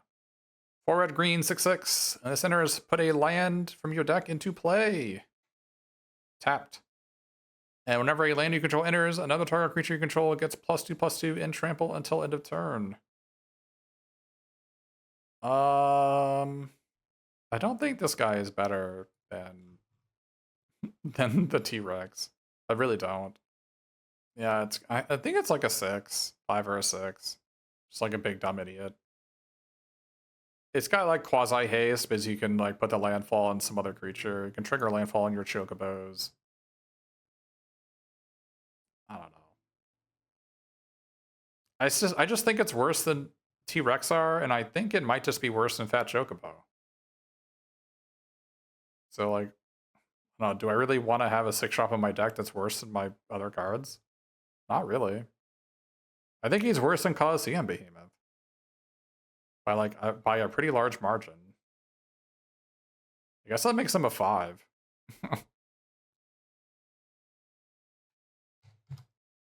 Maybe even a 4. Yeah, I guess I'm just not really interested in this guy. Ignis Scientitia. 1 green, blue, 2/2. Look at the top 6 cards of your library. You put a land card from among them onto the battlefield tapped. Put the rest on the bottom of your library in a random order. Okay, so odds of this hitting are 97%. So pretty good odds. Not that I mean, I'm sure people will have bad beat stories of this guy bricking. And then 1 green, blue, tap, exile a card from a graveyard. If a creature token, or if a creature card was exiled in this way, create a food token. That is... It's like a Civic Wayfinder type card, right? But better. Also, it has random graveyard hate on it. It's like a good value card. I mean, it's essentially a 3-mana 2/2 draw card. Probably better, because it puts a land directly into play.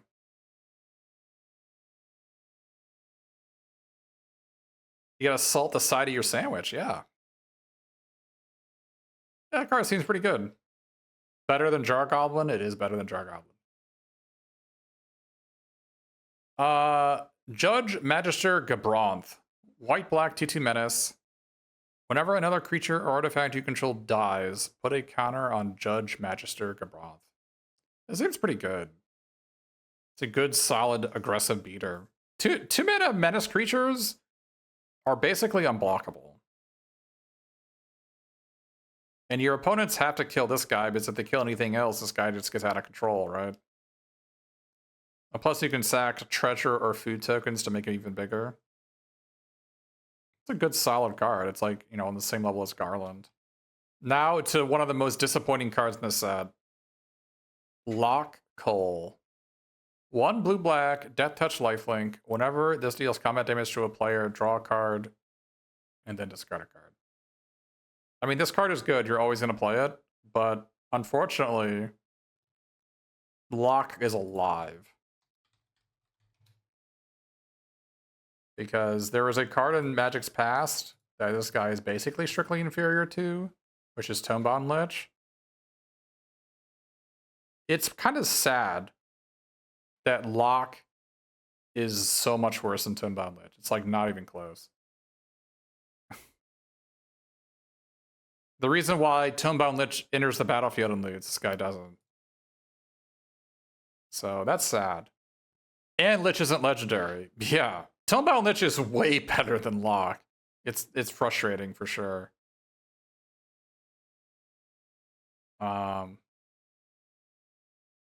Need time for Lock to fail to steal. Yeah, that is true. Yeah, he doesn't have fear like Shadow Mage Infiltrator. This is a really disappointing card. That being said, it's still a card you're going to play all the time. But I think it actually might be worse than something like Ignis. Like, I think it's actually worse than this guy. Omega, Heartless Evolution. Oh, it's a lot of words. Okay, 7 mana for a legendary artifact creature robot. When Omega enters, for each opponent, tap up to 1 target non-land permanent that opponent controls. Put X counters on those permanents and you gain X life, where X is the number of non-basic lands you control. Okay, so this seems pretty bad. In limited, you're not going to have more than like 2 artifact lands or 2 non-basic lands in play, right? Maybe you'll have 3. And if it does, then it's 7 mana, 8/8, gain 3 life, and stun a guy for 3 turns, which is basically killing it. I guess if you have 3 non-basics in play, 3 stun counters and gaining 3 life is something. Now, obviously in Constructed, if you have like 7 non-basics, then gaining 7 life and stunning a guy, that's pretty great. Yeah, it does basically kill the creature because the game's not going to last 3 more turns when you have an 8/8 in play. It's a decent reanimation target, I guess. Not really, because it's just an 8/8. Maybe you'll have 1 non-basic land, maybe 2. The card is fine. It's nothing special. Like, I'm not sure Omega is better than Colosseum Behemoth. I think it's probably not as good as Colosseum Behemoth. Like, I don't think Colosseum Behemoth is very good. I'm willing to, like, gaining 3 life is pretty good. But the problem is, if you're stunning a creature with if you're stunning a creature that has an equipment on it, the enemy is just going to untap and move the equipment, right? I mean, and then all you did was tap a 1/1. I don't know.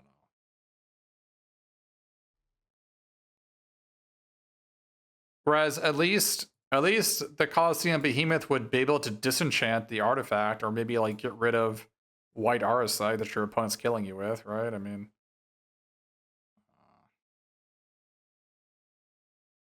all right, Angelo Cannon. You have 5 mana 4/4. Create a 1/1 dog, a good boy. Whenever Renoa Heartlily attacks, another target creature you control gains +1/+1 until end of turn for each creature you control. Okay, so she is a Radha? Is that correct? And I loved Radha. This thing. I loved Raha. It is 2 legends for the Hideaway. You're talking about Clive's Hideaway. I guess if you have, I can imagine Clive's Hideaway being playable in a green-white deck, I guess, now that I've seen some legends. She doesn't look like a warlock to you? Yeah, she's a warlock because of plot reasons. Let's not go into it. Angelo Cannon, it's a meme because her limit break is she puts her dog on her hand and fires it at the opponent. I don't know why they came up with that. But card seems fine. Yeah, I think she's a witch, not a warlock. I don't know why. I don't know why they made it a warlock. All right. Rufus Shinra. 1 white, black, 2/4. Whenever it attacks, if you don't control a creature named Darkstar, create Darkstar, a legendary 2/2 white and black dog creature token. More goodest boys. More of a minor villain in Final Fantasy VII. He's just like a guy with a dog.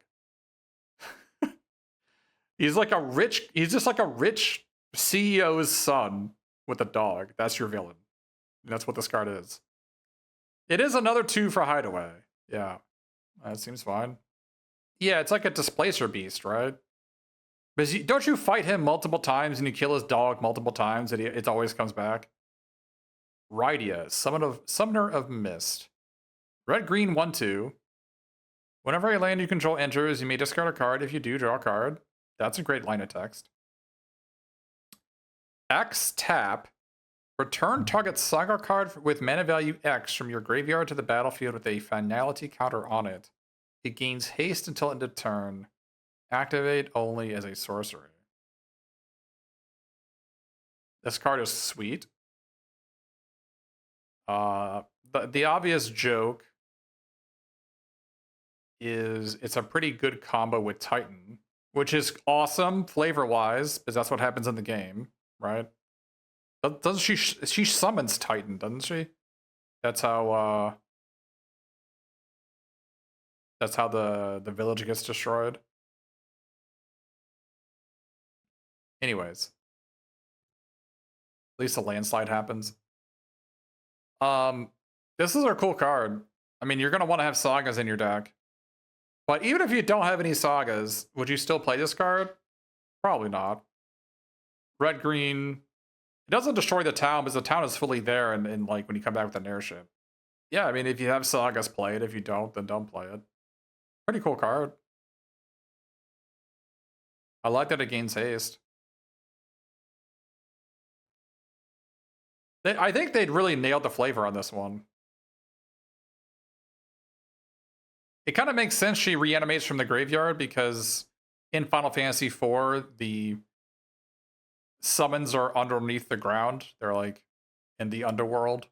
So summoning them from the graveyard makes sense here. She returns Urza's Saga. Oh, that's pretty funny. For 0 mana. Shantoto, Tactician Magician. Whenever you cast a non-creature spell, Shantoto gets +X/+0, where X is the amount of mana spent to cast that spell. If X is 4 or more, draw a card.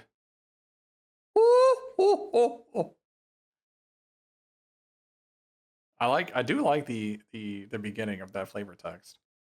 Yeah, card seems good. It turns your 4 mana cards into cantrips, and she's a 4/4.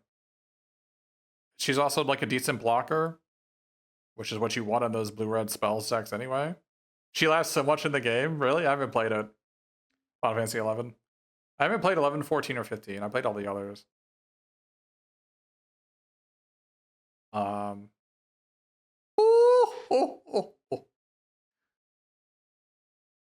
But yeah, I like this card. Is it better than Emperor Palamecia? Probably good. I mean, these are all just like value cards. You're gonna take them when you're playing blue red. If you're not playing blue red, you don't play them, right? Whenever an artifact you control enters, put a counter on Titus. It's a 1 white blue 2/1. Whenever this attacks, tap target creature an opponent controls. All right, I really don't like the artwork. Maybe I'm alone. This is like I don't know, not shoujo Titus, but I don't know. I'm not feeling that artwork. But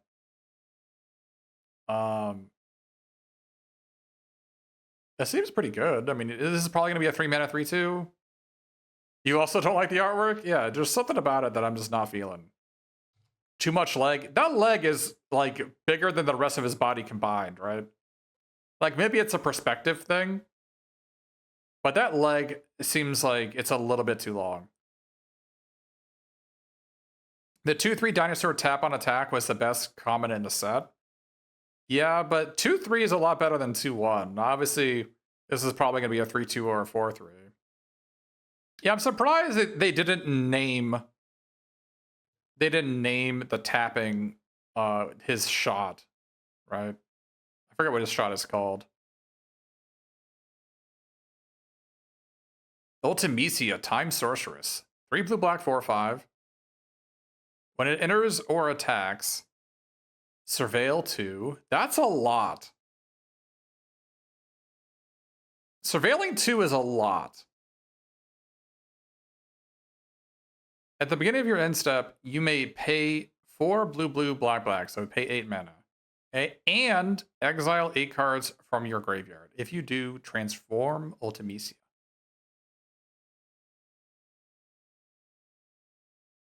Ultimecia Omnipotent. Menace. 7/7. When this creature transforms into Ultimecia Omnipotent, take an extra turn after this one. This is a really cool card. I think it's both cool and good. It's a build around. Surveilling 2 is so much. It's so easy to get 8 cards in your graveyard.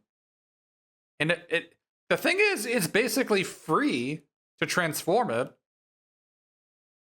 Because if you do transform it, you get the extra turn. Like if your opponent kills it, you still get it. But basically what you get to do is you get to attack for 4. So you attack for 4, it gets you Surveil 2, go to your end step, pay 8, untap, get an extra turn after that. It also draws a card. You're getting an extra turn, so you're drawing a card. This is a really cool build around. By build around, I mean you're a blue-black deck and you play it because it's great. Your opponent can kill it after you pay 8? No. So there's no way your opponent can ever stop you from getting the extra turn. This card seems good. This card seems quite good. Maybe it's a 7. Because it does cost 5 mana. Zidane, Tantalus Thief. 3 red white. When it enters, gain control of target creature and opponent controls in another turn. Untap it. It gains lifelink and haste until end of turn. Whenever an opponent gains control of a permanent from you, create a treasure token. This card, by the way, it is very funny that it is a mutant. This card is really bad. I know what it's trying to do. And it's trying to be this card, which is like an insanely good card, Zealous Conscripts. It's trying to be Zealous Conscripts. It's not. Gain control of target creature and opponent controls. What it wants to combo with? So here's what it wants to combo with. But yeah, this card is really bad. So draws a card with a Moogle Merchant every turn. Are you talking about Slitskin? It doesn't. Well, Slitskin draws a card, but you're saying you get a treasure, so you can just like keep on giving away the treasure. Like, here's a treasure. Oh, by the way, I have another treasure. Here's a treasure. Yeah, I mean, I guess. This seems really bad to me. It gains lifelink and haste? Yeah, I guess, Zidane. Does it work with Jekt? Wait, does it work against Jekt? No, it does not work against Jekt. Yeah, don't. I mean, maybe I'm underestimating the lifelink and haste. I don't think I am.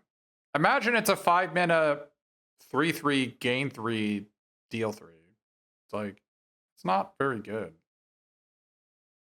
Like, if you take a 3/3 from your opponent and attack with it, they're gonna take it. So you gain 3 life. 5 mana, deal 3 to your opponent, gain 3 life. I'm not interested. I'm not buying what you're selling. This is a total miss for me. There's a couple cards in this set that are real head scratchers. This card is a miss. I think the biggest miss is the Prima Vista. Like, this is just a miss. Like, I don't... How does it... What is this... How is it flavor-wise? What is this about artifact animating on 4 mana? What? All right, now, here are the bangers. Oh, Snow. Yeah, you know what? This is the biggest miss in the set. Snow. Snow needs an ability that allows him to take the damage and for something else. Right? Because that's what he does in the game. He's like, he is supposed to be your sentinel. He is the frontliner. He makes your other guys take less damage. Like, what? Come on. This card sucks. Balthier and Fraud. That's great artwork. 1 red green reach. Vehicles you control have +1/+1 and have vigilance and reach. Whenever a vehicle crewed by Balthier and Fraud this turn attacks, if it's the first combat phase of the turn, you may pay 1 red green. If you do, after this phase, there is an additional combat phase. 1 red green 4/3 reach is a good stat line. I think the vehicle part may be fake, because there's not very many vehicles in the set. But, like, I guess there's basically Adventurer's Airship. Oh, good card. Lunar Whale. Oh, whatever. I'm not going to combo this with my blue rares. Blue Mythics. Choco, Seeker of Paradise. When one or more birds you control attack, look at the top X cards of your deck. X is that many cards, right? Look at that many cards from the top of your deck. Put one of them into your hand. Then put a number of land cards from among them onto the battlefield tapped, and the rest into your graveyard. Okay, so here's what happens. You attack with Choco, and you draw the card. Or you can put it into play if it's a land. You attack with Choco and one other bird. You'll look at the 2, you'll choose to put the spell in your hand, and you'll put the land into play. And then if you attack with 2 other birds, you're going to look at the 3 cards, and you're going to take one of the 2 spells, you're going to put that spell in your hand, and you're going to put the land into play, and then you're going to bend the other one. Right? So good value all out. So it's at least it's a 3/5 attack draw card. But it also has landfall, so it's like a 4-mana 4/5 on attack draw card. Pretty good. It also works on whenever 1 or more birds attack, so you can play Choco, and if you have a bird in play already, you can just attack with that one. This is like Eshki power level, isn't it? It's like 1 step below Eshki, which is the black, red, green, or blue, red, green card in the current set. This card's pretty freaking good. I wouldn't put it as a 9. It's at least an 8. It might be a 9 just because it kind of has haste. It's either an 8 or a 9. It's really, really good. Yeah, it's weird that Choco is white instead of red, because red has mountain chocobos.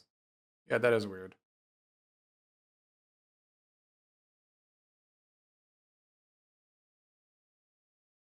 Golbez Crystal Collector.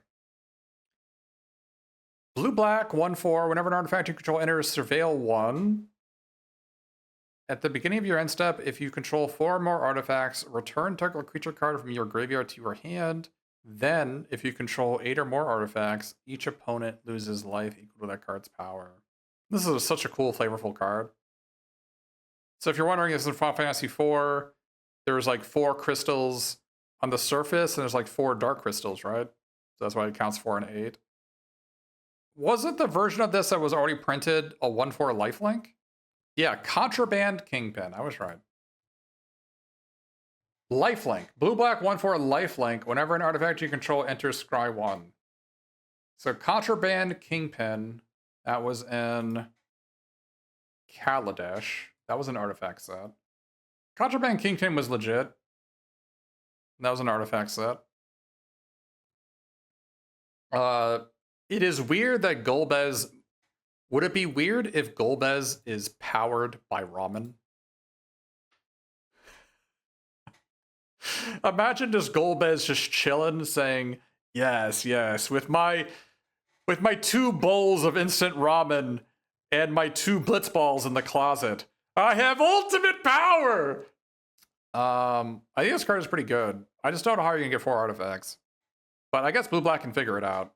Golbez can do some dark dealings with your local Namazu trader to acquire ultimate power. Namazu trader is at like the flea market. He just has like a thing out for $1. Golbez comes up and snatches it. Yes, this is exactly what I was looking for. Oh, cool card. Hope S-Time. White, blue, 2/2 lifelink. At the beginning of your end step, each opponent mills X cards or X. Oh yeah, you're right.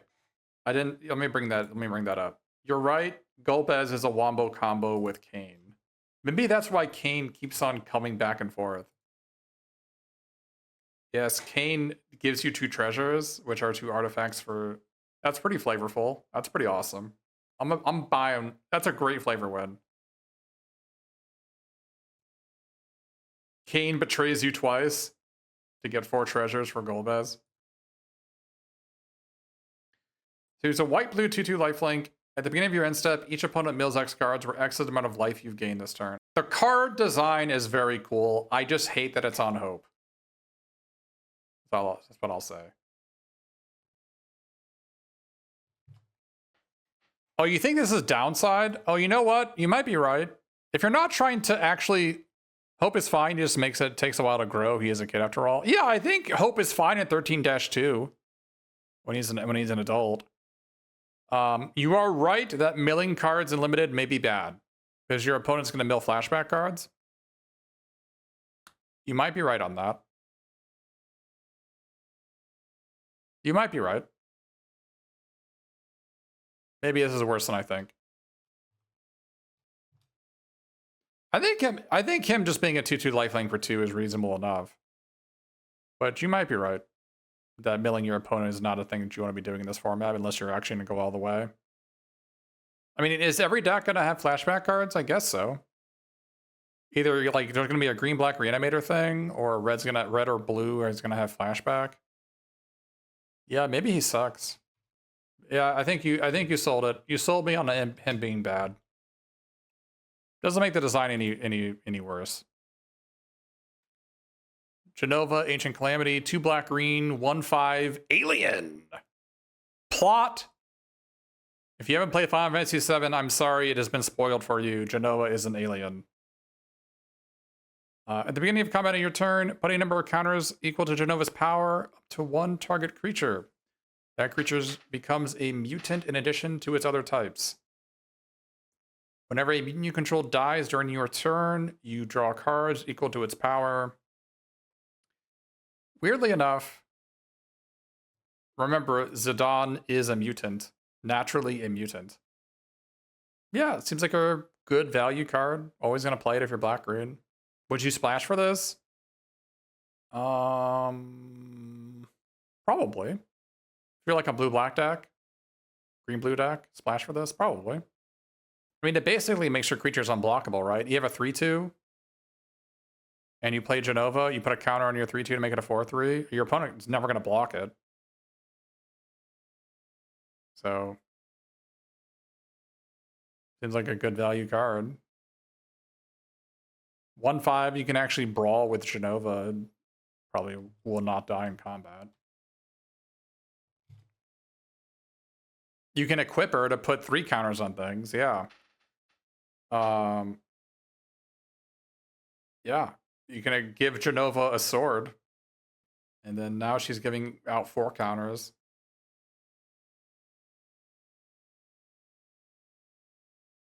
Maybe Genova is even better than a 7. Maybe she's an 8.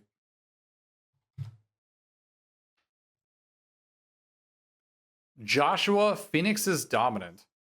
1 red, white, 3/4. When it enters, discard up to 2 cards, then draw that many cards. And then pay 3 red, white, tap, exile Joshua, then return it to the battlefield transformed under its owner's control. Activate only as a sorcery. Phoenix, Warden of Fire. Step 1 and 2, deal 2 damage to each opponent. And the last thing is return any number of target creature cards with total mana value 6 or less from your graveyard to the battlefield. Exile this, and then return it to the battlefield face up.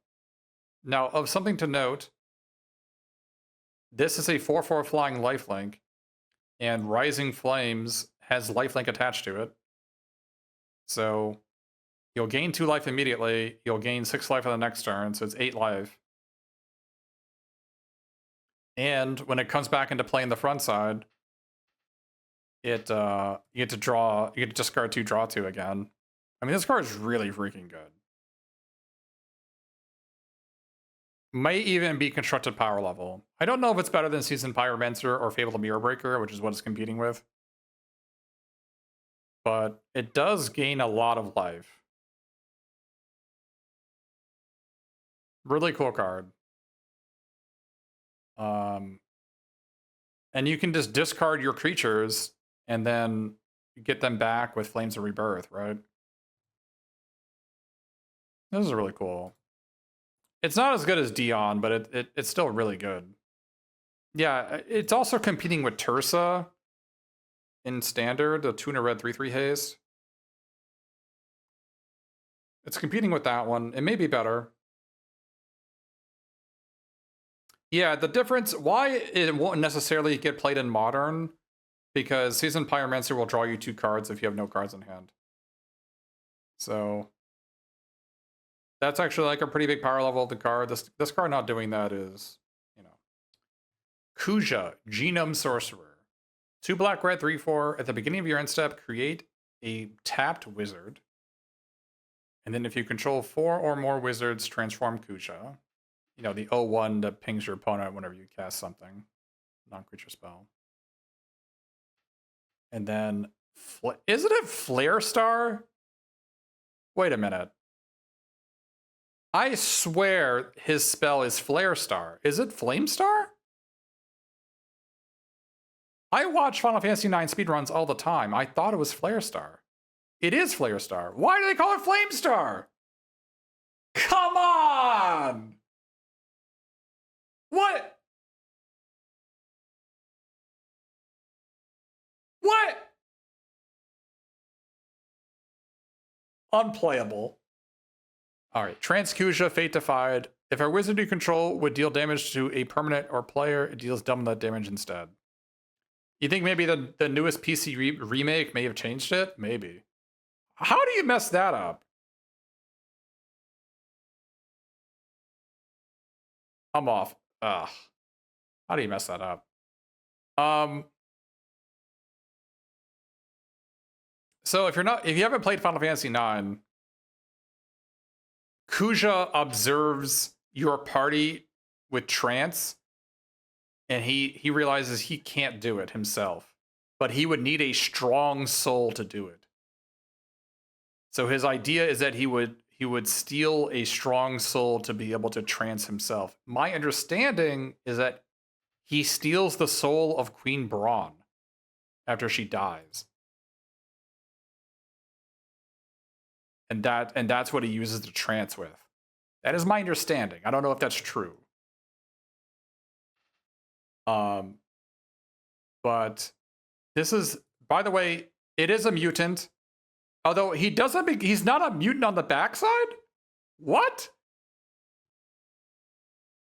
Mutant on the front side, not the backside? Did he lose his tail? No, the tail's right there. Wait, what? Okay, anyways. So it is a wizard, so it does double damage. Again, you may think that it flies. It doesn't fly. Even though he flies sort of like in the game. He kind of like floats off the ground. But it makes your wizards deal 2 damage instead of 1 whenever you cast a non-creature spell. And that's a lot. And the thing is, he only transforms via 4 more wizards. Now, be aware that he is a wizard. He'll count himself. So, if you have 3 black mages... Why doesn't the artwork have 3 black mages? It only has 2. Ah! Okay, anyway. No, I think this card's quite good. I think this card is just going to accidentally kill your opponent. You're gonna flip this, and then you're gonna like, oh, I cast 2 spells, take 8, take 6, take 8. Yeah, this card seems quite good. It's worse than Joshua, but not by much. All right, Noctis, Prince of Lucius. 1 white, blue, black, lifelink. You may cast artifact spells from your graveyard by paying 3 life in addition to paying other costs. If you cast a spell this way, this artifact enters with a finality counter on it.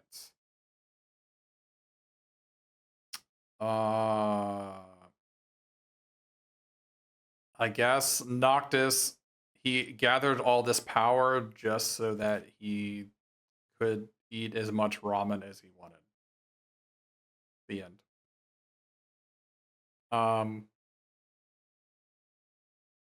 Oh, I guess the ramen is a finality counter. He has 1 last bite of ramen.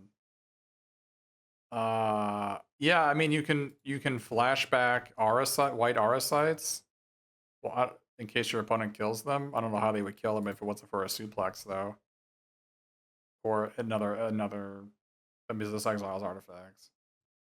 I mean, a 4-mana 4/3 lifelink is already like pretty good. I don't know what this card's doing. It's just got a good stat line. It does die to suplex, which is not a good sign.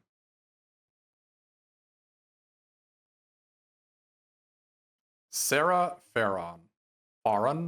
Sarah Farron. 1 green, white, 2/2. The first legendary creature spell you cast each turn costs 2 less to cast.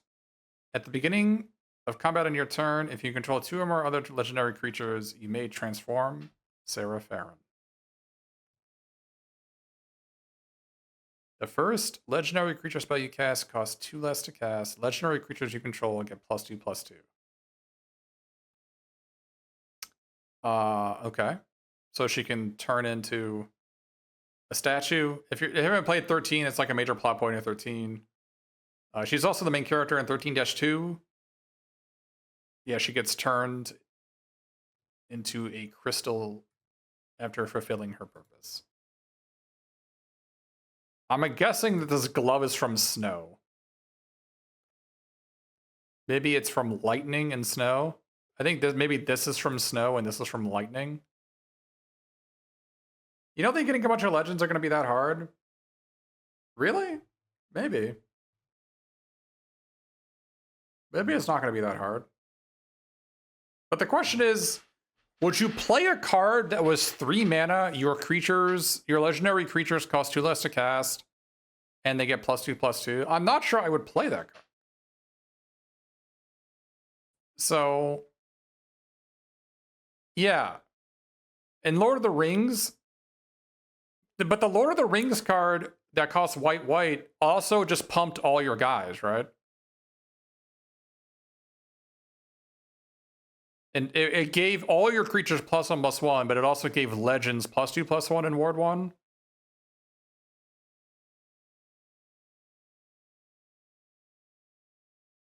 You saw turn 1 Slitskin, turn 2 Legend Choco, turn 3 Flip Sarah, swing for 8.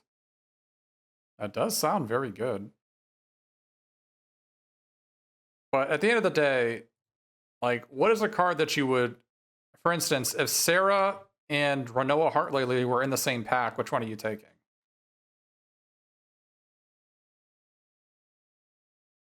Like, you're taking Renoa, right? Which means this is like a 5. That's what it seems to. It's not about whether it's good in specific situations. It's good. It's if you're in a draft pack. If it's first pick, pack 3, and you're green white, you have a choice between white Auracite or Renoa Heartlily or Sarah. You're not going to take Sarah over any of these cards, which means it's not that good. I mean, that's at the end of the day, right? Send Spear's Punishment. 4 black, green, blue, flying.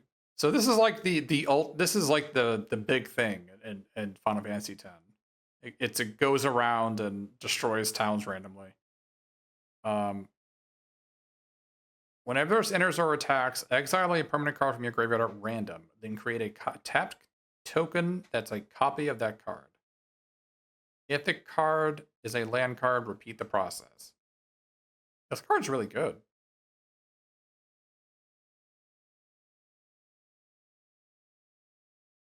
It's a it's a Leviathan. Oh, it's so sick. It's a Leviathan. It does like, oh man. That is sick.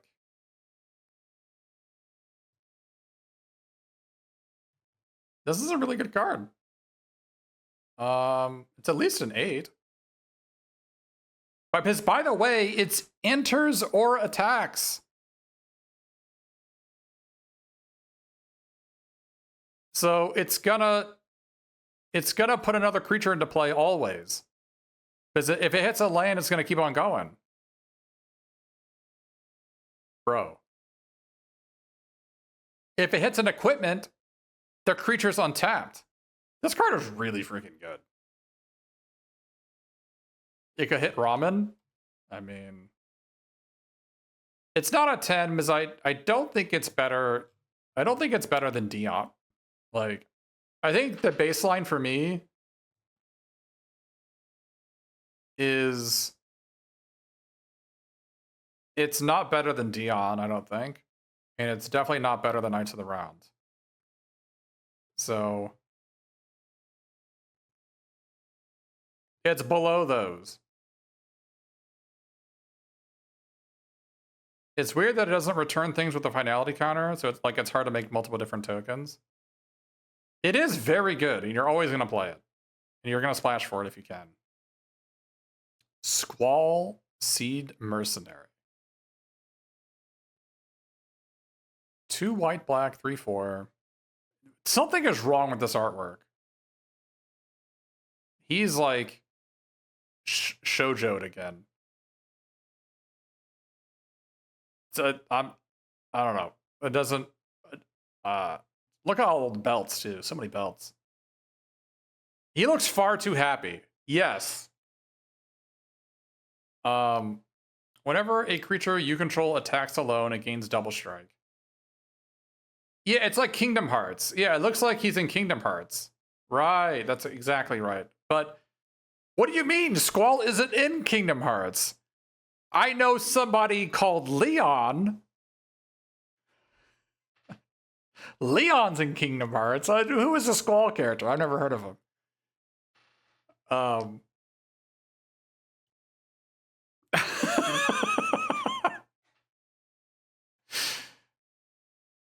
Here's what, look, he gave up his name because he couldn't save his home.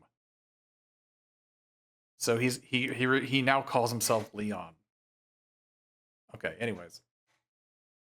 Whenever a creature you control attacks alone, it gains double strike until end of turn. Okay, pretty good. Whenever a Squall deals combat damage to a player, return target permanent card with mana value 3 or less from your graveyard to the battlefield. It doesn't come in with a finality counter either. No, this is pretty good. I like that it kind of has quasi-haste because you can play it on turn 4, then attack with your 3-drop, and it has double strike. Tella, Great Sage. 3 blue, red, 3/3. Whenever you cast a non-creature spell, create a 1/1 colorless hero creature token. Alright. If 4 or more mana was spent to cast that spell, draw 2 cards! If 8 or more mana was spent to cast this spell, sacrifice Tella and it deals that much damage to each opponent. Well, this is kind of a flavor win. If you're not familiar with Final Fantasy IV, he is a great sage. He joins a party. He knows every spell, and he goes to get. He joins a party to get revenge on Golbez, and at the end he casts Meteo and dies. So very huge flavor win. I love it. But it does cost 5 mana for a 3/3, and then you have to cast. If you untap with it, you'll get like 2 1/1s and draw 2 cards, and then next turn you'll get probably 2 1/1s and draw 2 more cards. So that's a pretty big. You gotta untap with it. Yeah, I find it pretty hard to lose if you can untap with this guy. But that is the question, isn't it? He is a weak old man. And you know what it is with weak old men. They are very vulnerable to getting suplexed.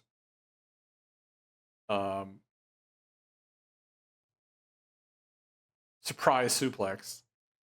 Yeah, I guess you play... That is definitely a scenario where you would play Magic Dampener. Yeah, you would play Magic Damper, not Dampener. I guess you could also play...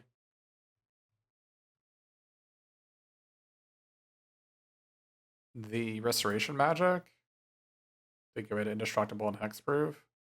But yeah, that is certainly a situation where Tella is secretly a 6-drop. You wait until you have a protection spell for him. It has lots of 8-mana cards because the 8-mana cards are stuff like Syncopate, or it is stuff like Ice. All the tiered cards can go up to 8, right? Well, most of them can. So this costs 8 mana. So that's how you can blow stuff up. And you can also do like Choco Comet, Syncopate, Thunder Magic. Thunder Magic does not go up to 8. It goes up to 7. Yeah, great card.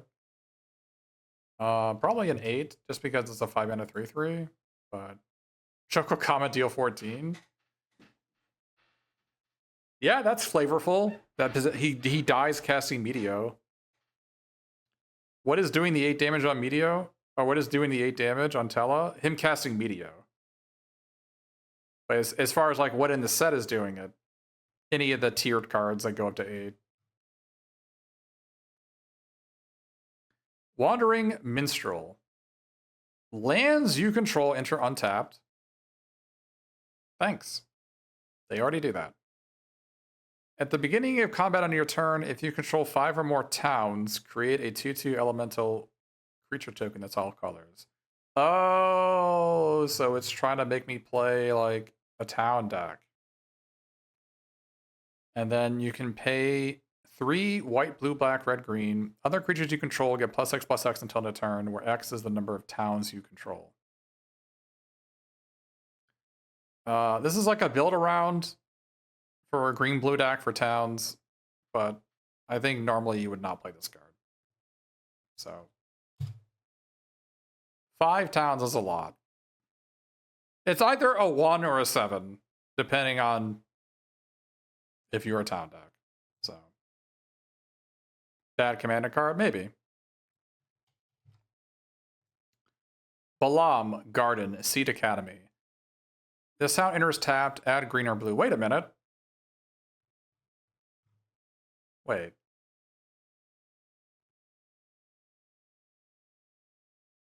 Is there a green-blue dual land in the set?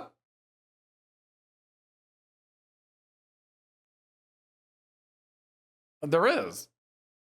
It's also a town. Okay. That's so weird to me. They have a strictly better card in the same set? What? Okay. What? Have they ever done that before? A strictly better card in the same set? I don't know if they have. All right, 7 mana, transform this land. This ability costs 1 less to activate for each other town you control. So if you're wondering, this is in Final Fantasy VIII. This is the school, and the school has been notified that missiles are incoming. And of course, the natural response to missiles incoming to the school is to grow legs and fly away, or just fly away from the missiles. But this card might have constructed applications. Costs 1 less for each other town you control. So if you have like multiple Balam Gardens, like Gauseless, I think you can ideally have 2 other lands. I think that's pretty easy. So it's 5 mana, tap to transform this. Instant speed, by the way. Although it's tapped when you transform it, so you can't flash block it. And it turns into whenever this attacks, draw a card. This is pretty good. Like, as far as this is like the only... This is one of the only creature lands in the set, right? It's like the only one. This card is really good. It is legendary. It's right there. It says Legendary Artifact Vehicle. Yeah, this card is really good.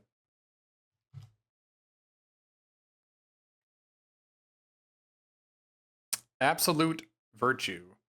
6 white, blue, 8/8. The spell cannot be countered. Flying.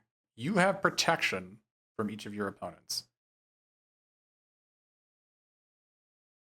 Wow. It means you cannot be dealt damage, enchanted, or targeted by anything controlled by your opponents. Now, this doesn't mean that your opponent just can't lightning bolt you. It means their creatures can't deal damage to you. It means their creatures cannot target you. It means if you have any curses on yourself, they fall off. So if you're not familiar with what protection is, think of debt. D-E-E-B-T. Deeped. That's how you remember for protection. That means you cannot be damaged, equipped or enchanted, blocked, or targeted. Unfortunately, Sunspine links in Standard exists that says damage cannot be prevented. So, losing life can still happen. However, most things that lose life target. So, this card is pretty good. It's also an artifact creature, so it can't be gopher-throated. I mean, you have to kill this thing first. This thing does not have protection, so your opponent just has to kill it. It's like a Platinum Angel. Oh, it's not an artifact. I thought it was. It's an avatar. I thought it was an artifact. Okay, you're right. It looks like an artifact to me.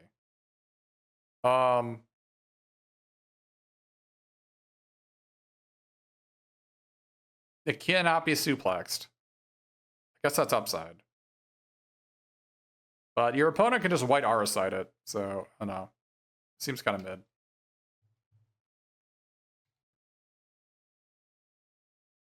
I don't know, it costs 8 mana. I don't know, it costs like it's like a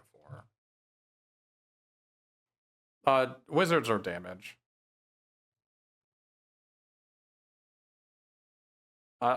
This is so much worse than something like Sin. I think it's worse than... I think it's even worse than Behemoth. I think it's way worse than this. Emet Selch, Unsundered. 1 blue-black, 2/4. Vigilance. Whenever this enters or attacks, draw a card, then discard a card. Hey! Psst. Hey, Locke. Hey, Locke. You should take some lessons. Take some lessons from this fellow named Emmett Selch. I think he has some good ideas. At the beginning of your upkeep, if there are 14 or more cards in your graveyard, you may transform Emmett Selch. Okay. Vigilance. During your turn, you may play cards from your graveyard. If a card or token would be put into your graveyard from anywhere, exile it instead. So it's like a permanent Yawgmoth's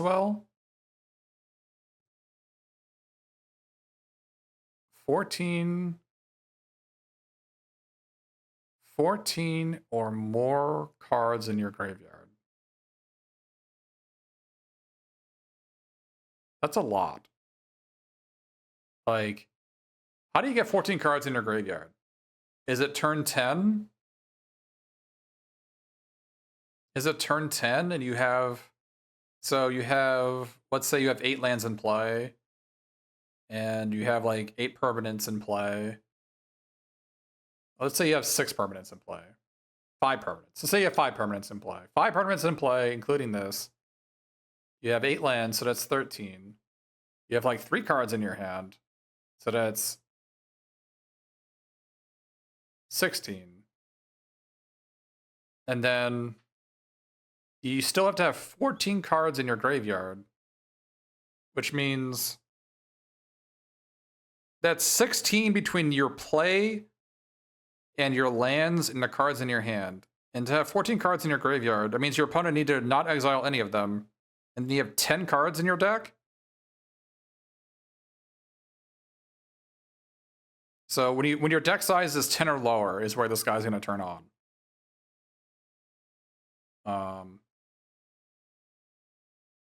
Yeah, 14's a lot.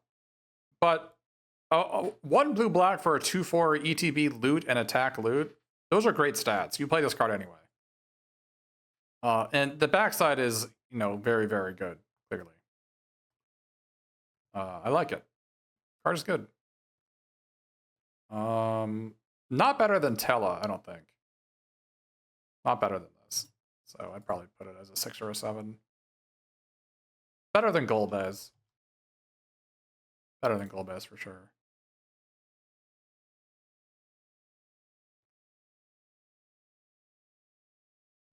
I'll put Golbez as a 5. You need some help with Golbez.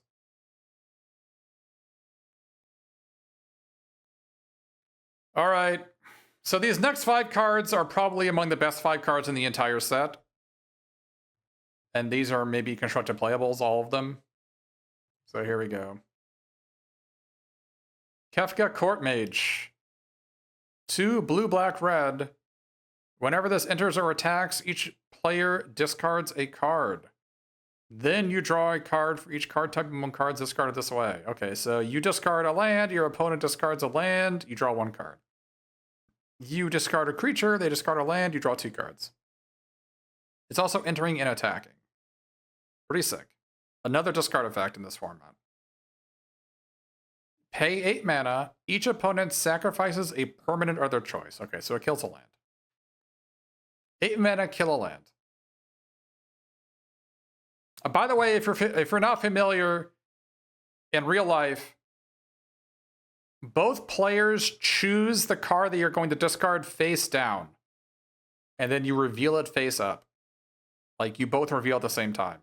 So you don't get to see what your opponent discards before you get to choose what card you want to discard.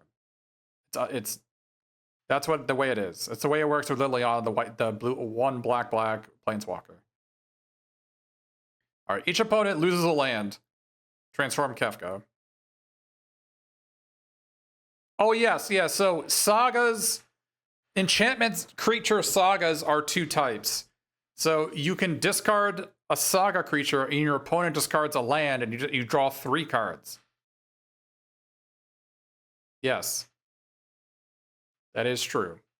Good point. Thanks for bringing it up. Or discard an artifact creature, and your opponent discards a land, you draw 3 cards. Yeah, I mean, Kefka's amazing.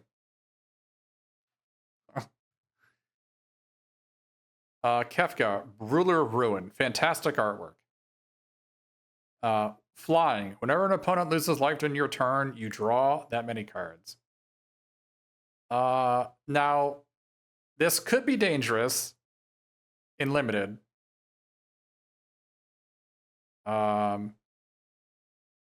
It is a triggered ability. So if you say you have only 2 cards in your deck and your opponent's at 5 and you attack, they will die before you do. Because it happens after the damage. But it is very dangerous. You might need an elixir to help you with Kefka. Yeah. And fantastic quote, the end draws near. Love it.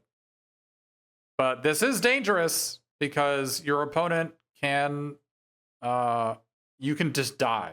Like, it is possible you play Kefka, and if you flip it, if your opponent's at 40 life, you lose. So, just be aware that life gain is a counter to Kefka's backside.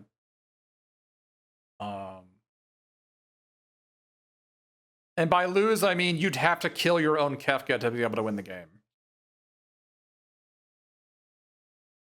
That being said, is it a 9 or a 10? I think it is worse than Light to the Round, but not by much. And I think it is worse than Dion. Maybe it's better than Dion. All right, it's better than Dion. Right? It's better than Dion. I'll give it a 10. I don't think we pretend the flip doesn't exist. The flip's always going to exist. You're going to draw 2 to 3 cards off this guy, right?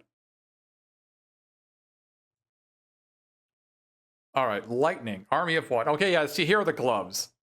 See those gloves, those fingerless gloves? So that is Lightning. That is Lightning here. 1 red, white, 3/2, first strike, trample, lifelink. Whenever Lightning deals combat damage to a player until your next turn, if a source would deal damage to that player or a permanent that player controls, it deals double that damage instead. Yeah, this card is fantastic. Now be aware, the whole joke with this is you have a 2/2 and you have Lightning. You attack with both, they let them both through. Lightning tags them. They take 3, and then your 2/2 hits them during normal damage, and so they take 4 off that. So that is how it basically works. And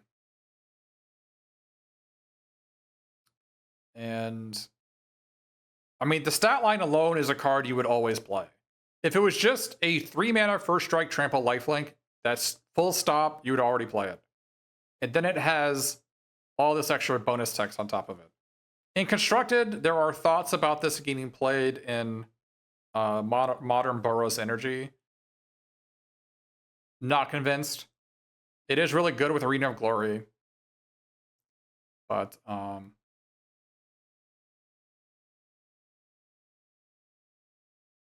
yeah, really good. It's going to play even better than it looks because it says permanent or player. So if you attack with Lightning, if it deals damage to them, then your 2/2 is essentially a 4/2. Because if they block with like a 3/3, it will kill it. Or your suplexes that you play afterwards, right? You play a suplex in the second main phase, will deal 6 damage. So, pretty good. I don't know if it's an 8 or a 9. It's probably an 8. Really, really good. Kills so fast. Maybe, I mean, maybe, is it better than Balthier and Fron? Maybe it's not better than Balthier and Fron. Maybe it's not. Maybe it's just a 6. Maybe it's just a really good creature.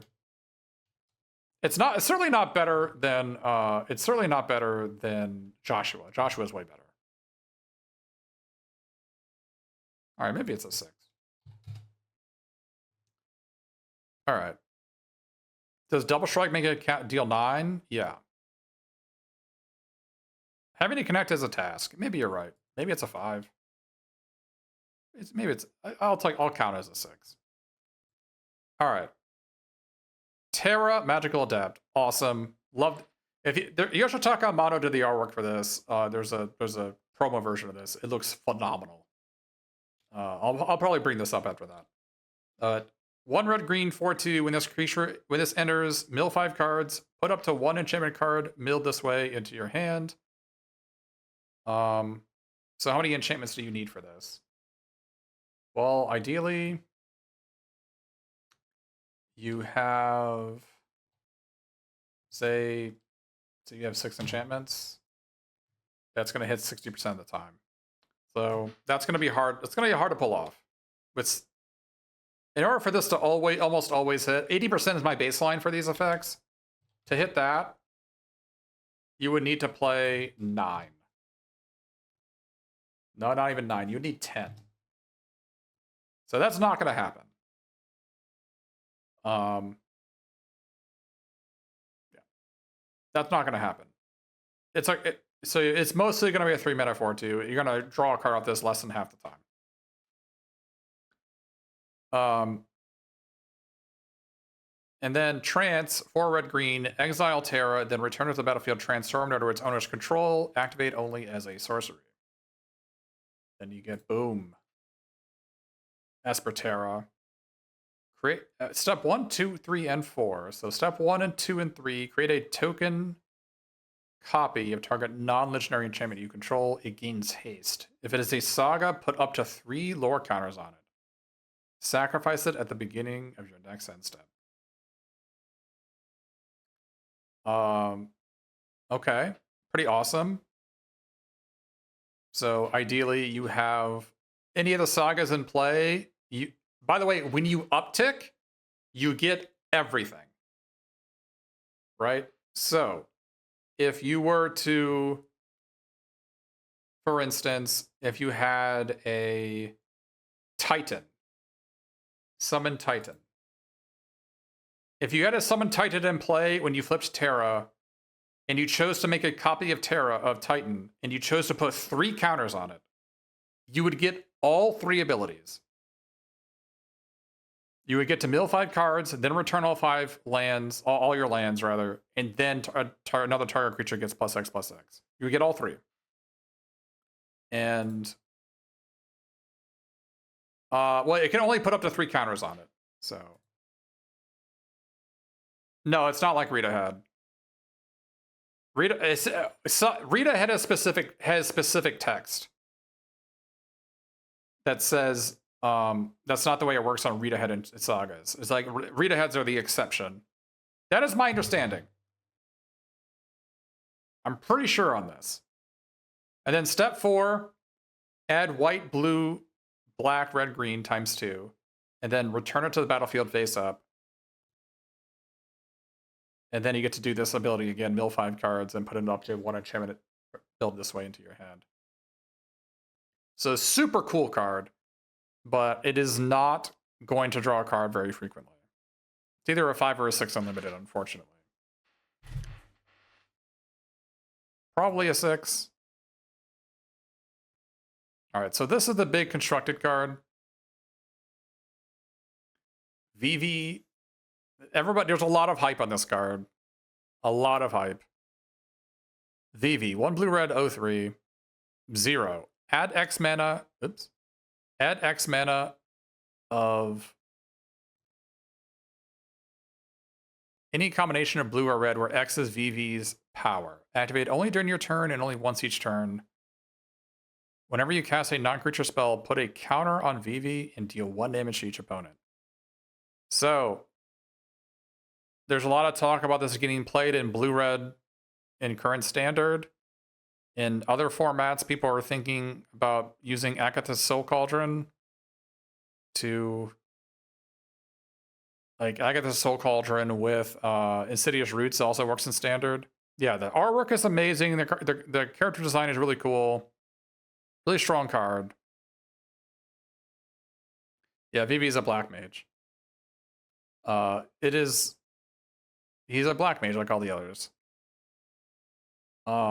As far as Limited is concerned, though, he's probably going to be like a 3-mana 2/5 that can add 2 mana, which is pretty freaking strong. So I'll put it as an 8. And then Yuna is also really, really good. So 3 green, white, 3/5. During your turn, Yuna and enchantment creatures you control have trample, lifelink, and ward 2. So she also has those abilities. At the beginning of your end step, return up to 1 target enchantment card from your graveyard to the battlefield with a finality counter on it. So super cool card, super strong card, assuming that you have summons somewhere, right? The whole joke is you want to return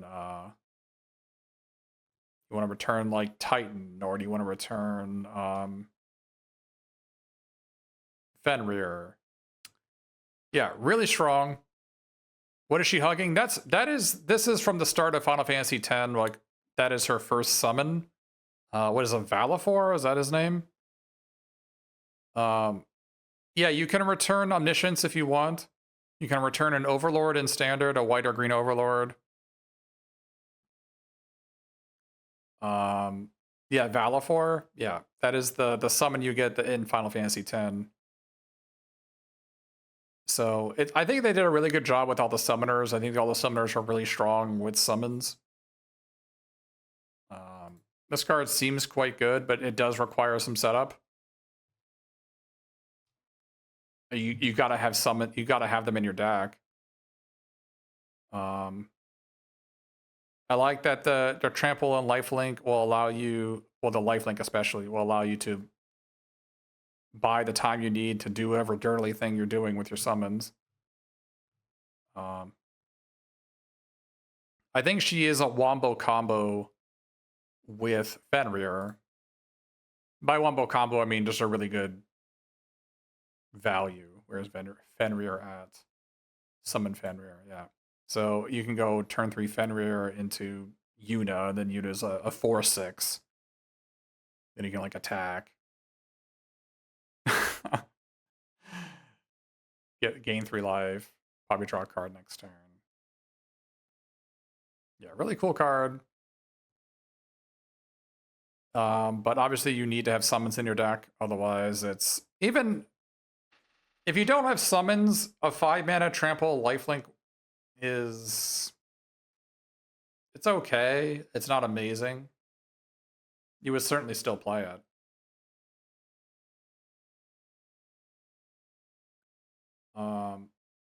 Yeah, I mean, maybe Lightning maybe Lightning's a 5, maybe. She has First Strike. It's not that hard to connect. Okay, so as far as best cards in the set, it's either Kefka or Knights of the Round or Dion.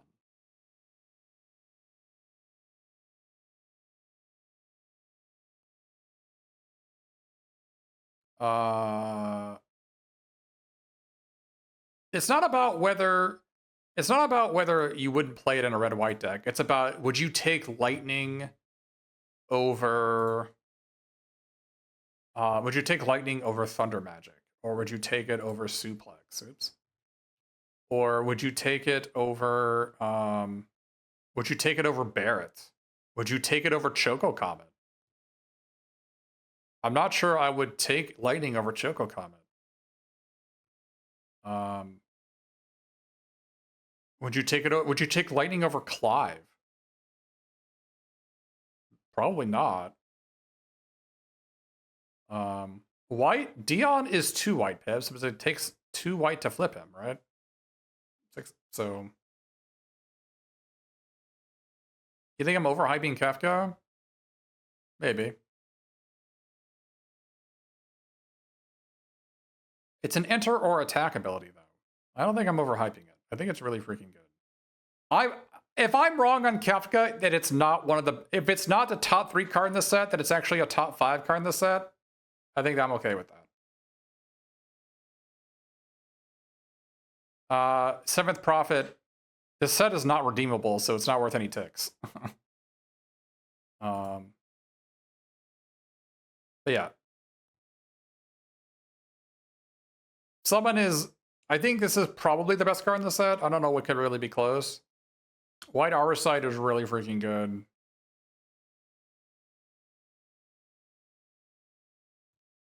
And the color red looks pretty bad. And the birds look like they're going to be a pretty strong archetype. There's a ton of rares, and they all, like... How many bird drafters are going to be at the table? And then there's going to be, like, a reanimation strategy for sure, or, like, a big fatty strategy in green-black. I think Malboro is going to be one of the best cards in the set. For sealed, anyway. That's a really powerful ability. Yeah, and also just mages. Like, black mages rod, cornered by mages. That's a lot of burn. It's a lot of burn you're taking. I think you can count on casting 2 or 3 more spells after these. So, you know, 1 black, your opponent loses 3 life and sacrifices a creature. That's a pretty good spell. Blazing Bomb may be better than I'm giving it credit for, now that I've looked at the set a bit more. This is actually probably pretty good. I wouldn't be surprised if I actually like this card a lot.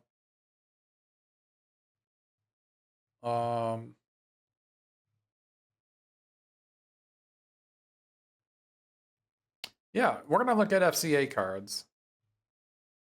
Give me a minute and we'll look at the FCA cards. Yeah, Blazing Bomb. Yeah, I think Blazing Bomb I probably underestimated. It's like a reasonable 1-drop. It's like a Seal of Fire 1-drop. I'll put this... I put it as a 4 initially. I still think I think it's probably still correct to call it a 4. But I think it's a high 4. I guess it deals damage equal to its power. I guess maybe it is a 5, because you can just put an equipment on it to blow something up. I think you're probably right. Alright. Also, Sin. Sin is probably one of the best cards in the set.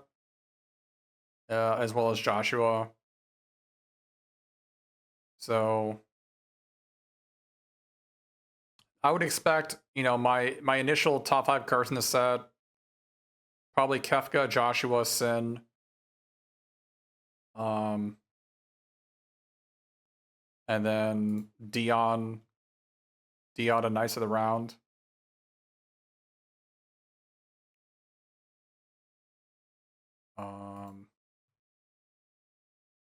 Lunar Whale, I guess, is probably up there too. And maybe Jacked. Jacked is going to be probably maybe a top 10 card. Arden's good, but it's 8 mana. 8 mana is a lot.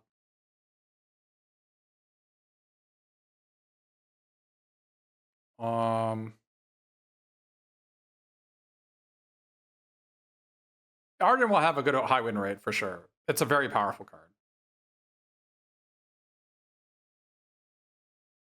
Green doesn't really have anything close. And Bahamut will maybe have a high win rate. But, you know, you're going to win cards you cast. You're going to win games you cast it for sure. So that's kind of the review of the set. But stick around and we'll talk about the 60 some odd cards that are in the bonus slot and how they fit into the format. We'll be right back. All right, so now we look at the fake cards. So most of these cards are not standard legal, and they can be 1 in 3 packs will have a common replaced with one of these cards at random. So if you're looking at a draft, there are 24 packs. There's going to be 8 of these cards in every draft, around average. So odds are you're going to have at least one of these in your deck. There's 8 players, so odds are at least one is going into your deck. So let's look at them. Counter spell. Counter target spell. Pretty good. A little bit hard to cast, obviously. By the way, Yoshitaka Amano is one of my favorite artists, maybe my favorite artist of all time. And, oh, He does so many of the artworks, and it's so good. This is pretty good. Either a 7 or an 8. Like, what blue card? Is it better than Syncopate? Probably. Not necessarily better than Syncopate, though. Is it better than Ice Magic? Sure. Is it better than Dragoon's Wyvern? I'm not sure it's better than Dragoon's Wyvern. It's either a 6 or a 7. The blue is a really restrictive mana cost. Yeah, blue is really restrictive. I'll put it as a 6. I think Syncopate is about the same. And Syncopate can be used to power up your 4 cost matters stuff. Would this be a set where you purchase the alternate art? Yeah, on Arena, yeah. Battle of the Big Bridge is just Fatal Push. Awesome artwork from Final Fantasy V. Revolt might be hard to pull off. I would probably take it over Namazu Trader. I would probably not take it over Malboro. I would not. I don't know if I'd take it over Corner by Black Mages. I probably wouldn't. And I probably wouldn't take it over Black Mage's Rod. Now, just be aware that the job select creatures are tokens with a mana value of 0. So this can kill all. This can kill all of those, which is kind of strong. So there's a lot of 3 and 4 mana creatures that this actually kills without Revolt needed. At least a 6. Either a 6 or probably a 6 is fine with that. Sir Conrad, this is awesome. Golbez, oh, so good. So 3 black 5/4. Whenever another creature dies, or a creature card is put into a graveyard from anywhere other than the battlefield, or a creature card leaves your graveyard, deal 1 damage to each opponent. Yeah, this kills way faster than it sounds. Way faster. And you can also pay 2 mana each player mill a card. This card is really good. Is it better than Malboro? It's about the same as Malboro. Put it as a 7. Maybe a 6. Maybe Malboro is a 6, and I'm overestimating it. Yeah, maybe Malboro is a 6. And maybe Cornered by Black Mages is a 6. I don't know.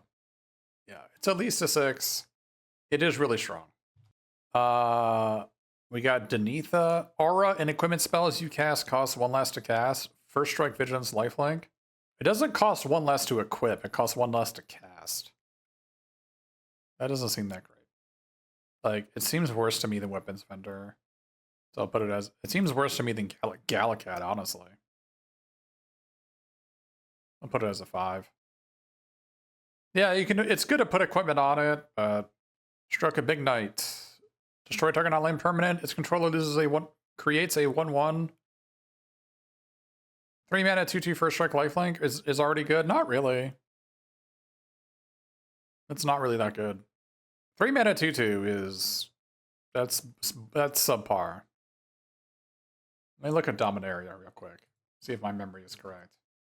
Yeah, Denitha was like mid plus in Dominaria, but that was a pretty low power level format. And I think this one is a bit more powerful of a format. So Dominaria wasn't equipment themed. Yeah, but the equipment in this set doesn't need to cost 1 less. It needs to be equipped for 1 less. I mean, maybe it's a 6 then. Maybe. I mean, I don't think I would put it above 6. Like, you have to compare it to, like, would you take it over... You're saying you would take it over Galakat? Maybe. Maybe you would. Maybe Galakat's bad. I'll put it as a 5. Would you take it over Weapons Vendor? I'm not sure I would. I definitely would take White Auracite over it. It's certainly worse than Steiner. I'm not sure I would take it over Ambrosia. Like, I think Ambrosia's better. I think Ash is better. I think Dragoon's Lance is probably better. You didn't like Soul Road Pack Beast? You can just get out of the channel. You can bugger off. You can just bugger right off, buddy. You can just get out, exit the channel. Anyway, giving your opponent a 1/1 is not great, especially in a format where there's equipment to put on it. Yeah, Mick Winsauce, thank you. Put that person in their place. This card is very bad, don't play it. Weirdly enough, I think one of the RCs was one in standard with an Omniscience deck that had Stroke of Midnight in it, which is weird. Yeah, you never saw that card show up because people first picked it, like me. You didn't see it in packs because everybody was taking it so highly. Yeah, 2 mana 04 draw card, great card. But what would you take it over? I mean, I'd take it over any of the mid-lane cards. Assuming that you're not trying to attack to win, because who is? Yeah, I put it as a 6. Modern Playable 2015. Brainstorm. This card is way worse than it looks. There's not that many shuffle effects in the format. If you can't shuffle, this card sucks. I know it's going to be painful for you to pass this card, but I suspect this card is bad. Laboratory Maniac. If you would draw a card while your library has no cards in it, you win the game instead. This seems like a cool card to exist. There's probably a self-mill archetype that this is probably reasonable in. That being said, it's probably either a 1 or a 2. Oh, that with Kefka, so you don't deck yourself? Yeah. It's so sad that they printed this card, but then they banned it in Constructed. They banned it in Pauper. So I'm sure Pauper players would love this one. But yeah, this is Deadly Dispute, which is 2 mana, sacrifice an artifact or creature, draw 2, and make a treasure token. Very good. Pioneer still plays it. Yeah, Pioneer still plays it. As far as this limited format, I think Namazu Trader is better. So that doesn't lead it to very much, right? Like, I think Resentful Revelation is a lot better. So it's either a 4 or a 5, right? I mean, it's better than this. Better than this. So I'll put it as a 5. Captain Lannery Storm. This is not the first time they printed this as a fake card, right? It's like the second or third time they've done this. This card's pretty good. Better than it looks. 3 mana, 2/2 haste. Whenever it attacks, make a treasure token. Whenever you sack a treasure, it gets +1/0 until the turn. Pretty good. Treasures play really well. It's better than My City and Elder. It's better than Laughing Mad. It's better than Hilgagus. It is probably better. It's about a little bit better than Call the Mountain Chocobo. So probably a 5 or a 6. Go with Deadly Dispute. It's okay. Promise Fulfilled. So this is light up the stage. Exile the top 2 cards of your library. Until your next turn, you may play those cards. It's so disappointing that this is on the bonus sheet. And this is in the set. I really wish they had made this better. It's also weird that they have 2 different effects. Like, this is only until the end of your turn, and the other one is until the end of your next turn. Yeah, I mean, this can be good with a mages, like the black and red mages. Yeah, these things. I think Opera Love Song is such a missed opportunity. I agree. I don't know why they had to make it bad. Lightning Bolt, gonna be great, but as an 8. Again, I have played 13.1, 13.2, and 13.3. Apparently this is from Final Fantasy 13. I don't know what they're talking about. I don't know what the vestige is. I don't know why it's thrumming. I don't know what, and I don't understand this reference. The art is cool though. Farseek. Search your library for a non-forest and put it into play. Non-forest basic land. Well, you can find forest. You can find a tropical island, but you know what I mean. Decent card. It is certainly better. It's certainly better than Precious Wanderings. I'm not sure it's better than Talent Creator. It's probably not. It's either 5 or 6. It's certainly better than Gubu Gardener. This guy sucks.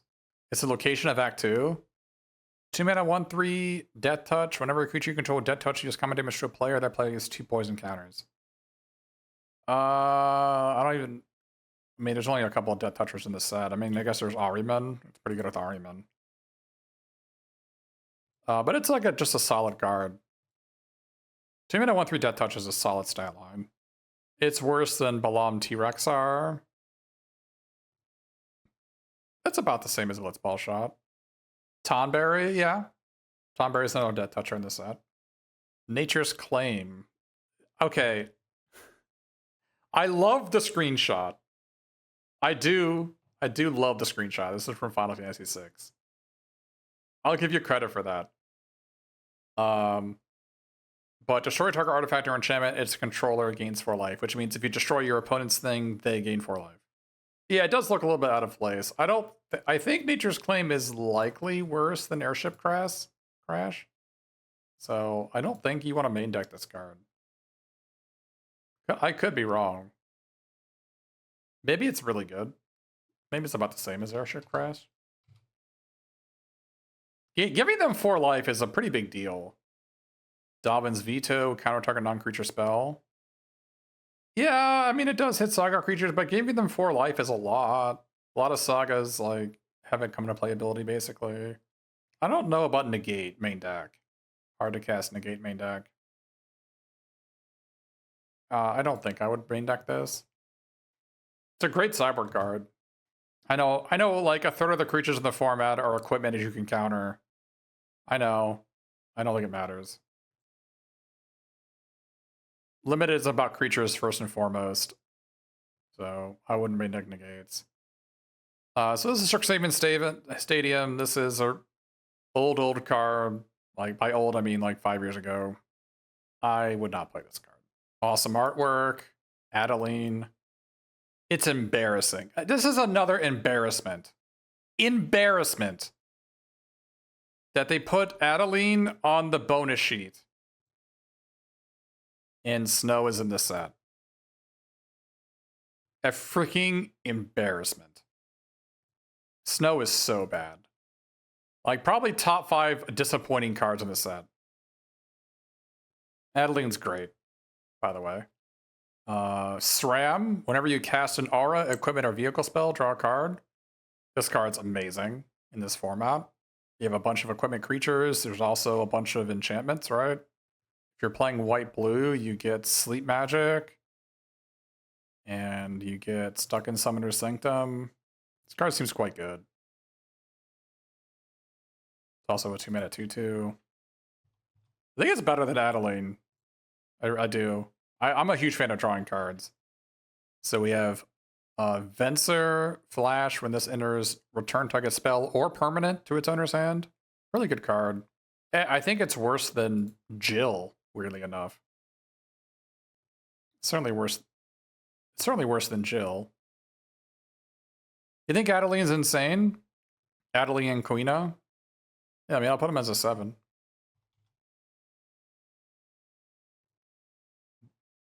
Kafka's Tower, aka Bolas' Citadel. You can bounce your opponent's town and screw them for a whole turn. Yeah, coming to play tap land. Yeah. I don't know about this one. This Kafka's Tower reminds me a lot of Triple Triad. I don't know if I want to be doing that. I think I'd rather cast Marlborough than do this, honestly. I mean, when was Kafka's Tower? When was Bolas' Citadel? What's that? What's that? I guess we don't have data on it. It was in War of the Spark. Let me look at the War. The War was on Arena. It was like middling. Yeah. It was like plus 3.8. It's like a middling card. I don't know. I don't think I'd take it over Malboro. Maybe I would. Dark Ritual. This is a weird one. I don't think you should be playing this. But the thing is, there's so many cards that if you play them, you just kind of win. Like Dark Ritualing out Bahamut, right? or Dark Ritualing out Knights of the Round, right? I don't know. This is a tough one to think about. Probably shouldn't be playing it. I'll put it as a 1. Like if you play, even if you have like Gilgamesh,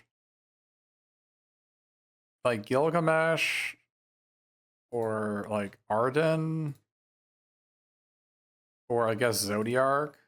Oh yeah, Dark Ritual's been printed before and Strixhaven and it was terrible. Yeah. Godo, this is probably really good. Another Gilgamesh clone. But this so it's 5 in a red, 3/3. Search your library for an equipment and put it onto the battlefield, straight up. So you can put Warrior Sword into play. I should probably upgrade Warrior Sword because I'll put it up to a 5. Yeah, this card's probably pretty good. And he also gets to duplicate attacks for Samurai, and the equipment is also a Samurai. Princess Sarah, this was from Final Fantasy 1. That's so sick. Too bad I don't play it. You should not play this card. You may play 2 additional lands on each of your turns. I would not play this card. The artwork is so sick, though. More sick artwork. Warrior of Light. Joda the Unifier. Legendary creatures you control get +X/+X for X number of legendary creatures you control. Whenever you cast a legendary spell from your hand, exile cards from the top of your library until you exile a legendary non-land card with lesser mana value. You may cast that card without paying its mana cost. A build-around card for sure. I will probably not see it very often. Man, this artwork is so sick! What a goat. This card is either amazing or unplayable. I'm gonna lean towards probably unplayable. So, the artwork is so sick! 1 white, black, 2/2 lifelink. At the beginning of each of your post-combat main phases, you may pay X life or X the amount of opponents who were dealt combat damage this turn. If you do, draw X cards. Wow. You can pay 1 life to draw a card, 2/2 lifelink. Yeah, to me that seems pretty... I don't know about insane. I don't know if it's better than Phyrexian Rager. Like 2 and a black, 2/2 draw a card and lose a life. Is this card better than this? Oh, CDH better. Bro, get out of here with your CDH stuff. I don't want to hear it. The thing is, you have to play this. You have to play this before you attack, so your opponent will know whether they should block or not, right? And it's also a 3-mana 2/2. Your opponent can just shock it. So obviously, it can be quite good. Winota. I've won a lot of money with this one. Whenever a non-human creature you control attacks, look at the top 6 cards of your deck. Put a human creature card from among them onto the battlefield, tapped and attacking and indestructible. Unnerfed Winota, by the way, because this is nerfed in Alchemy, right, or Historic. This is unnerfed. How many humans do you need? I mean, 2. I mean, you don't really need that many humans to make this good. I mean, it triggers for every single one of your creatures' attacks. So the equipment creatures are non-humans because they're heroes. So you basically need 2 humans in your deck to play this card. And let me check. A lot of the legends are humans. Like, this guy is a human. You think it's a 9? Yeah, it's either a 9 or an 8. I'll put it as a 9. Troxos. Scourge of Krug. Trample, enters tapped and doesn't untap. Whenever you cast a historic spell, untap. So a historic spell is a saga, artifact, or legendary creature. Or legendary spell, right? Oh, it's not saga?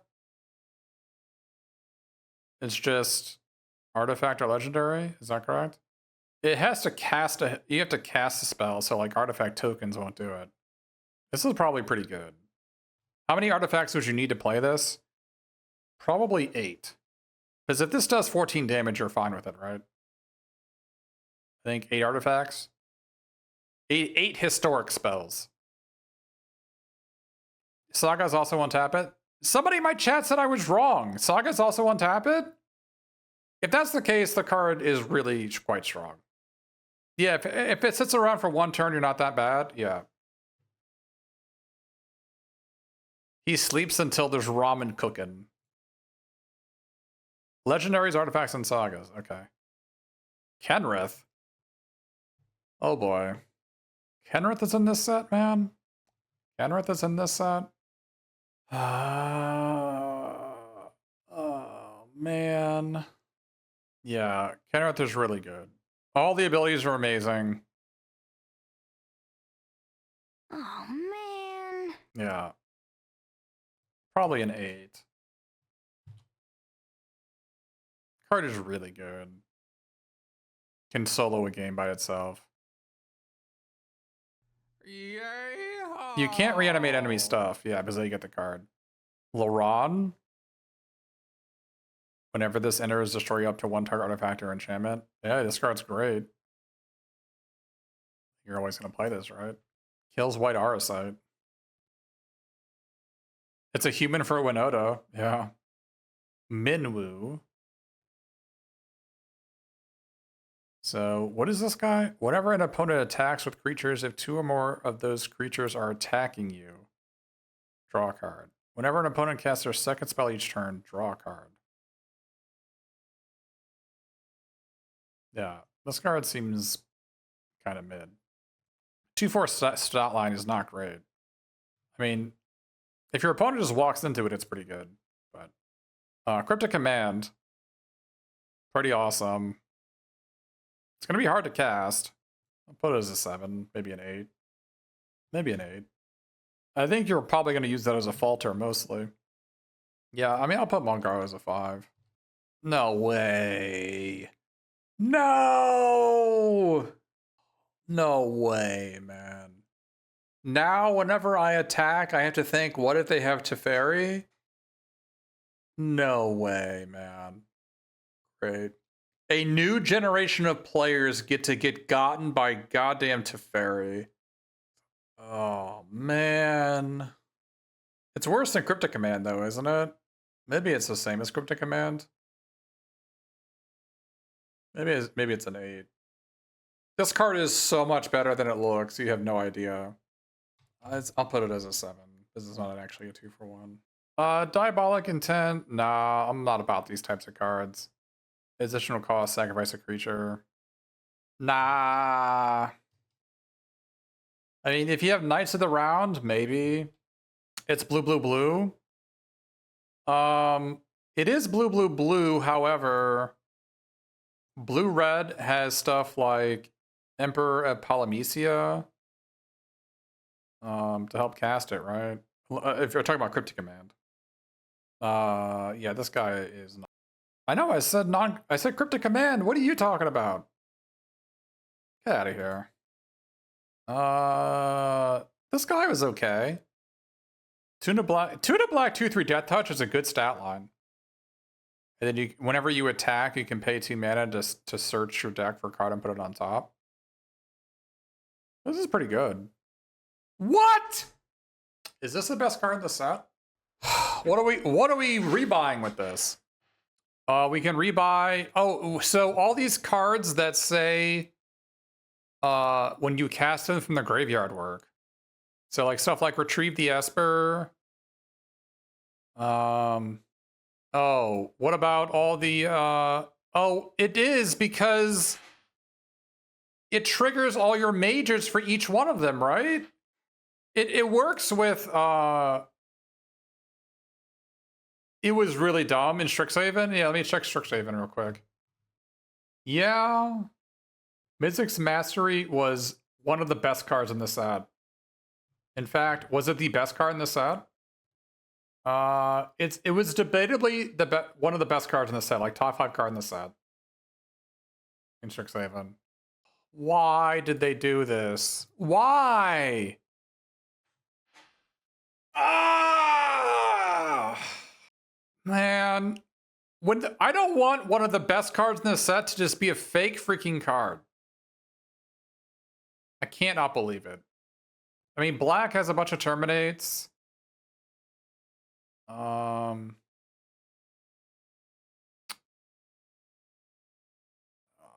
I mean, it's actually just so insane with the mages because you cast them all, so it's gonna trigger all your mages.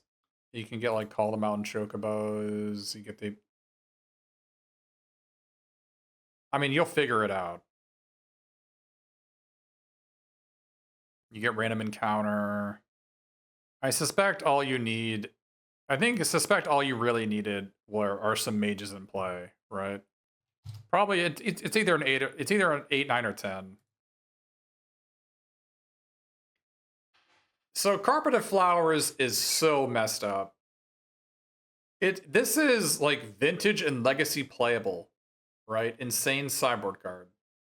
This is so you can play it and then your second main phase you get the mana. It's so not fun. It's so effed up. It's a sideboard card. It costs 1. It's going to give you 3 mana every turn of any color. If your opponent has blue cards or has islands. So messed up. Primeval. Why? If you lose to it this game too, you might swap out of blue. Yeah. Or you take out islands for off-color towns. You go down to like 3 or 4 islands in your deck. You know what's really sad? Is they printed Gladiolus in this set. This is in the set. Like, so Primeval Titan is a really strong card. It's like it's probably in maybe the best deck in Modern. And it double procs your Chocobos.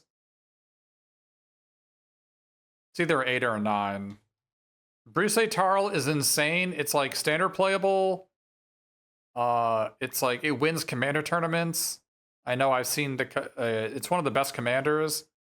Yes, these only replace commons. Yeah, I don't know. Bruce Tarl can win the game on its own pretty easily. Oh wait, this is not the Bruce Tarl I'm thinking of. Wait, what? Wait, what the hell is this? Where is the one that exiles the top card of your deck that makes Oxen and gives Oxen double strike? Where's that guy at? Who the hell is this? He's probably still fine.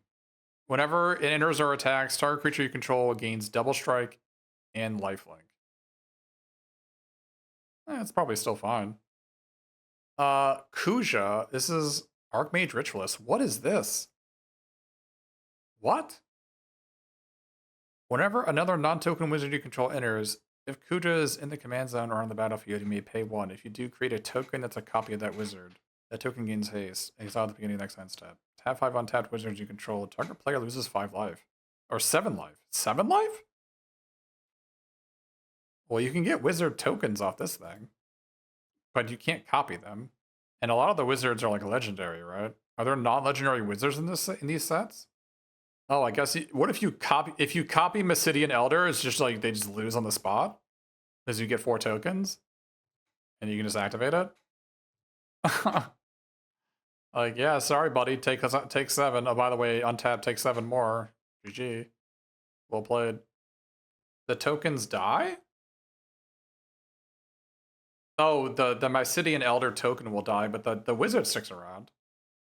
4 mana, 1/1 flyer. Whenever an opponent casts a spell, put a counter on this. Isn't this going to be like a 4 mana 3/3, 4 mana 5/5, 4 mana 6/6? I mean, is your opponent not going to play spells? Red, white, black. If a creature attacking causes a triggered ability of a opponent you control to trigger. What? This is fake, right? There's like nothing in the set. There's like no mobilize. So like, isn't this fake? I think if I was a white-blue deck, would I take Ojutai Dragon Speaker or would I take Dragoon's Wyvern? The Dragon Speaker has to be better, right? You mean Sin? Dude, no one's listening to Sin. Hulk. Alright, fine. 5 mana, 4/4 flying haste. Whenever an opponent casts their second spell each turn, draw a card. I've never seen this card. 5 mana, 4/4 flying haste is pretty freaking awesome. That's a good stat line. Like, full stop, that's a great card. Muldrotha's pretty awesome. During each of your turns, you may play a land and cast a Pernoso of each permanent type from your graveyard. This is like a pretty good auto. This was a pretty good in this original set, right? One of the best cards. This is like an 8 or a 9. This is like worse than Sin, but not by much. It's like on Sin's power level. I'm told this format is also very slow. Commander Ninjutsu. Whenever a ninja you control deals combat damage to a player, reveal the top card of your library and put that card into your hand. Each opponent loses life equal to that card's mana value. This card is probably okay. You're going to be able to get one hit off of it. But the problem is the equipment tokens will die. Commander Ninjutsu is the same as Ninjutsu. So you can use it from your hand. It's just, you can also use it from the commander zone. Yeah, I mean, she sees Legacy play, but that... Like, do you think... Is Yuriko better than Locke? Like, I think this is worse than... It's worse than this guy, right? It's worse than this guy, and I think it's worse than Locke. Maybe I'm wrong. Yeah, Chromatic Lantern. This is worse than Blitzball, I think. I don't think Blitzball is particularly good. If anything else is a ninja, Black has a rare that's a ninja. Black has like ninja blades. I don't think there's like a naturally ninja creature in this set. Maybe there is, I don't know. No way, man. It's in the same set! It's in the same set! No way. This card was banned in Standard and Pioneer. It was recently unbanned in Pioneer, and nobody plays it. Works on blocks. It's like a 9, right? It's either 8 or 9. Card is so dumb. Okay. Goodbye. Such sick artwork. Search your library for a creature card with mana value 1 or less. You can find Slitskin. What else can you find? Magitech Infantry. Oh, you can find Zack. Oh, you can find Zack. You can find Bomb. Ooh, you can find Bomb. You can find Freya. You can find Saz's Chocobo. All right. You can find Cactar. I think actually you're going to want to find Grand Pulse Ochu. That's actually a pretty good hit. You can find Cecil. Yeah. This is a pretty good hit. This card seems pretty good. Flavor text, but... Batonberry? Yeah. What? Yeah, it works with all the equipment. Great. It's either 8 or a 9. Unbelievable. Sick artwork. So Yoshitaka Amano is just GOAT. What? Yeah, protection from humans, which a lot of the legendary creatures are humans. Yawgmoth's pretty good. Is it better than like any removal spell? Like, would you take Yawgmoth over this? Probably. Would you take it over Vane's Treachery? Yeah. Would you take it over this? Probably not. I think Side Quest Hunt the Mark might be better. But you wouldn't take it over Arden. Right? I mean, Arden's better. Well, if you proliferate your opponent's sagas, they do get the saga ability. Is it better than this guy? He's about the same, I guess. It's a cleric from Minwu. They don't hit you? Yeah. Whenever this deals combat damage to a player, roll a d20, create that many treasure tokens. What? What kind of fake? Why are we rolling d20s, man? Wait, it wasn't in AFR. Was it? I'm looking at AFR, I don't see it. Was it called a different, was it something different? It's in CLB. This is a fake commander card, right? Yeah, in AFR it was no, in AFR it was a 7-mana 7/7, right? What was that guy's name? Yeah, it was like a 7-mana 7/7 that you get old Gnawbone. Thank you. Yeah, he was like D's plus. You can make this guy a 6. Sick artwork. Peripheros. If there was a double red equipment, I'd be interested. There isn't though, right? This seems like it'll never work. Although it is burn with your wizards. I don't think this guy will ever be on unless you have Fire Crystal. Triple Triad. Triple Triad with the Peripheros. This artwork is so good! Produces 3 times that amount of mana. Great. Great. I sure am glad I get to cast my Choco comment for what is your life total? Oh, dead. I think it's probably a great red-green card. Otherwise than that, it's... I think outside of red-green, I think it's worse than... It's gonna be worse than Colosseum Behemoth, right? So... It's also really strong with cards like Laughing Mad.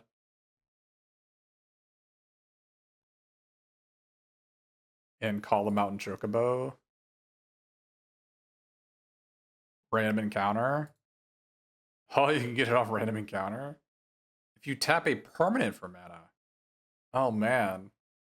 I can tap my Ring of the Lucci for 6. 6 colorless mana. Oh, your white Auracite taps for 3 white? Wait, what is this? Oh, I thought this was 13-2. It's not. Okay. Choose one. If you control a commander as you cast a spell, you may choose both. Creatures you control gain flying, vigilance, and double strike. Wait, what? Creatures you control gain lifelink and indestructible protection from each color. Wait, what? This card costs 6. This was Flying Crane Technique, right? Oh, that is very funny. Thanks for bringing that up. This unequips all your equipment. Except for Monk. Except for Monk's Fist, it'll unequip all your equipment. Very funny. I bet you nobody in real life knows that. Man, I'm just gonna lose to this, aren't I? This is like Moogle's Valor, but better, right? It's like a discard, but which is way, way better. In the same set. We have the Blue Stone Rain. I don't think you want to play this in limited, do you? Whenever Phyrexia is in this set? What set was this guy in? Mom? Was he in Bro? Is it just... He was a Phyrexian though, wasn't he? He's the original guy that made Mythos sad.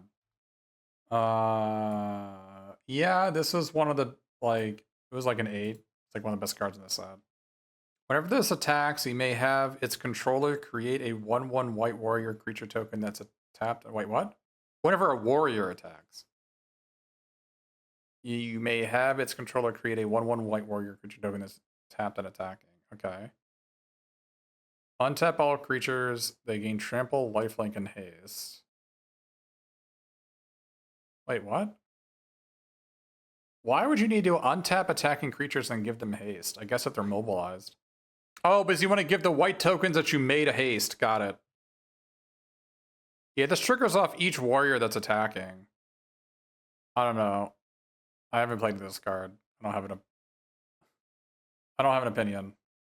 If it's good at Vintage Cube, it's good here. There you go. But it is a 7 then. What? This guy's actually probably not very good. You get to get Ragavan. Another generation of people gets to get Ragavan in Limited. I'm sure that's going to feel great. What? Okay, so this is the best card in the set? This costs 7 mana, by the way. Okay. This is likely the best card in the set. I always think Atraxa should cost 8. Yeah. Artwork is so sick, too. Man. It's better. Atraxa is better than Knights of the Round, right? I mean, it's better than Dion. I'm pretty sure it is. That's so messed up. That is so messed up. Whenever you tap a non-land permanent for mana, add 1 mana of any type that permanent produced. It makes your white Aurosite make 2 mana! Look at the top 5 cards of your library. You may put a non-human creature from among them onto the battlefield.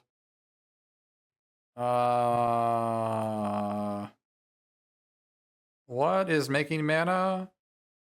Gardener? Torgal? Your ring becomes tapping for 3 colorless. Oh, treasures? Oh. Your treasures tab for 2 mana? This is probably pretty good. At least a 5. I think treasures work. Gold would not work, but treasures I think work. Scry 1, then reveal the top card of your library. If it's a land card, put it on the battlefield tapped. Otherwise, draw a card. That card seems pretty good. At least a 5 or a 6. I don't know, is it better than...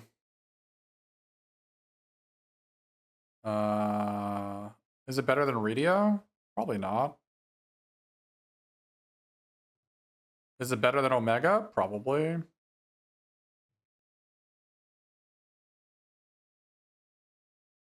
Is it better than Vanille? No. Vanille's better than that. Yeah, Titus is a merfolk. Doesn't he have gills? Isn't that part of the plot? He can breathe underwater. I think he has gills. When you cast your first spell each turn, choose an opponent random. Deals damage equal to that spell's mana value to that player or a planeswalker that player controls. So you play this for 3 mana, it's a 2/3. You untap, you play a 4-drop, they take 4. You untap, you play a 5-drop, they take 5. Wait, what?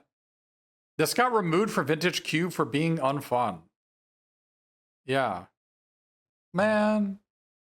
This is so... This is frustrating because... How many 9s or 10s did I have total? 1, 2, 3, 4, 5, 6, 7. I only had 7 cards at 9 or 10 in the entire set. And how many cards do we have here?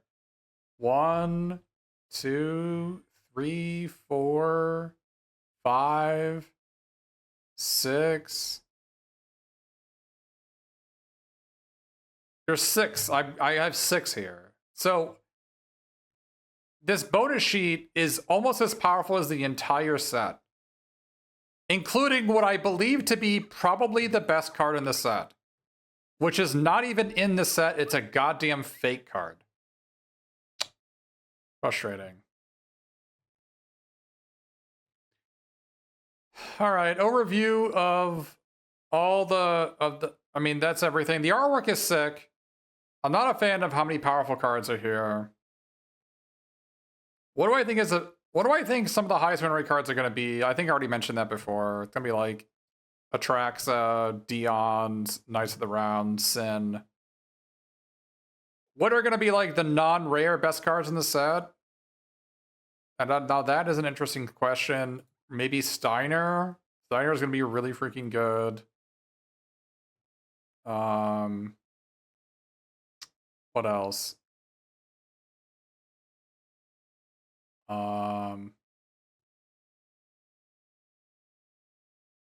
What are like non-rare best cards? I wouldn't be surprised if Vanille is pretty good. This card's pretty good. Probably not good enough. White Auracite? Yeah, White Auracite. I mean, Town Greeter is going to have a high win rate. Maybe Fat Chocobo. Fat Chocobo is going to be a pretty high win rate, I suspect. Choco Comet. It's probably going to have is going to be one of the better cards in this set. The Fenrir Saga is value, but I don't know if it's going to be like high win rate value. It doesn't do a whole lot. It doesn't do any of the work for you. You still got to do a lot of heavy lifting after that.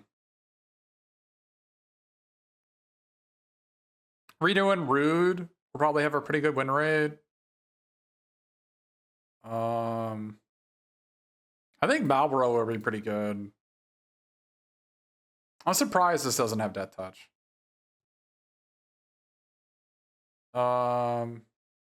Aerial Unit. This card will probably be pretty busted. That's a really strong card. You think Travel the Overworld? Maybe. Yeah, this might be really good. This is a card I'd have to play with to see if it like, how hard is it to actually get towns.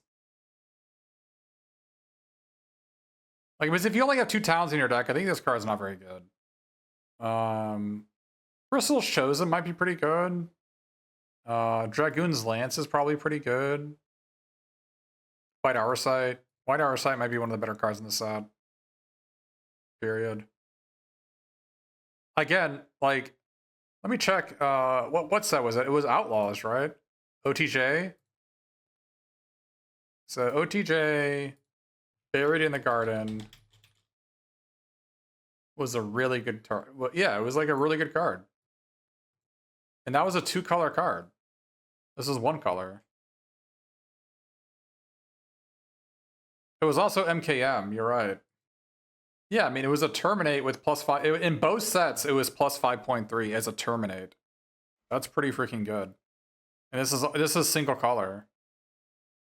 And it is also an artifact for artifact synergies. I think this card will be good. I know this is a bold statement. Well, the set looks like it might be like relatively low power level. I'm disappointed at how strong a lot of these fake cards are. But looks like there's going to be a lot of attacking and blocking, hopefully. I didn't see any creatures with more than 4 toughness really anywhere outside of rares. So it's going to be really hard to not be able to attack, right?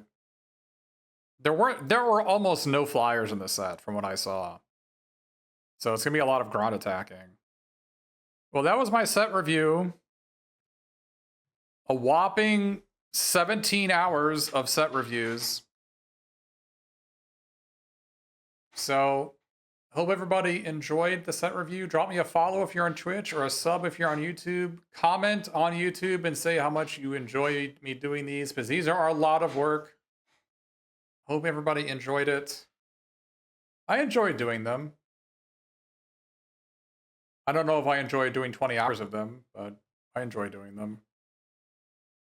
Thanks everybody for tuning in. That is going to be it for me today. Hey, Tony Bronco. If I missed the subs, if I missed Star Spawn earlier, if you're still here, thanks for the sub. I'm going to do some editing this weekend, hopefully. Oh, hey, Tony Bronco. Thanks for getting 5 subs. I don't know if I'll be streaming this weekend. I need to edit these videos, get it up by Sunday, so I don't know what I'm going to do. This is Michael Jacob at twitch.tv/darkest_mage and YouTube/darkest_mage signing off.